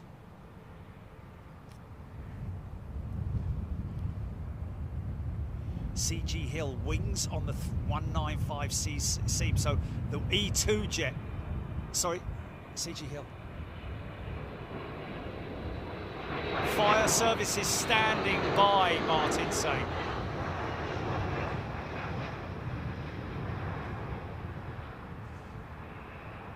Okay, we're hearing an onboard medical emergency. The fire engines are just there for training purposes, probably. Oh, yeah.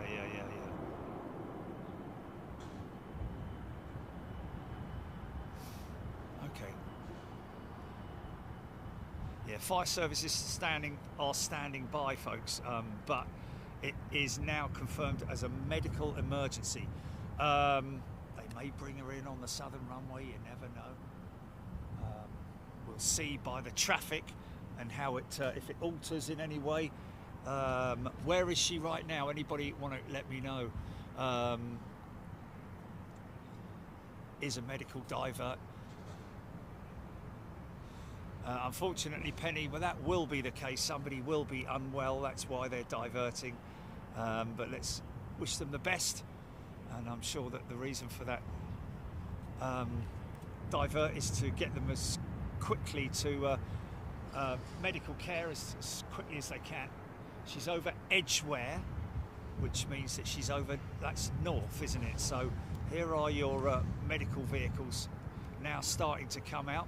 They're on the double blues, which indicates that it's not a drill.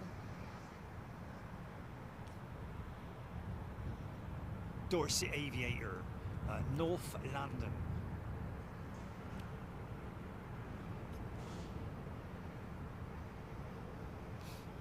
Okay, Alpha Echo. Okay, fair enough.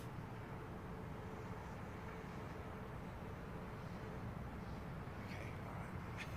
Sorry about that. Look.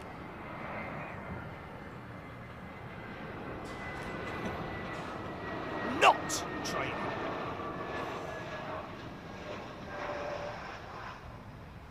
Okay, fair enough. They do it in America, don't they? They bring out when it's an emergency in America. I've had somebody with a medical emergency in the fire department turn up because they use it for training purposes. Just thinking that might be the case here, maybe not. Maybe because they obviously think because it's heavy, the aircraft's heavy, it might have a lot of, it will require a lot of braking and therefore much more stress on the engines and brakes, specifically on the brakes. So if a brake fire was to happen, then they would obviously be there to put it out or deal with it. They might have a couple of trainees with them. You never know, who are onlookers. You know what I mean? Not training.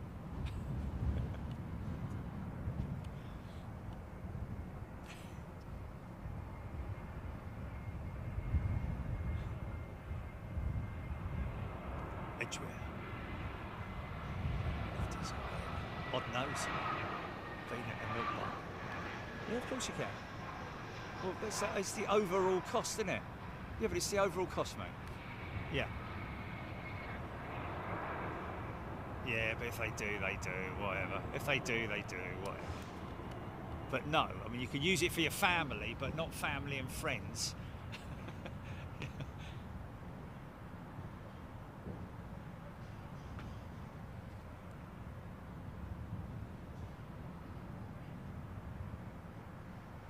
No, your benefit. Hold on a minute. Your 10% is based on you staying here. Yeah. This is based on you staying here. You can't come here as a Big Jet TV member and get. And well, actually, I don't know if you have dinner here, you might get 10%. I don't know. Maybe I'll ask them next time I speak to them. You never know. I mean, if somebody comes here with the family and they have a meal here and they're members, but they don't stay here, then I don't see any reason why not.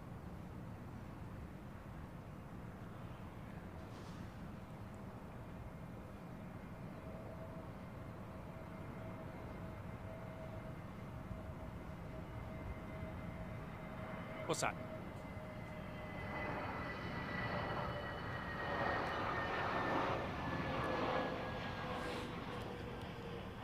Maybe you asked me while I was answering.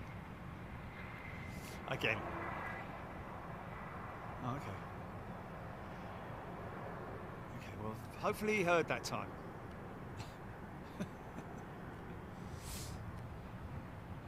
It's just like anywhere, isn't it? The courtyard's the same, isn't it? If you're going to go up there and use the facilities, i.e. the upper deck, you do the decent thing, don't you?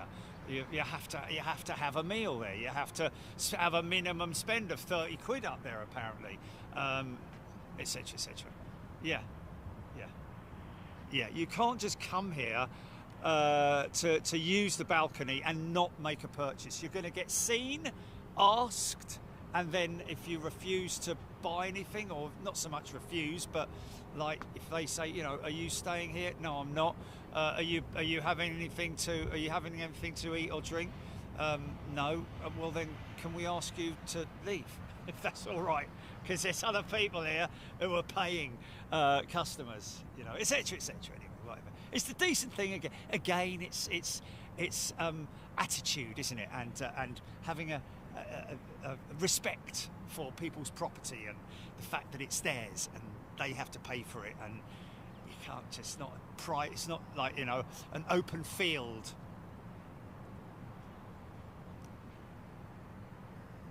Oh dear. Oh wow. John tried to get in on Friday, but it was fully booked. Thursday. Well, there we go. It's a popular hotel, mate, I'm telling you. He tried. Sorry you couldn't get here, mate. You got a lovely view of the M4. It's got to be over the other. Wait. Yeah, I know, mate. Don't forget, mate, I've got my eyes clearly visual all around the field. If I see something big going out of Southern Runway and I'm able to do it, don't worry about it, mate. You know, you've been watching the whole show. You've been watching the whole show that I've been getting departures as well. Obviously, this is arrivals, this position, primarily, but I get decent departures as well. So don't worry about it, mate. I know what I'm doing. Thanks very much.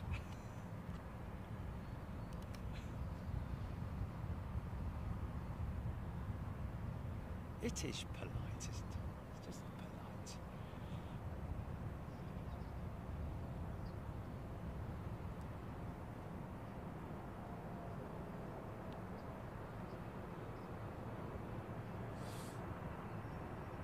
Blimey. What time do you go to bed then?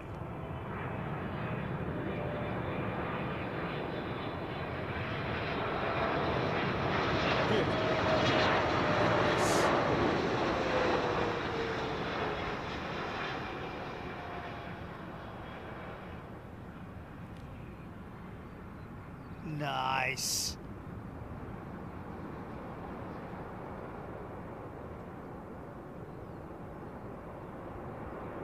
Yeah. And they'll all be bleeding A320s and stuff, won't they? Wow, man, when it rains here, hopefully soon, I want to get a rainy day. Rainy day at Heathrow. Is it forecast to rain on Wednesday? And will it be 09s? Well, there we go, folks. So we might Wednesday get to see this place in 27s on Wednesday. Oh, interesting. Well, that might work as well, Jilly, because if it's arrivals, we'll get full-on reversers, and then for departures, we get them come screaming past us. Yeah. So 27s, folks, position here on Wednesday. Apparently, we're hearing. Okay, American 333 is on final approach.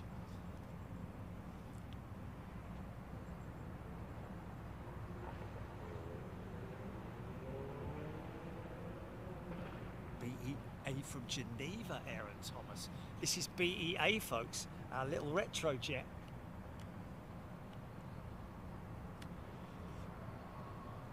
Saw that going out first thing when we started.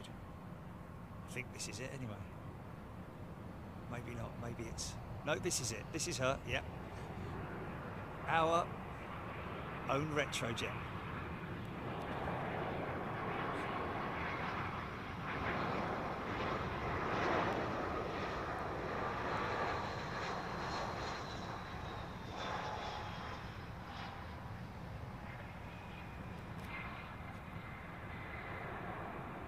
So this could be quite...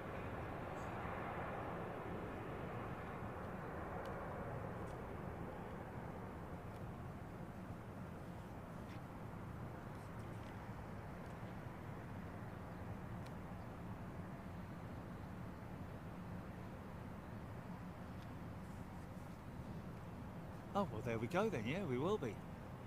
Make sure he messages us and all that kind of stuff. Are we going to get funk out of this? No, a little bit of long-range funk.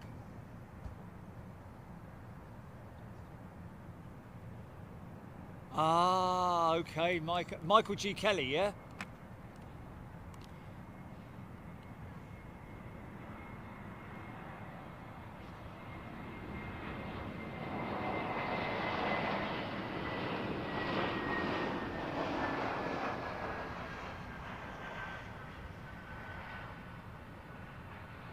Is that some kind of a beechcraft or something?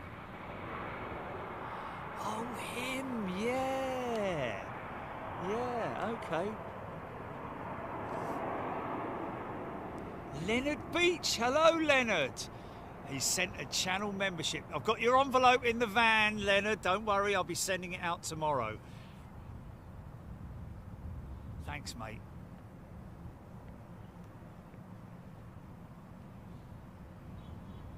C-17 to the north of you. C-17 to the north. American 333, you are clear to land. Let's see if we've got any visible signs of emergency vehicles. We did have earlier, but it's kind of...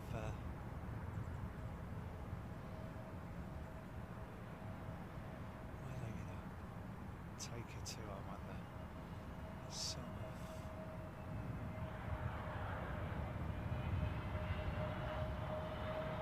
of. John Palmer's gifted 5 channel memberships. Thanks, John. That's very kind of you, sir. Thank you very much indeed, Mr. Palmer. Kuwait Air Force C-17, apparently. It's not him there, is it? Did you see it? That's not it either.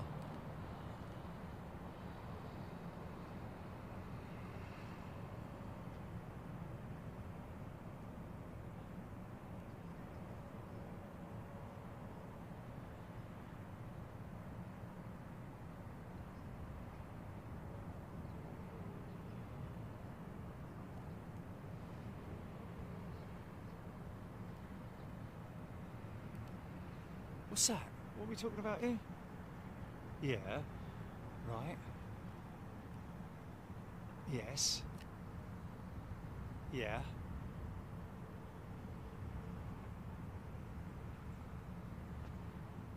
Oh, he's flying over Guildford. Flying over Guildford. What's that there? That's the name there, isn't it?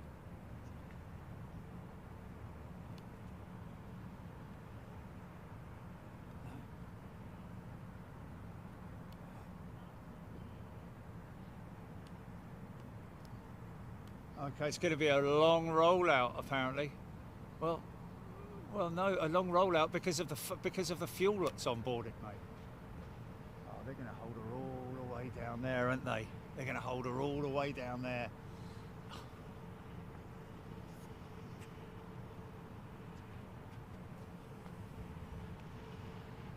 Well, one thing's for sure: this pilot's been trained for this particular scenario.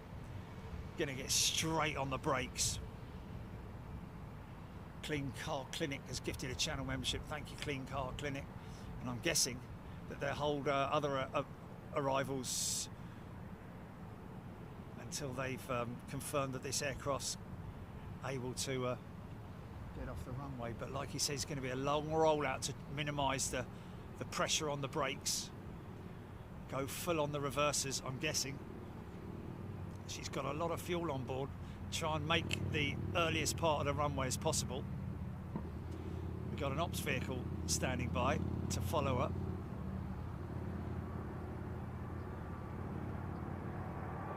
checker's been cleared onto the runway. I've got him rolling on now.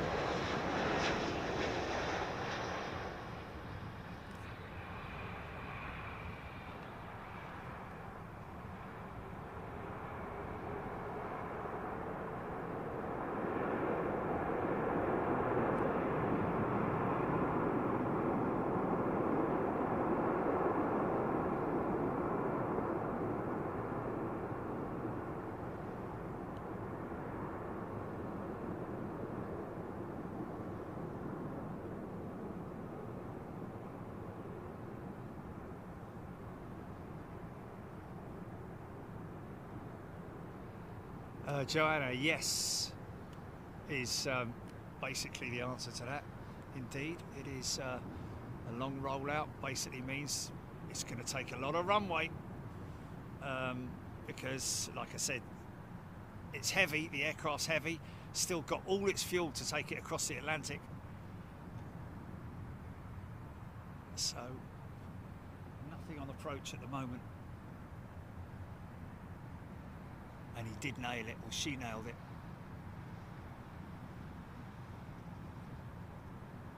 Blimey, look, she did go long, flipping heck, look at that. Looks like the brakes are okay. Wow, she's gone full length, man.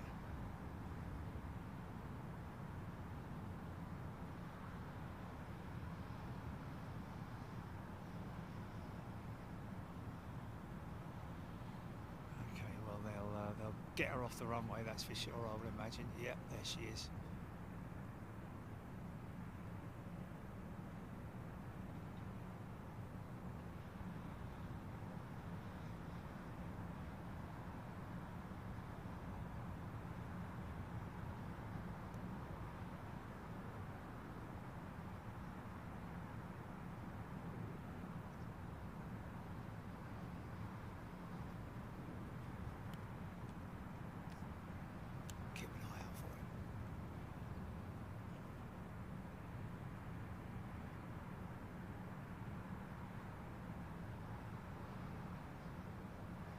Yeah, they'll need more than 90 minutes to cool those brakes down, I'm telling you. That'll be at least 2 hours before she flies out again, I would have thought. But yeah, they could potentially continue on their way. She's clear of the runway now.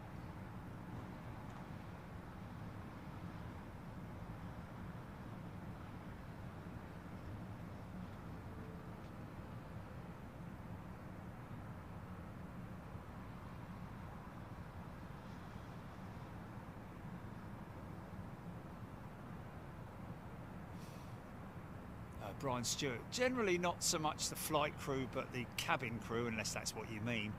Well, CPR, how to administer it, CPR, there are whatchamacallits on board the aircraft as well, the what are they called, defibrillators and all that kind of stuff, and cabin crew are trained up to a certain degree, but there's nothing to stop an individual training even more than that outside of their depends on how much. Whoa, go around. That's obviously because the ops vehicle's still on the runway. That's pilot induced.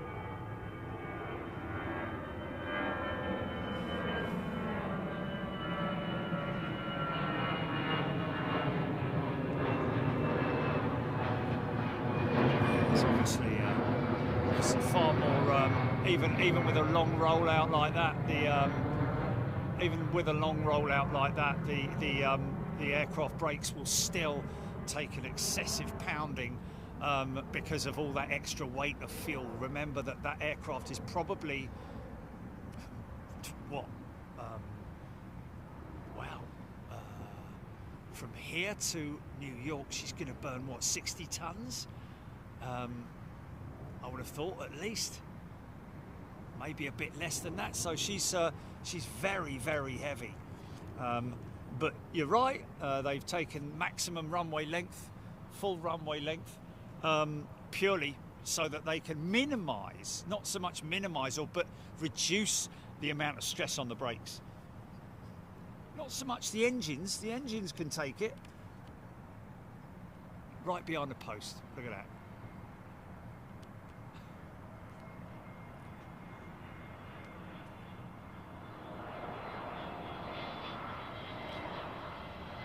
So they haven't even called up.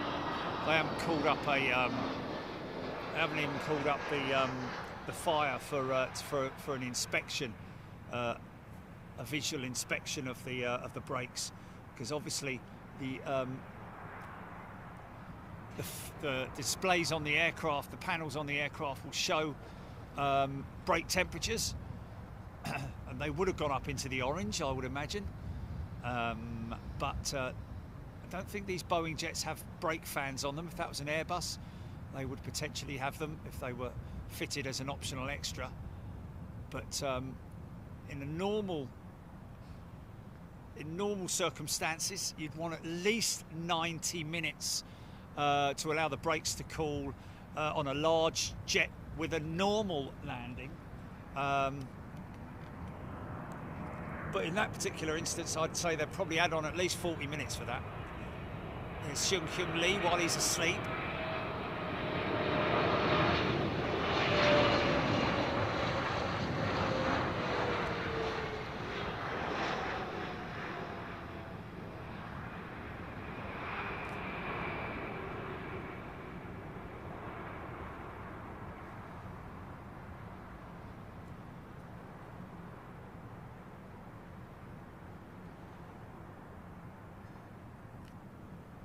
Okay, there's the emergency vehicles, which are probably going to follow her. And then maybe when she parks at gate, if they're going to put her on a gate, I'd imagine they would. Or actually, no, fire have gone.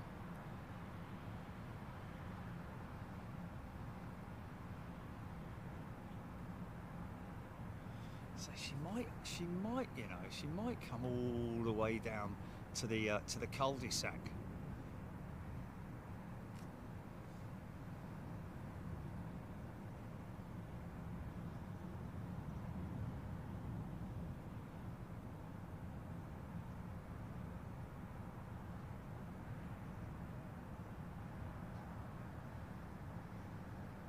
Okay, so that is it might be here, you know. It might be there. There you go, like I said, it's going in there. Oh, blimey, look at me, that's lots of faces. Hey? Oh, good point that, John Montague. Flight crew potentially would run it. What's not needed, Gilly?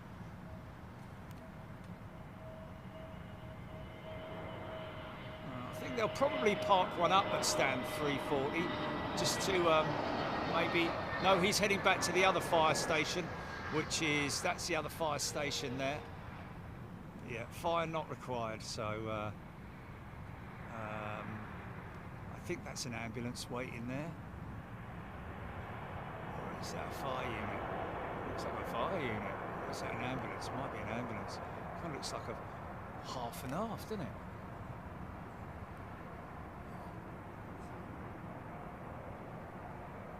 Possibly. Wow, GBYAA, I was 20 tonnes out, well, 16 to be precise. Just ran the divert through Simbrief, not exact with weights, but roughly 44 tonnes of fuel on board. Oh, okay. So what's her maximum landing weight versus the landing weight of that jet?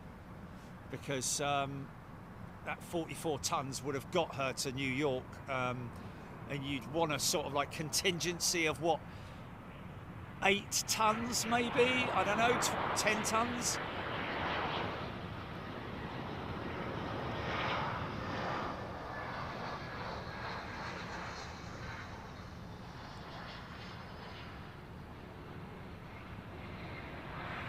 Yeah, someone just mentioning about the crew. There are American crews here in London, based here in London, so they may have to, depends on how quickly they can get this thing turned around, really, I'm guessing. You know, because you have to consider flight crews and cabin crews have to take into, more so flight crews, I believe, have to take into consideration any divert as well. So, and that divert could involve an extra couple of hours. Let's just imagine the one that just went out of New York to Frankfurt, that was 200 miles east, or even sometimes when they're halfway or a third of the way across the Atlantic. I'm just going to move. Sorry, folks. I'm just going to move the camera over here. Sorry about that. So that we've got a bit of a better shot of her.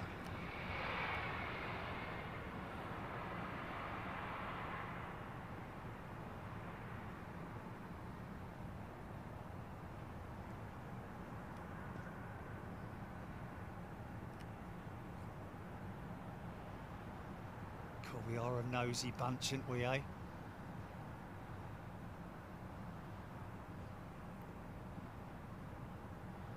Interesting. Stopping there. Oh, is he just moving? Is he inching forward? Maybe inching forward, yeah. Just seemed like a rather abrupt stop there, that was all. No, he has stopped, hasn't he? Or is he?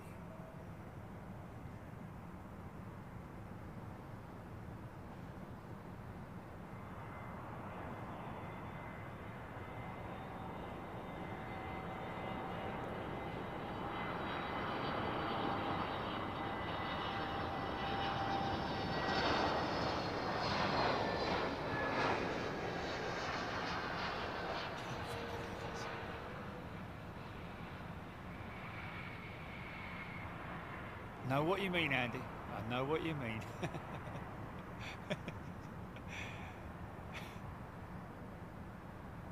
Each to their own. Dean saying you can see the plane is heavy. Yeah, she might. Well, no, she'll be all right for. I mean, she's got that. At least she didn't have to be put in any holding pattern.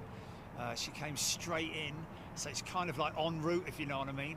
A reduction in I mean, obviously the flight, the descent down into London was relatively straightforward. Engines at less power, of course.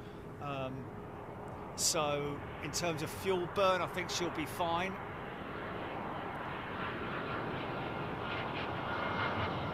Yeah, it's definitely stopped at its blocks, isn't it?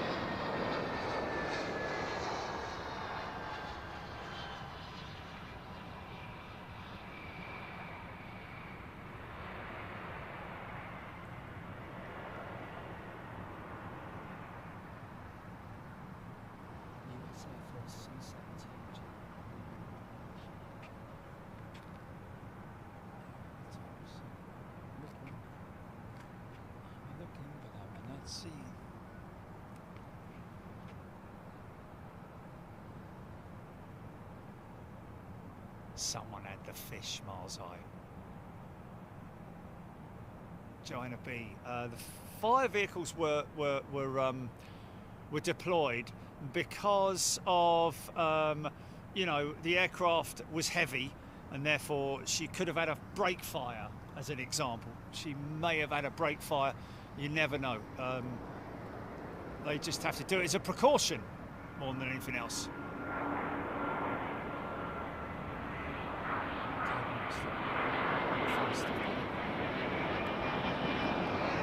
Oh, look at this beautiful bird, man.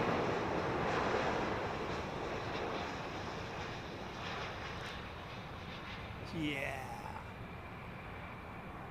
Ain't she sweet?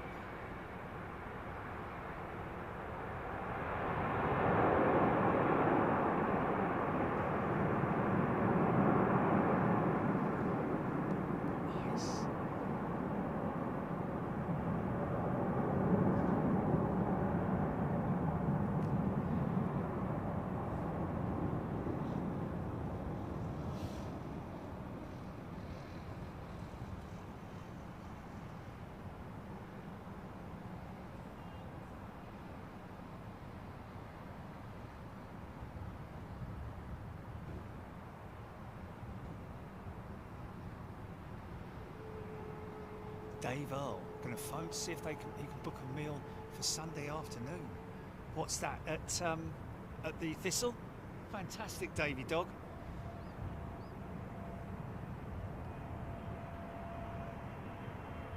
I know a lot of people are like, oh, don't go away from it. Don't go away from it, keep it there. Let's do it. Let's see if something happens.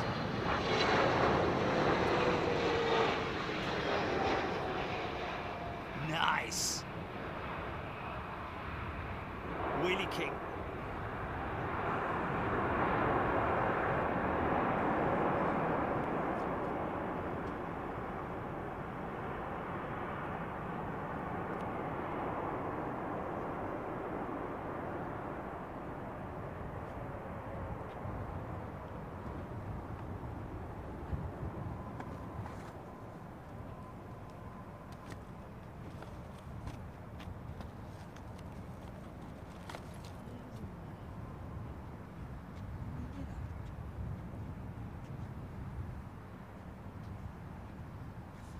Put all my winter clothing in the bleeding back in the winter clothing wardrobe the other day. Now I'm bringing them all out again, for crying out loud. Oh well, I've got my new hoodie arriving, and I got my new hoodie arriving, and I have I with the green one, Please say yes. Please say yes. Feather dust a long time to get that front wheel down. Yeah, pretty cool, huh? It's another jet that looks great, isn't it? It's the big livery that does it, isn't it? Jay Allberg saying American website has 333 departing Heathrow at 6:50 approximately. Okay, half an hour then.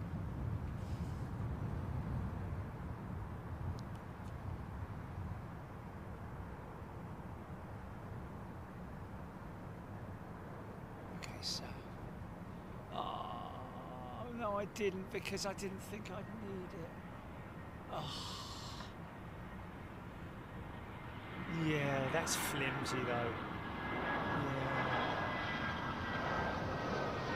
That's a shame. Can you... Not a zip line.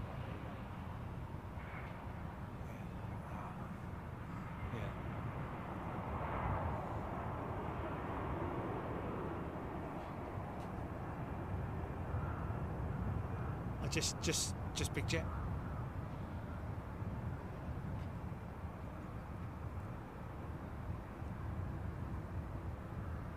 Okay, let's see with the TV on it then. That one then. The same one that bloke had. Start up.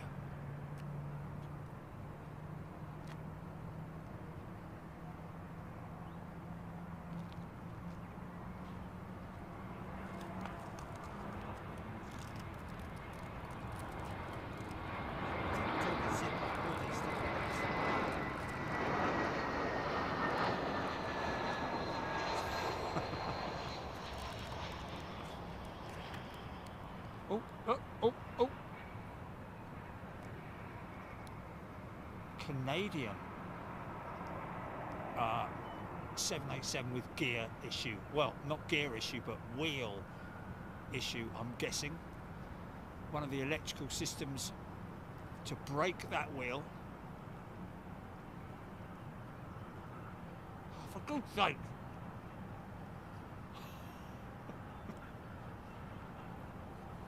Philip.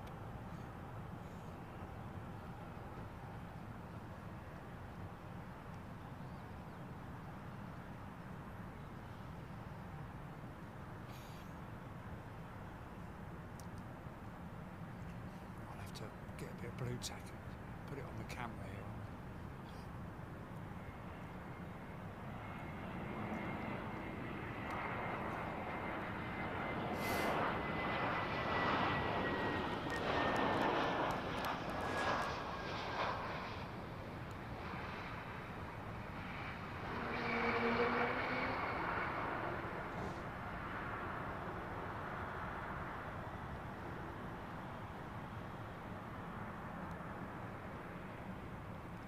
Usually around 2 minutes.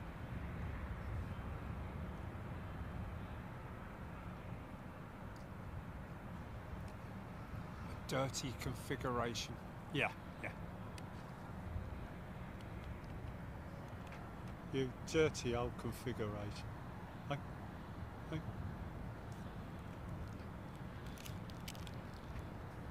Now, what are they taking off there, I wonder?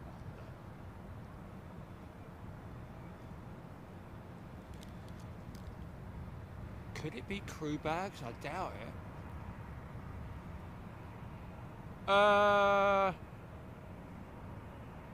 Yeah. Please, yeah.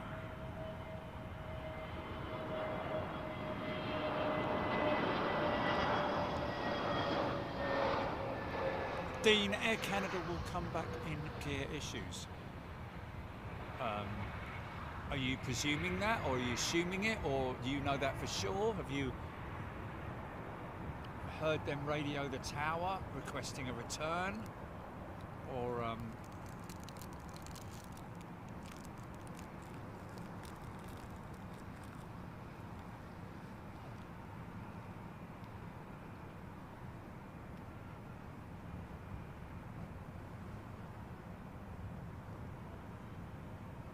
whole can coming up? Oh, that's the poorly customers' luggage possibly coming off.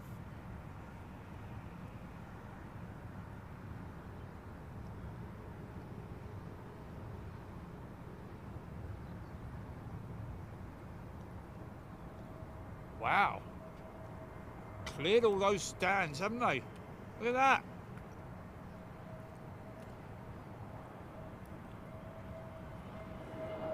Once again, COVID returns to London Heathrow.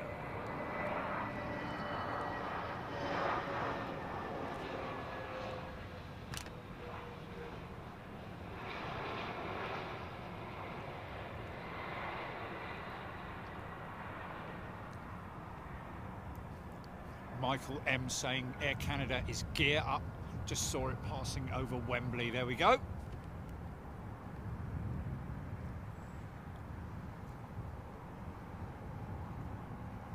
Now to get to the can, that's the great thing about this barcode systems, isn't it? That you can find that, you know that can exactly where it is on the aircraft.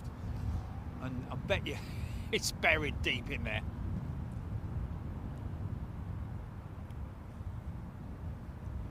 Ian, yes, they probably would, because they literally they scan the luggage before it goes on, and then scan the container, the ULD, and then they will know not specifically where it is on the ULD, but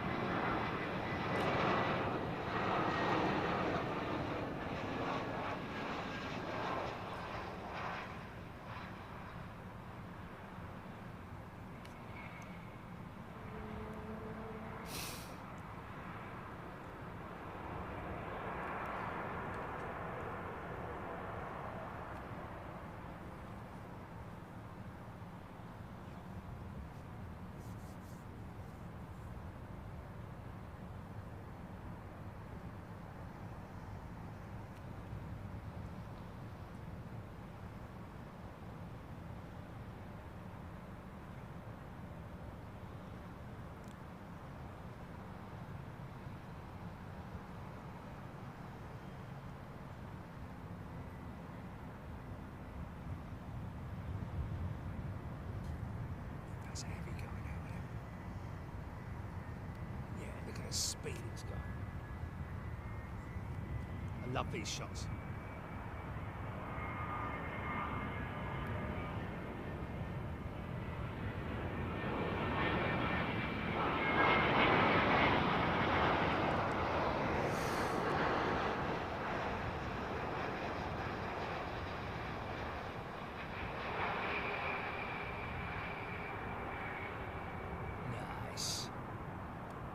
Feather Duster has just upgraded themselves to first class next flight to Atlanta.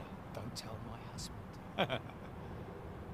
Simon Knock, take care, prepping for the week ahead. Thank you, mate.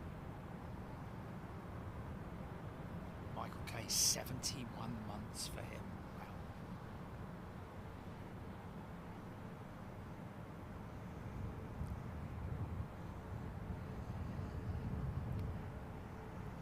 Yeah, you might be a cadet, Stinky Mole, but trust me, you're just as worthy as everybody on Big Jet TV in terms of just the fact that you are supporting the channel. It's a wonderful thing to do, and it's a very honourable thing to have you guys. We are very honoured to and humbled to have so many fantastic people supporting the channel.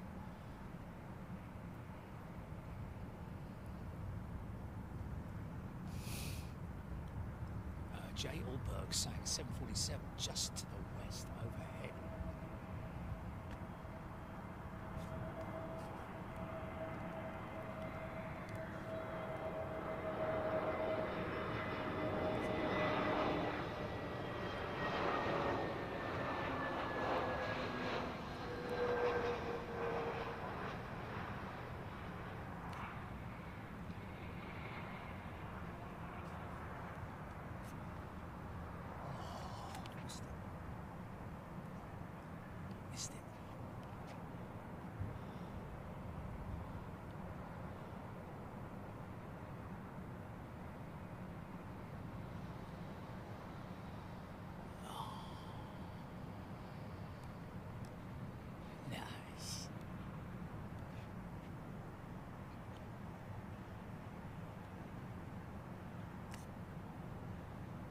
Beach aviation education streams.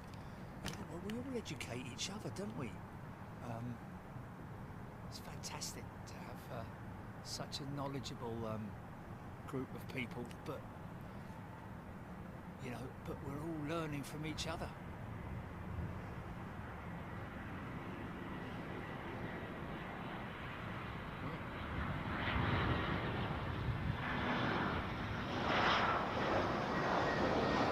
Another 20 minutes, that aircraft should be departing. I'm quite surprised because I always thought that the brakes had to be below a certain temperature in order for the aircraft to operate.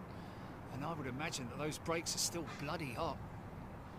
I thought it was a 90-minute turnaround minimum for each aircraft. Certainly isn't going to be an hour and a half, is it?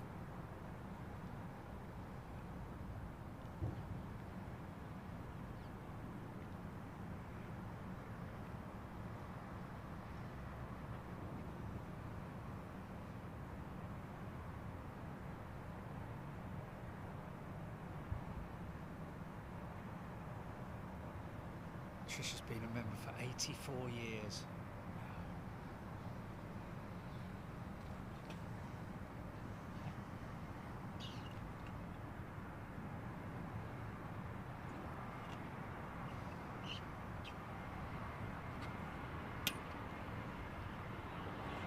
Oh, is it?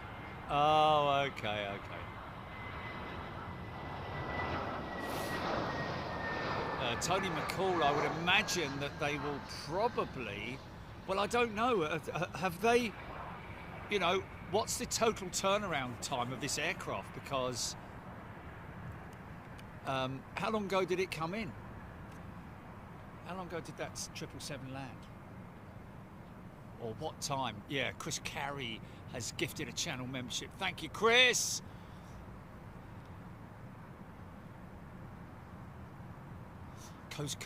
Kozgutton Juice is a new member as a result of Chris Carey. Thank you, Chris Carey. I don't need any brakes for a turn and burn, Jerry. John Palm saying, yeah, but you do need brakes in the case of an emergency stop. So if you're halfway down the runway and you've got an emergency, you need to stop the aircraft, the brakes need to be completely efficient and cool enough to operate the high temperatures of a stop, if you know what I mean. which is why there are regulations. See.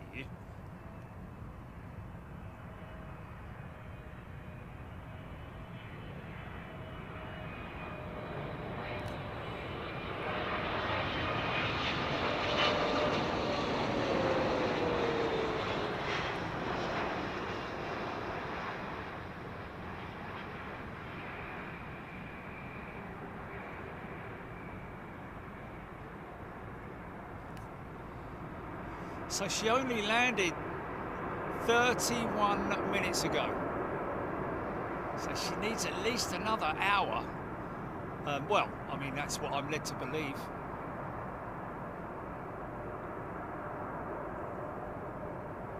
James Dayton, I think American went light on the brakes. It sounded like they've had full reversers. Well, I would have imagined that they would have gone heavy on reversers and brakes, to be honest with you, if she's full. In terms of fuel. Carl Hanlon saying the long landing rollout would have kept the brakes sorted temperature wise. Yeah, but Carl and others, what I'm saying to you is that any normal aircraft that a standard procedure for a heavy aircraft on turnaround is 90 minutes. That's what I heard. Whether I'm right or wrong, look it up. What is the minimum turnaround time to allow brakes to cool on a 777? Look it up, see what it says. He might have been talking. It wasn't a bloke down the pub. Oh wow, loco. Japanese domestic 777s have a 30-minute turnaround, but I assume that's standard landing procedure, so brakes won't be as hot. Yes. But I thought that even standard landing procedures had a 90-minute turnaround. So either I read it wrong or somebody told me it incorrectly. It was a long time ago. So 30 minutes then. Oh, funk. Ah, I just missed the funk. You missed the funk. Oh, look, it's D80.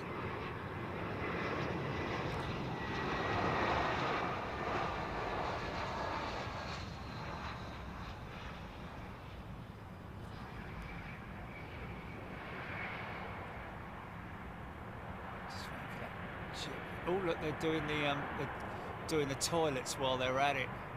Either that or putting fresh water on board.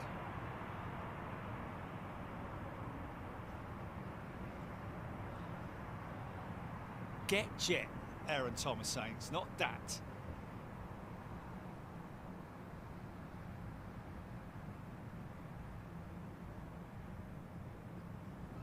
No, they wouldn't take the passengers off.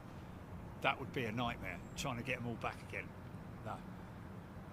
And not only that, but they're not, you know, they'll have to go through customs and all that malarkey.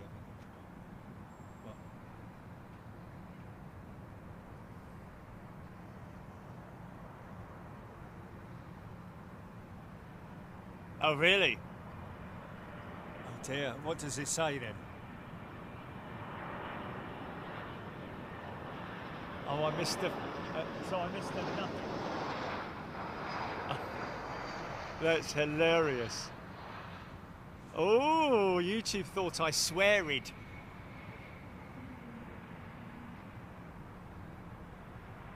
Need to update their systems. Funk. F-U-N-K. Funk. See what it does now.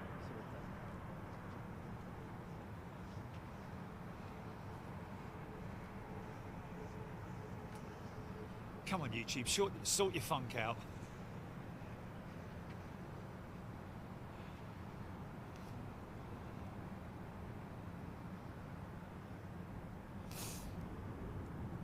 Andy too, yes, they will have to file another flight plan, most definitely. And they've probably already done that. That's why it's given a 6:50 departure.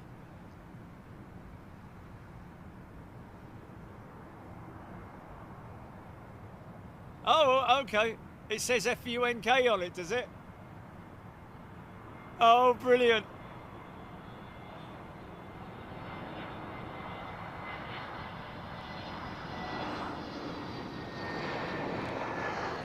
That's brilliant. We could do some t-shirts like that, couldn't we? I'm a funking idiot.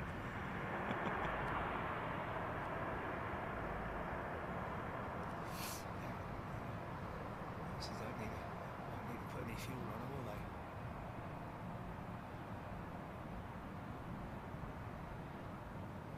will they? Okay, James Dayton, turnaround on a general passenger 777 flight is anything from 60 to 90 minutes. And that's from Simple Flying, a very well respected source. So I wasn't far off, was I? Well, I mean, I was right with a 90-minute, but anything from 60 to 90. So going to be right on the button then. It's going to be right on the button of 60 minutes, isn't it? But that's a general turnaround.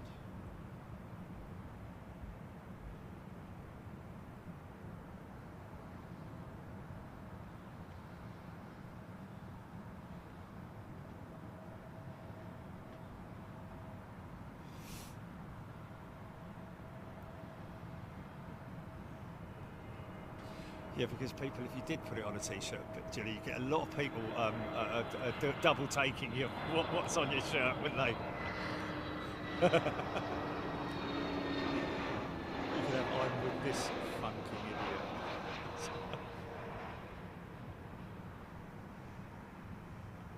Just a finger pointing to your left or something like that. Or yeah. And then just brand it, Big Jet TV. Okay, put that one on the post. Anybody else facing? Come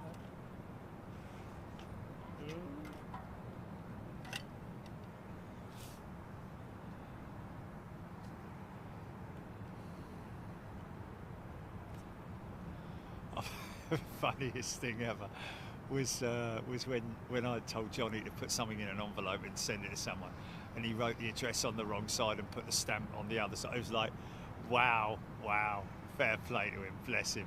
He didn't want to ask though, did he?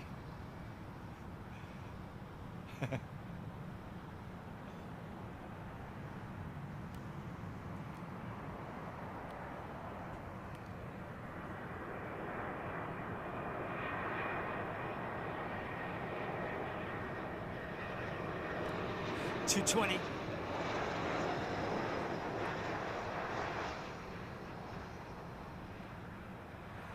It's probably to get the I just said it. I said it to get the person who's come off get their luggage, and it might be that it's not the person on their own. It may be husband and wife. It may be family or whatever. So they've got to disembark that passenger or passengers, and obviously take their have the luggage removed, and then the cans have got to go back on. I'm guessing that the cargo door is still up. Yes, it is. So they are looking for the luggage now, and then that's probably the longest part of the procedure, isn't it? Oh, look at that beautiful aircraft floating into the air there, man.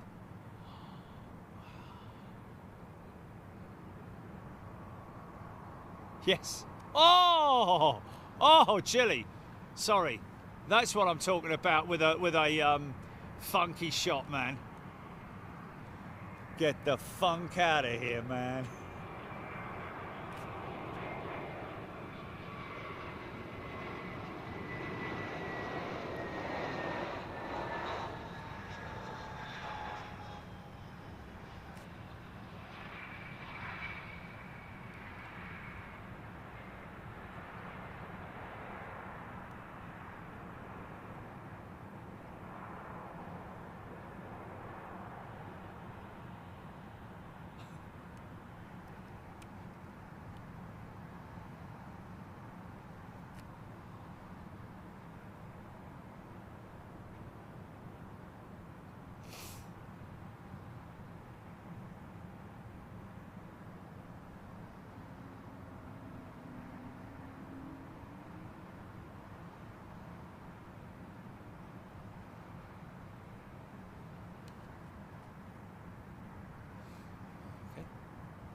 look behind and see what we see. Right there. Right there. Big Ed has upgraded to first class membership. Nice one, Big Ed. And that's Big Ed 8. Thanks, mate. Fancies a bit of Taipei, does Big Ed.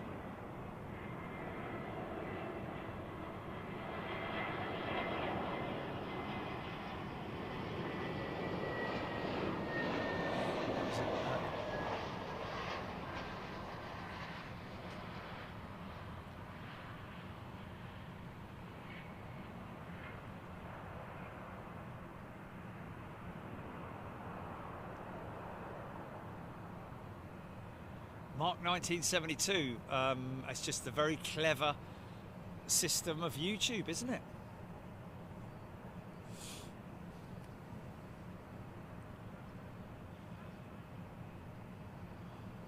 Yeah. So that all the people can type it out, yeah? I'm only joking. Yeah, yeah. Yeah.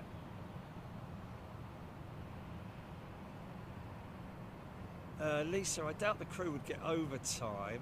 I doubt it. I don't think so. I mean, it's just a... What is that? It's going to be a 60-minute turnaround, isn't it? By the time that jet goes. I just got 5 minutes. It's supposed to be going in 5 minutes. Oh, Etihad, look at you. Aren't you beautiful?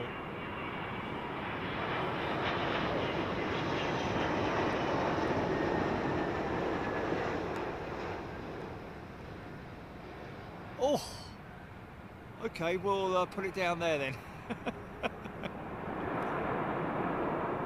Wow! Just check that for screenshot, GP. That might be big and smoky, that shot. Yeah, sorry.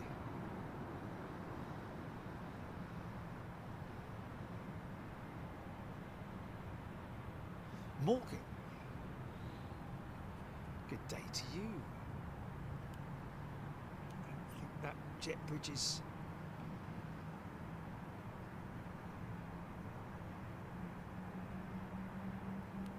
Still wait for the cans to be...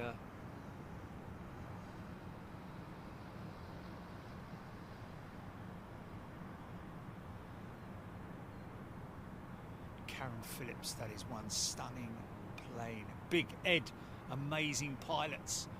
Barney being human, liking the 4-engine, 4 around the floor. Wow, look at that thing go, man. Wow. That's a special clearance, isn't it? Look at that. James Staten, loving the Etihad livery on the 380. It does look special, doesn't it? The Etihad livery on the 380. It's just nicely spread out, isn't it?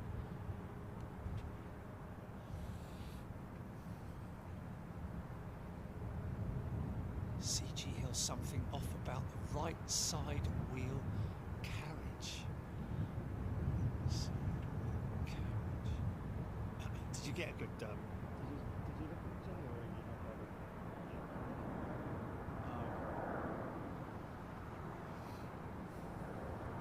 the or Xinjin, London City, Paul saying Xinjin 330-200 due at 7:22.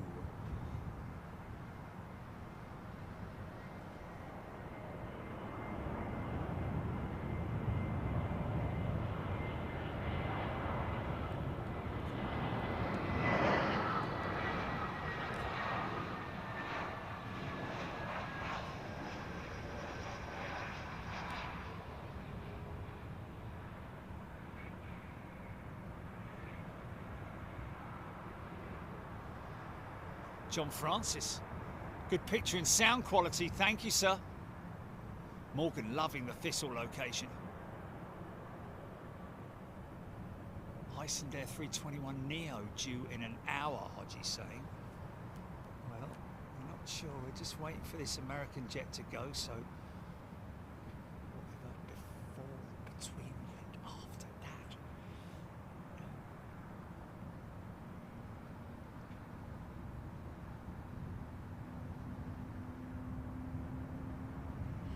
What's that started up?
Be a normal person, mate. Eh? Why can't I just be a normal person? You know, you just called someone a nasty name, which you basically are yourself, and why is it so easy to say? Anyway, see you later, James. Take it easy, yeah? Enjoy your little life.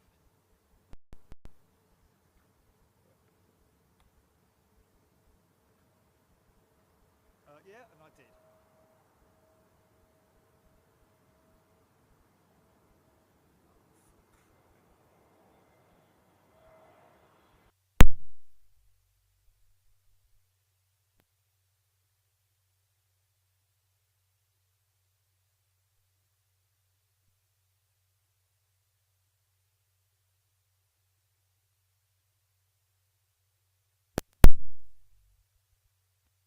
I've done anything, it's just...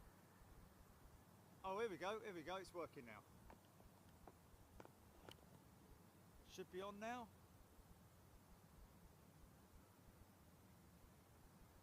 Hey? Oh, I can see why.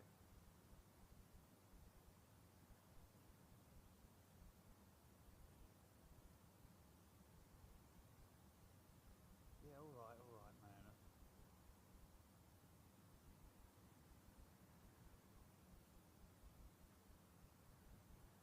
Oh, mate, it's this adjustment thing again, isn't it?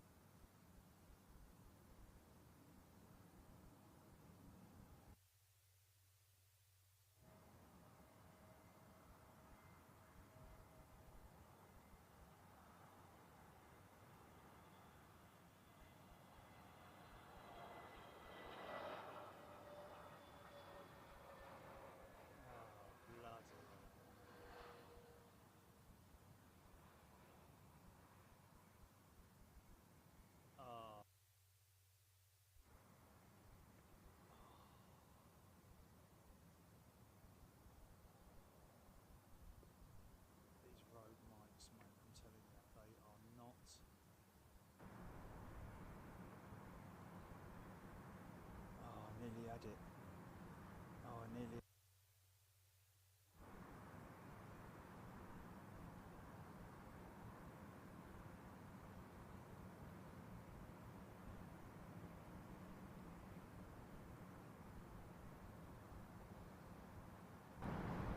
There you go. How's that? How's that? Is that any better? Hello? Yeah? No? Yeah, there we go. There we go.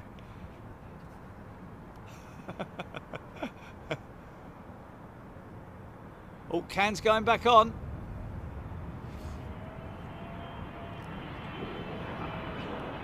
Look at this Eva Air. Nice.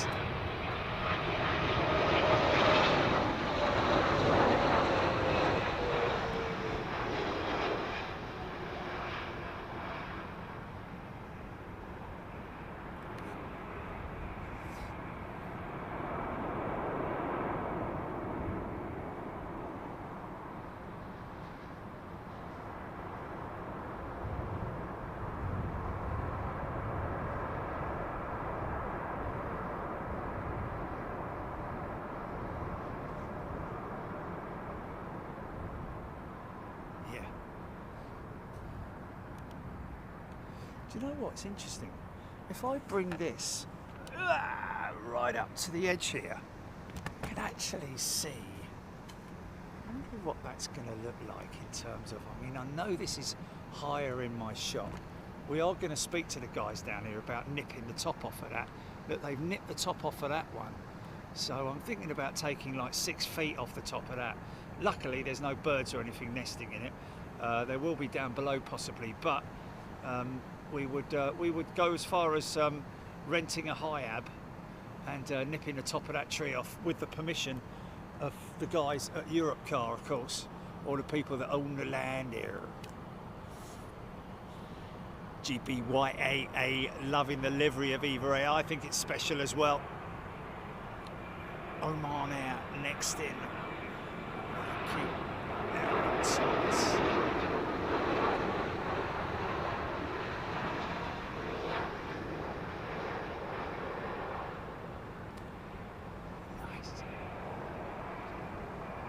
Yeah.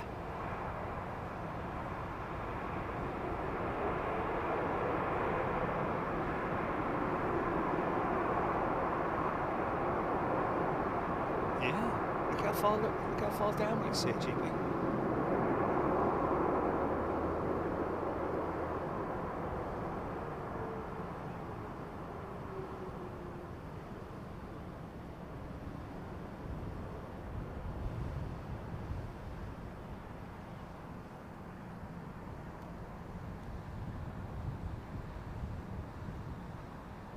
Okay, cans are on. Nope, not yet. Undercarriage. The cargo deck door is still open. Vietnam first, Oman Air second, Johnny. Yeah. Oh, okay. 850. Oh, it was 750, wasn't it? Wasn't it 750? Or have I got my wires crossed? Has it gone back an hour? Has it gone back an hour, perhaps?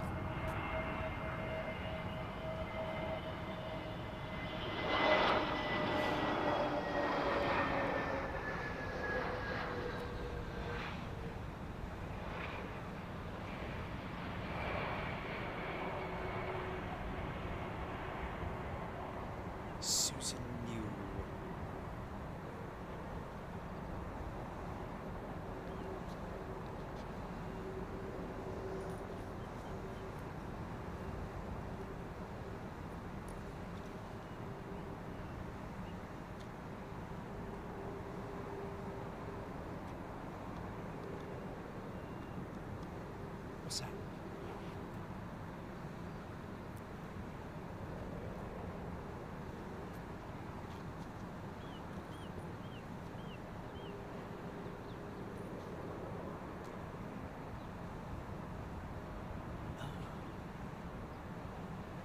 Oh my goodness me, really? Okay, we're...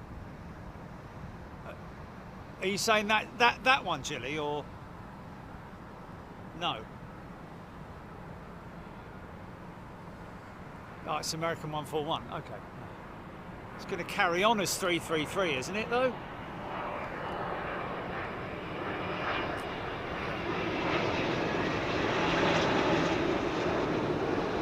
Asiana on finals. Watch it sink, man. Watch it sink. Wow. See how much travel it's got, man. You can almost see the blockers. In fact, you can see the blockers.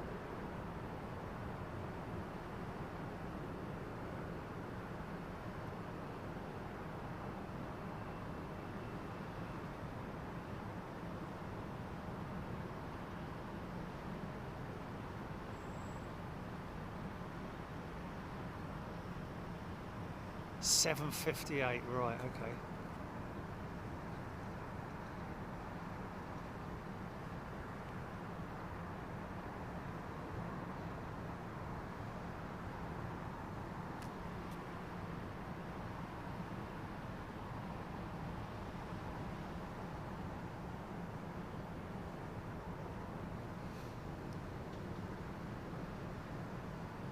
Paul Grice, cargo door closing on American. Okay.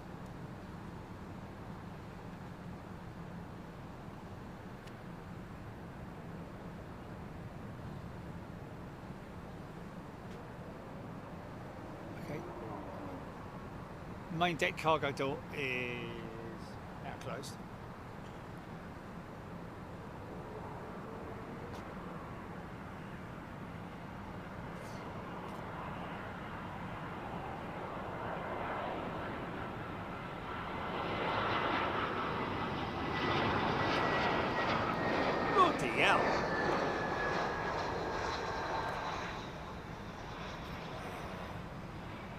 Lock the top of that off as well because it's on that side. Just need a good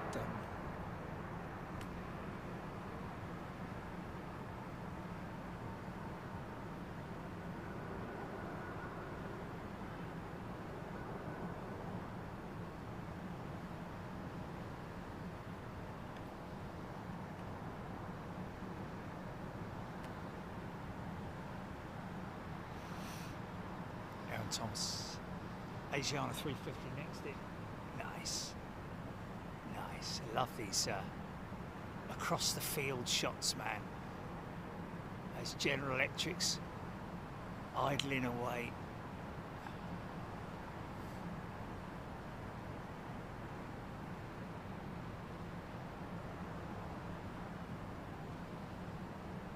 American jet. Let's just see if the jet bridge still attached. Oh, she's taking some fuel on, is she? Taking a little bit of fuel on? Yeah, she is. Okay. I'm guessing contingency fuel. Oh, look at those big blades, man.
Always been a favourite. Remember that 380 used to come in here, didn't it? Certainly their 747 back in the early days. Nice.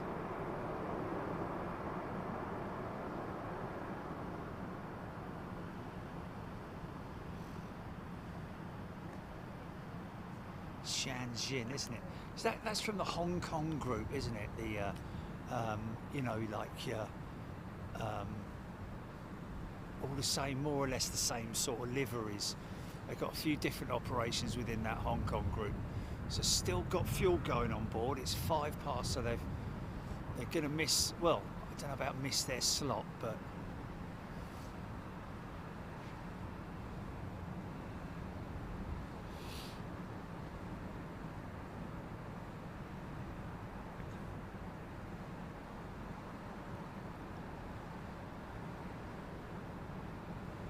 Kevomins. The one that we're looking at, Kevomins, is actually the diver, which apparently was supposed to be, was it 706, Gilly? Oh, 755 now. Oh, okay. Oh, blooming heck. That's a long way from. Yeah.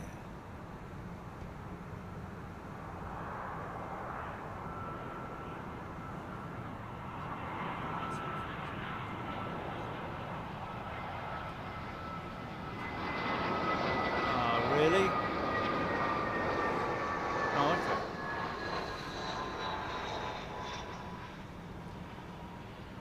Oh, okay.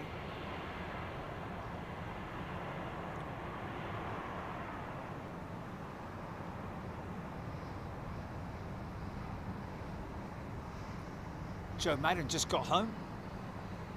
Big Jet TV catch up from beginning of today. See you on the next live. See you, Joe. Enjoy. Yeah, and that is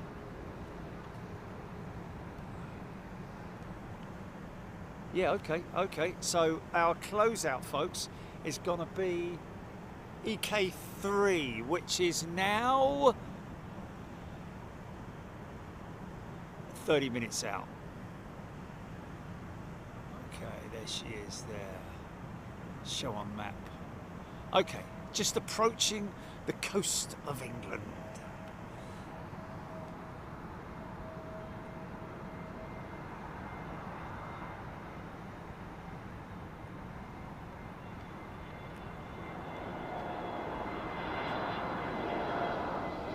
Captain Bob.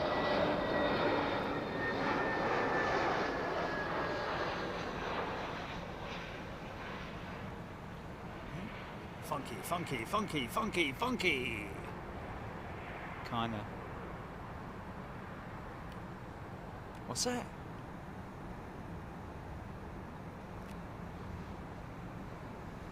That was what started it, wasn't it? It's not. I didn't film that.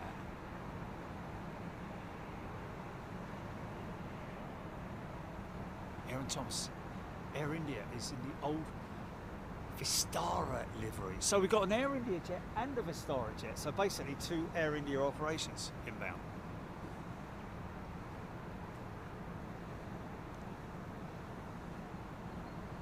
Am I right?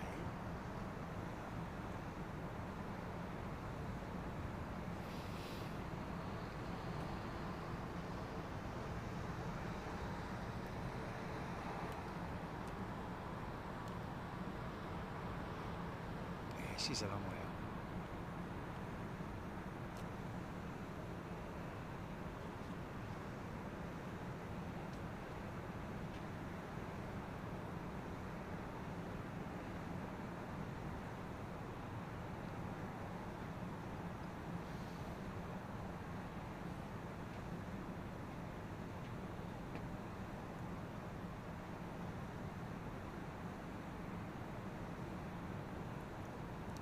I don't know about that, Steve, because there will be passengers who are going to miss their connecting flights, isn't it? And it just it affects everybody all the way down the line, doesn't it? Obviously, not so much those with Boston being New York. Sorry, is it New York? Yeah, JFK being their final destination, but there'll be a whole bunch of passengers on that aircraft which are going to miss connecting flights, and other important occasions, maybe meetings and things like that.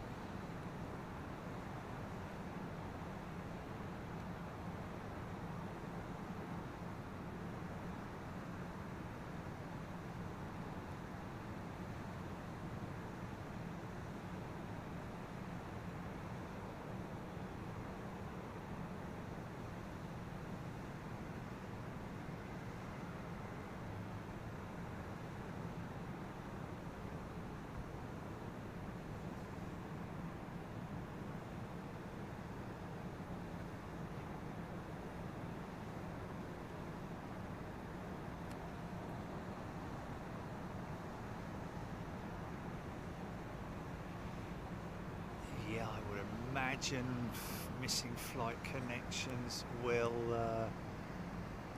well, yeah, it's a tricky one, isn't it, man? I guess they would have to cover them with compensation or hotel bookings or...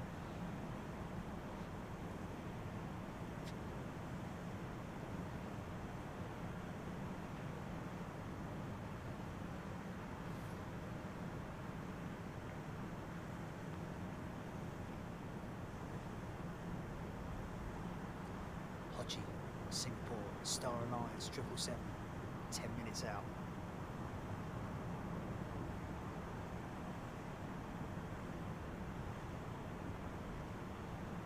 Michael K, I think that's around, I think that's right, isn't it? There is a, if it's over a certain period, he's saying 4 hours, I think you're entitled to compensation. Yeah, it's a big long claim though, I have to say. It's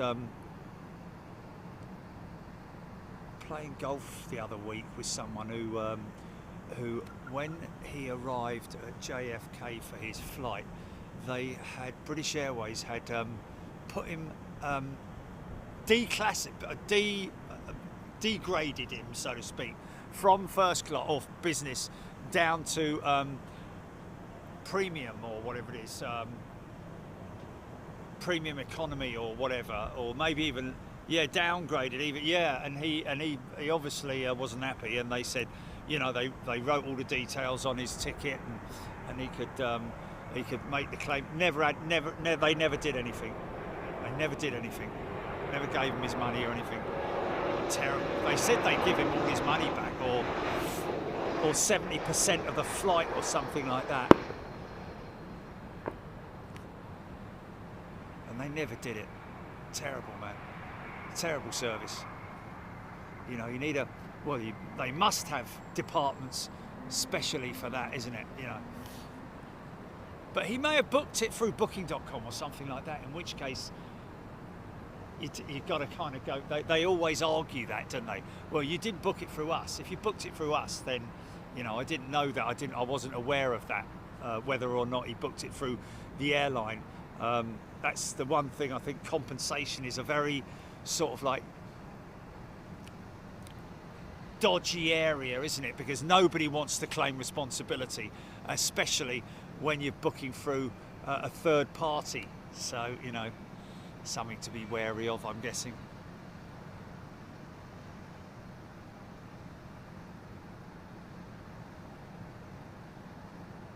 But yeah, when it involves, you know, if they had to stop overnight with that American jet due to a technical issue before they can get another aircraft, a replacement aircraft in, unless they can maybe fit a few people on one or two of the American jets going out tonight, but I don't know how many there are to New York, they would have to put them up in accommodation. Of course they could. I've got a shed.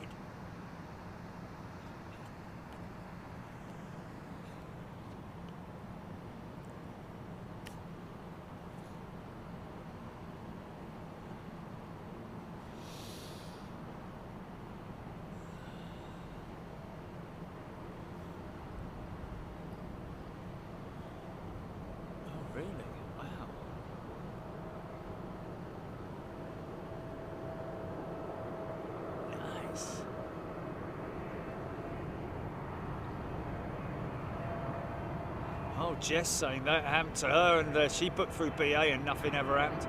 Terrible, mate.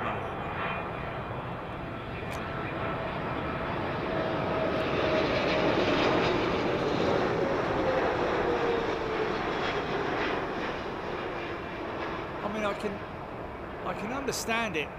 You know, you go into a queue and wait like everybody else, and they'll finally come around to you. But when they never come around to you, it's terrible, man. They just don't do it. It's crazy just moving 5 feet forward, Gillian. I've got this shot here, though. Bloody great, man. Bloody great. Oh, way down the runway like that, then. Yeah. Yeah. Move like 6 feet forward. I mean, like I say, I've got the tree a little bit more in my shot, but it's very brief.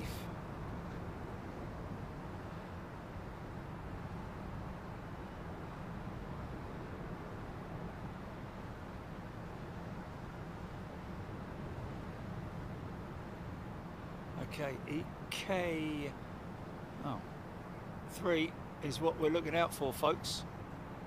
And she is currently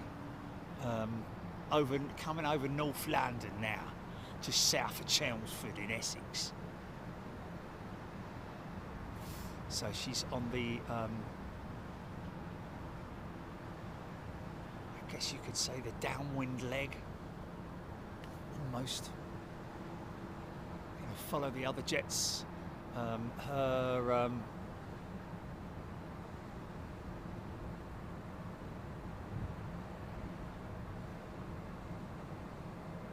transition point probably going to be the is going to be it's going to be a Bovingdon transition or Bovingdon approach.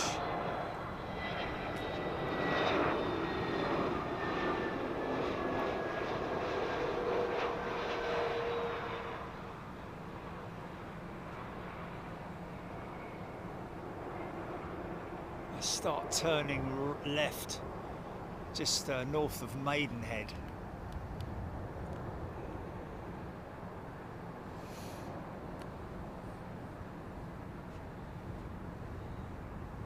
Won't pick her up yet. She's a long way out. Crawley.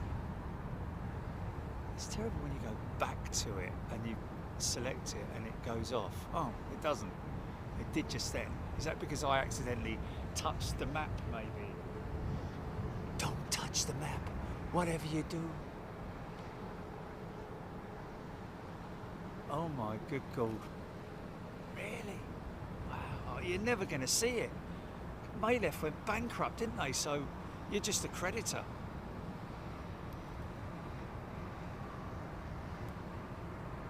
Andrea saying you can see the reverser doors. There we go. That is awesome, man. Aaron Thomas, this will be Trent 700s on this. Is a Tingian a 330 or it's a 330, isn't it? Yeah.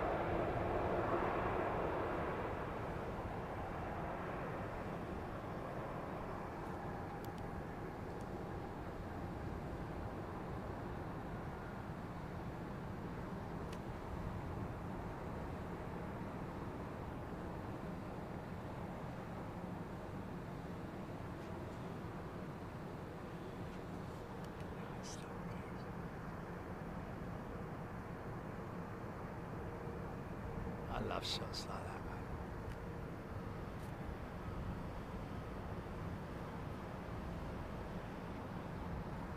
Dreamliner.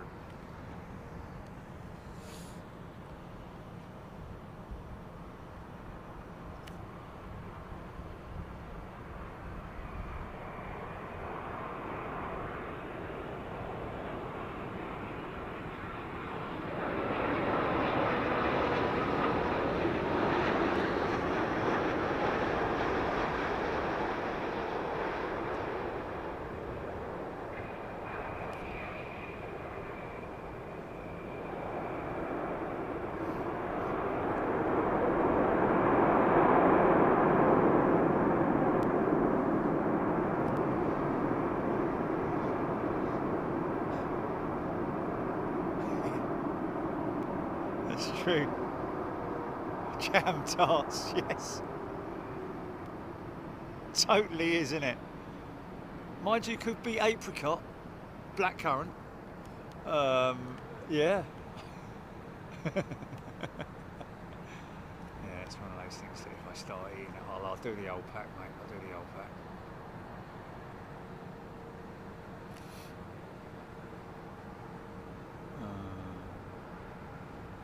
Oh, really?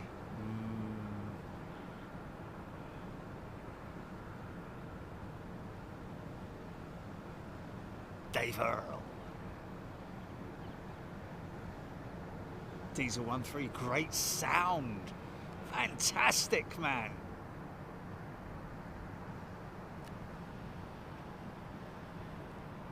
EK3 showing 7 minutes out now. Let's have a look and see. Oh, see, it goes again. I hate when it does that. You select it and then you come off of it. You have to actually, don't select the map when you slide it. Select the that. Yeah. Select the bottom bit where it's highlighted.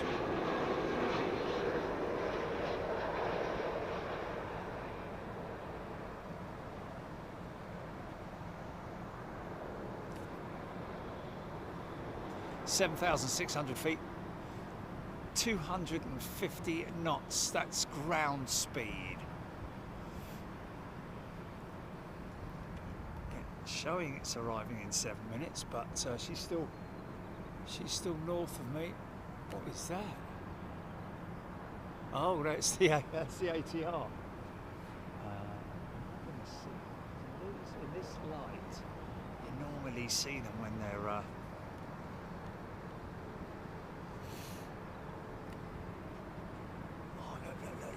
Look who's going out. Look who's going out. That'll be our pilot as well, won't it?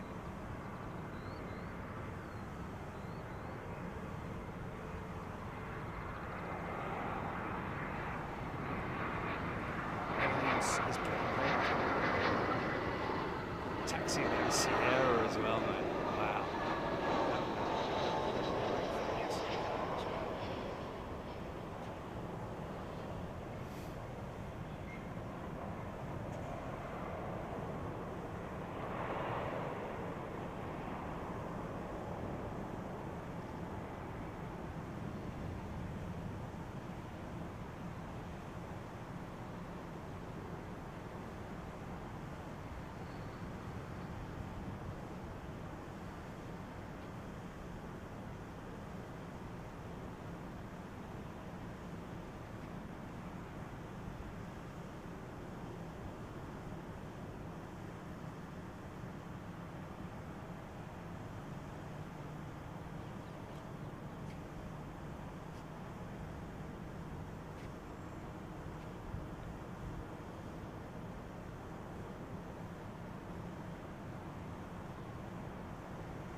'Sky. Cathay 747 off to Paris, Charles de Gaulle. There it is. Hanging around at Sierra.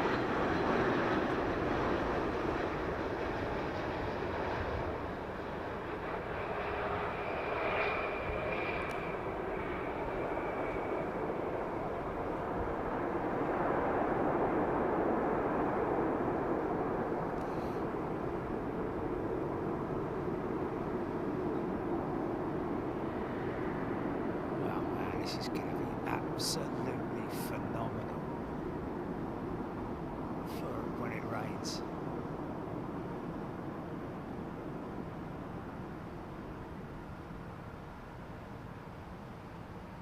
A 3-ship of Ospreys, Calthwaite, just gone over his house.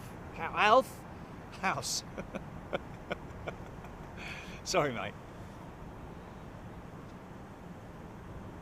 Simon Persaud, yes.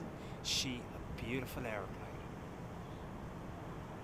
The undisputed Queen of the Skies, really. The Dash 8, I have to say, I'm not a big fan of the, well, I mean, she's still a beautiful aircraft, you know, but the Dash 8 with the full-length passenger variant is not my favourite Queen, I've got to say. Most definitely of the Dash 8s, this is the variant because it's got the cargo front on it. She's a pure freighter, born a freighter.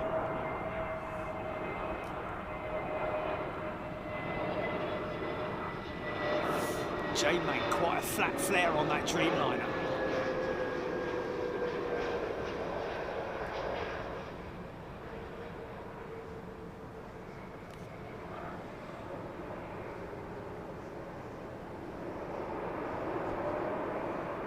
Mancred, thank you. Dave Verrill, Singapore 777 inbound, 2 minutes. Thanks, Dave. Yeah, getting some just moving literally.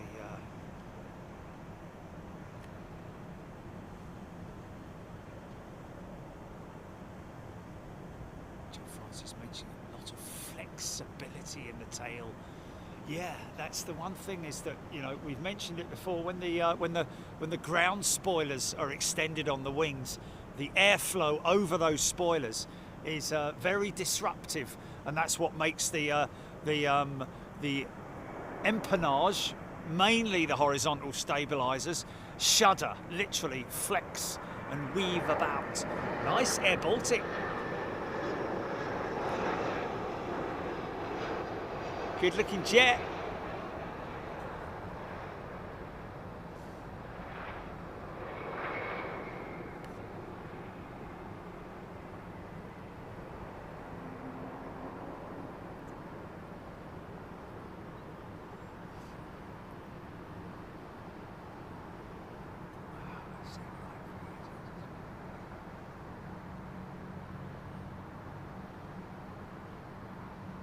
Look at the air being blown sideways, man.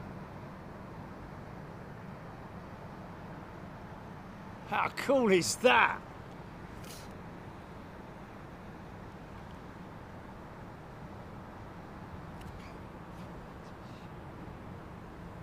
North of me now? What's that now? Actually, no, she's not. We got some heavy kit arriving now, folks.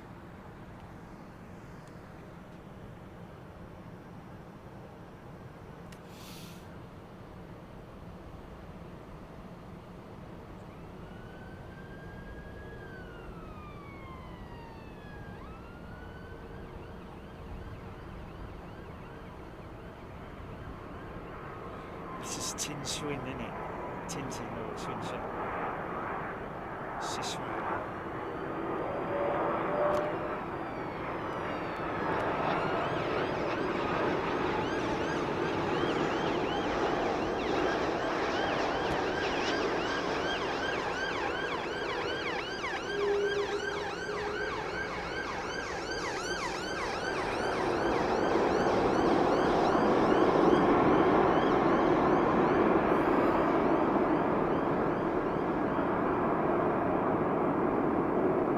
This is going to be epic in the wet, Jilly, mate.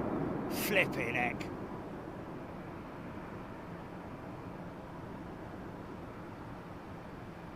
Oh, okay. Well, he just made that exit then. Singapore triple next. Yeah. The heavy mob have arrived.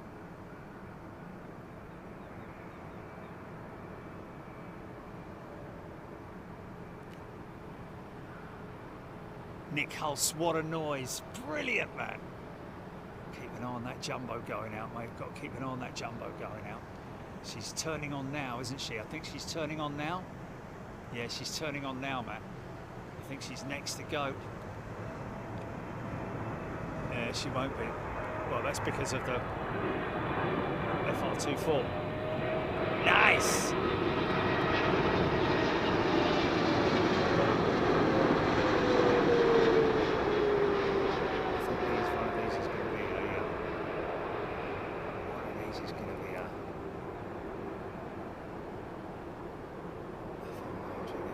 tight shots.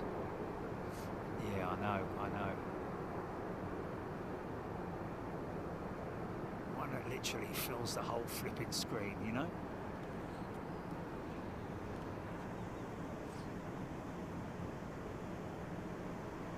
Oh, no, she's just moved up, I think. Yeah.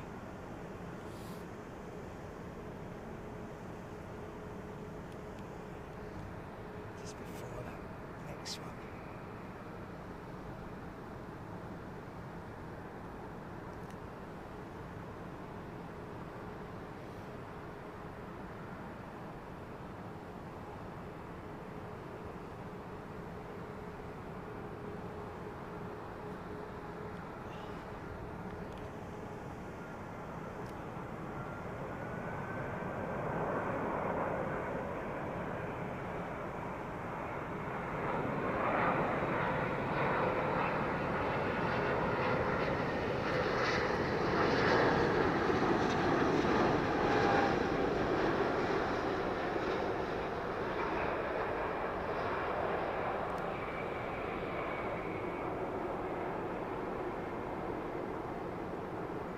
I think that jumbo might go up quite quick, you know. I don't think she's going to take much runway up.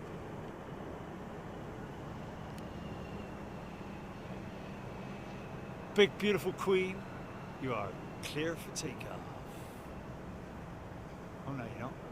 Got an intersect by the looks of it. Little Turkish jet going out. Yeah, 321.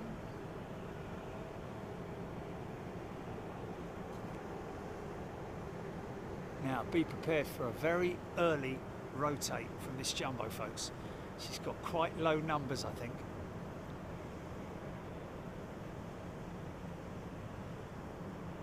Miles high. This is a great location in so many ways. It is, isn't it? Just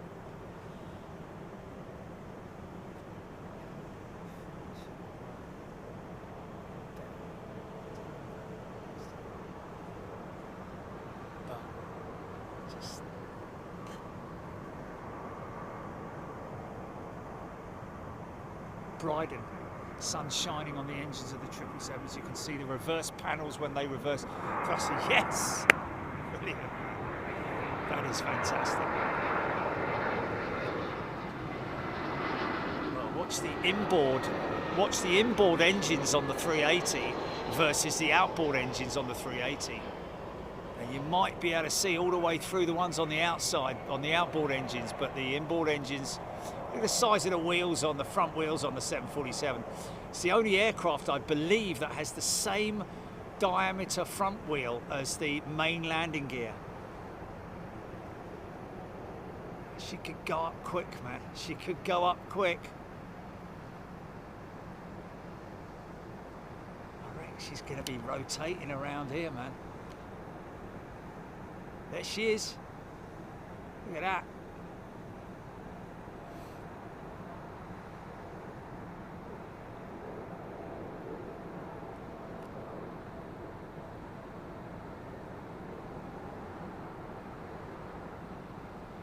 Right turn, Clyde.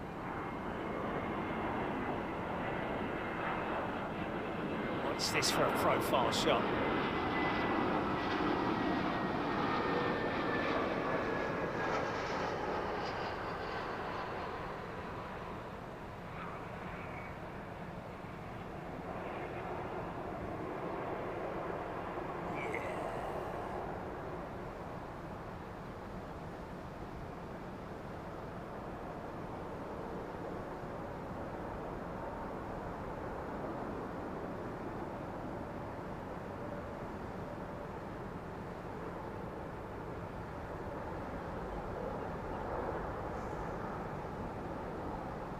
Just 11 years old, that jet.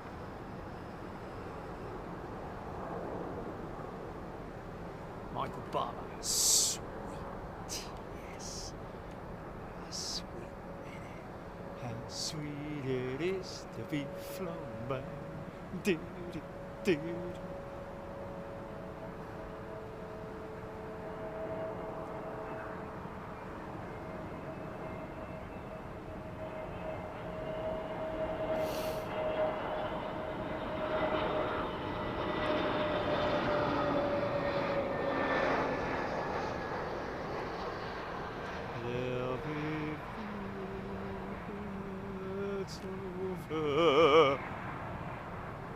We call it Bluebird, British Airways doesn't.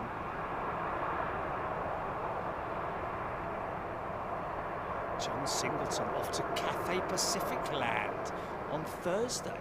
Flying with BA, can't wait, yeah, cool.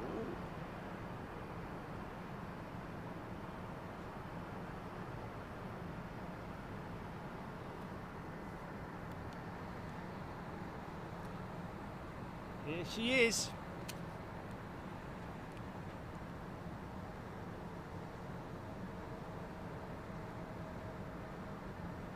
Get that big old lump up in the air, mate.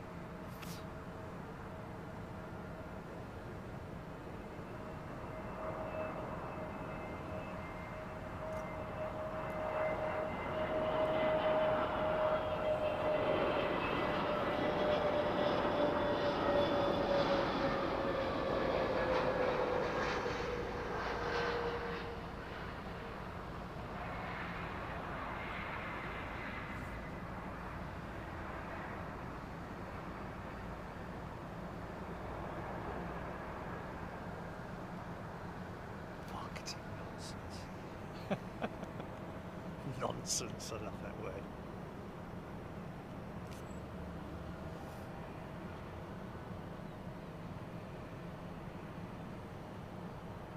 Right, watch out for the inboard engine reverser doors versus the outboard engines. You should be able to see right through the... Let's look at the left side of the aircraft. You should be able to see right through the left engine and not through the inboard engine.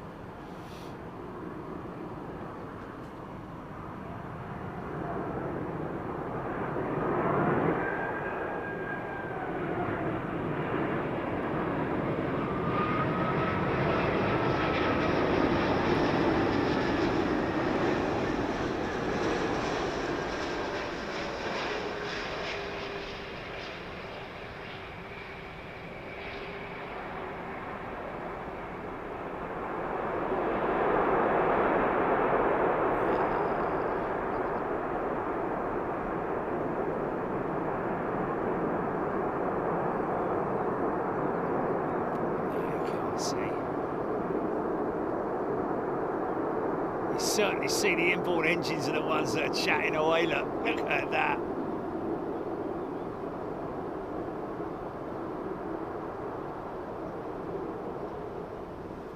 Wow. Wow. There it is. There it is. Thanks, folks. How about that? How cool was that? And from just literally moving 5 or 6 feet from there over to here, although we've got a little bit more of that tree in the shot, we've just got a better view straight down. So can you imagine what it's going to be like for 27 right departures and arrivals in the wet? Certainly in the wet. We have really landed a piece of golden nugget here at the Thistle, so thank you to everybody involved in that. I know that that Desmond, our main man here at the Thistle, he's moving to America, and the very best of luck to you, my friend. Moving with his family to, what did he say? Houston, didn't he? It was Houston, wasn't it? What a place to go, eh? But anyway, lucky him, and thanks to everybody else involved. I won't say names because I don't want them getting hounded by people. But folks, don't forget, at the Thistle here, you get to stand out on that deck over there. 10% of everything, your entire spend here at the Thistle. I need to confirm it and clarify it with the management, just to make sure that you are entitled as a member to come here with family and have a meal, and also get 10% off, because obviously the 10% is relevant when you're booking it with them, so you can put your discount code in there and all that kind of stuff. But yeah, listen, thanks everybody for your company today. Thank you to everybody who gifted membership, really appreciate that. Give us a like if you like, it's up to you, I don't care. Thank you for you members for your continued support throughout these 8 years of campaign with Big Jet TV, and for much longer, I hope, as well. Thanks, Chili. Thanks, Trish. Thanks, everybody else. Thanks to the pilots. Shung Hyung Lee, I think he's sleepy nannies now. And everybody else who was here. Enjoy the rest of your Sunday, and happy Monday if you're down in Australia or New Zealand. Other than that, we'll see you next time, which will be Wednesday. See ya. 2 sevens on Wednesday. 2 sevens on Wednesday, folks. See you later. Cheers.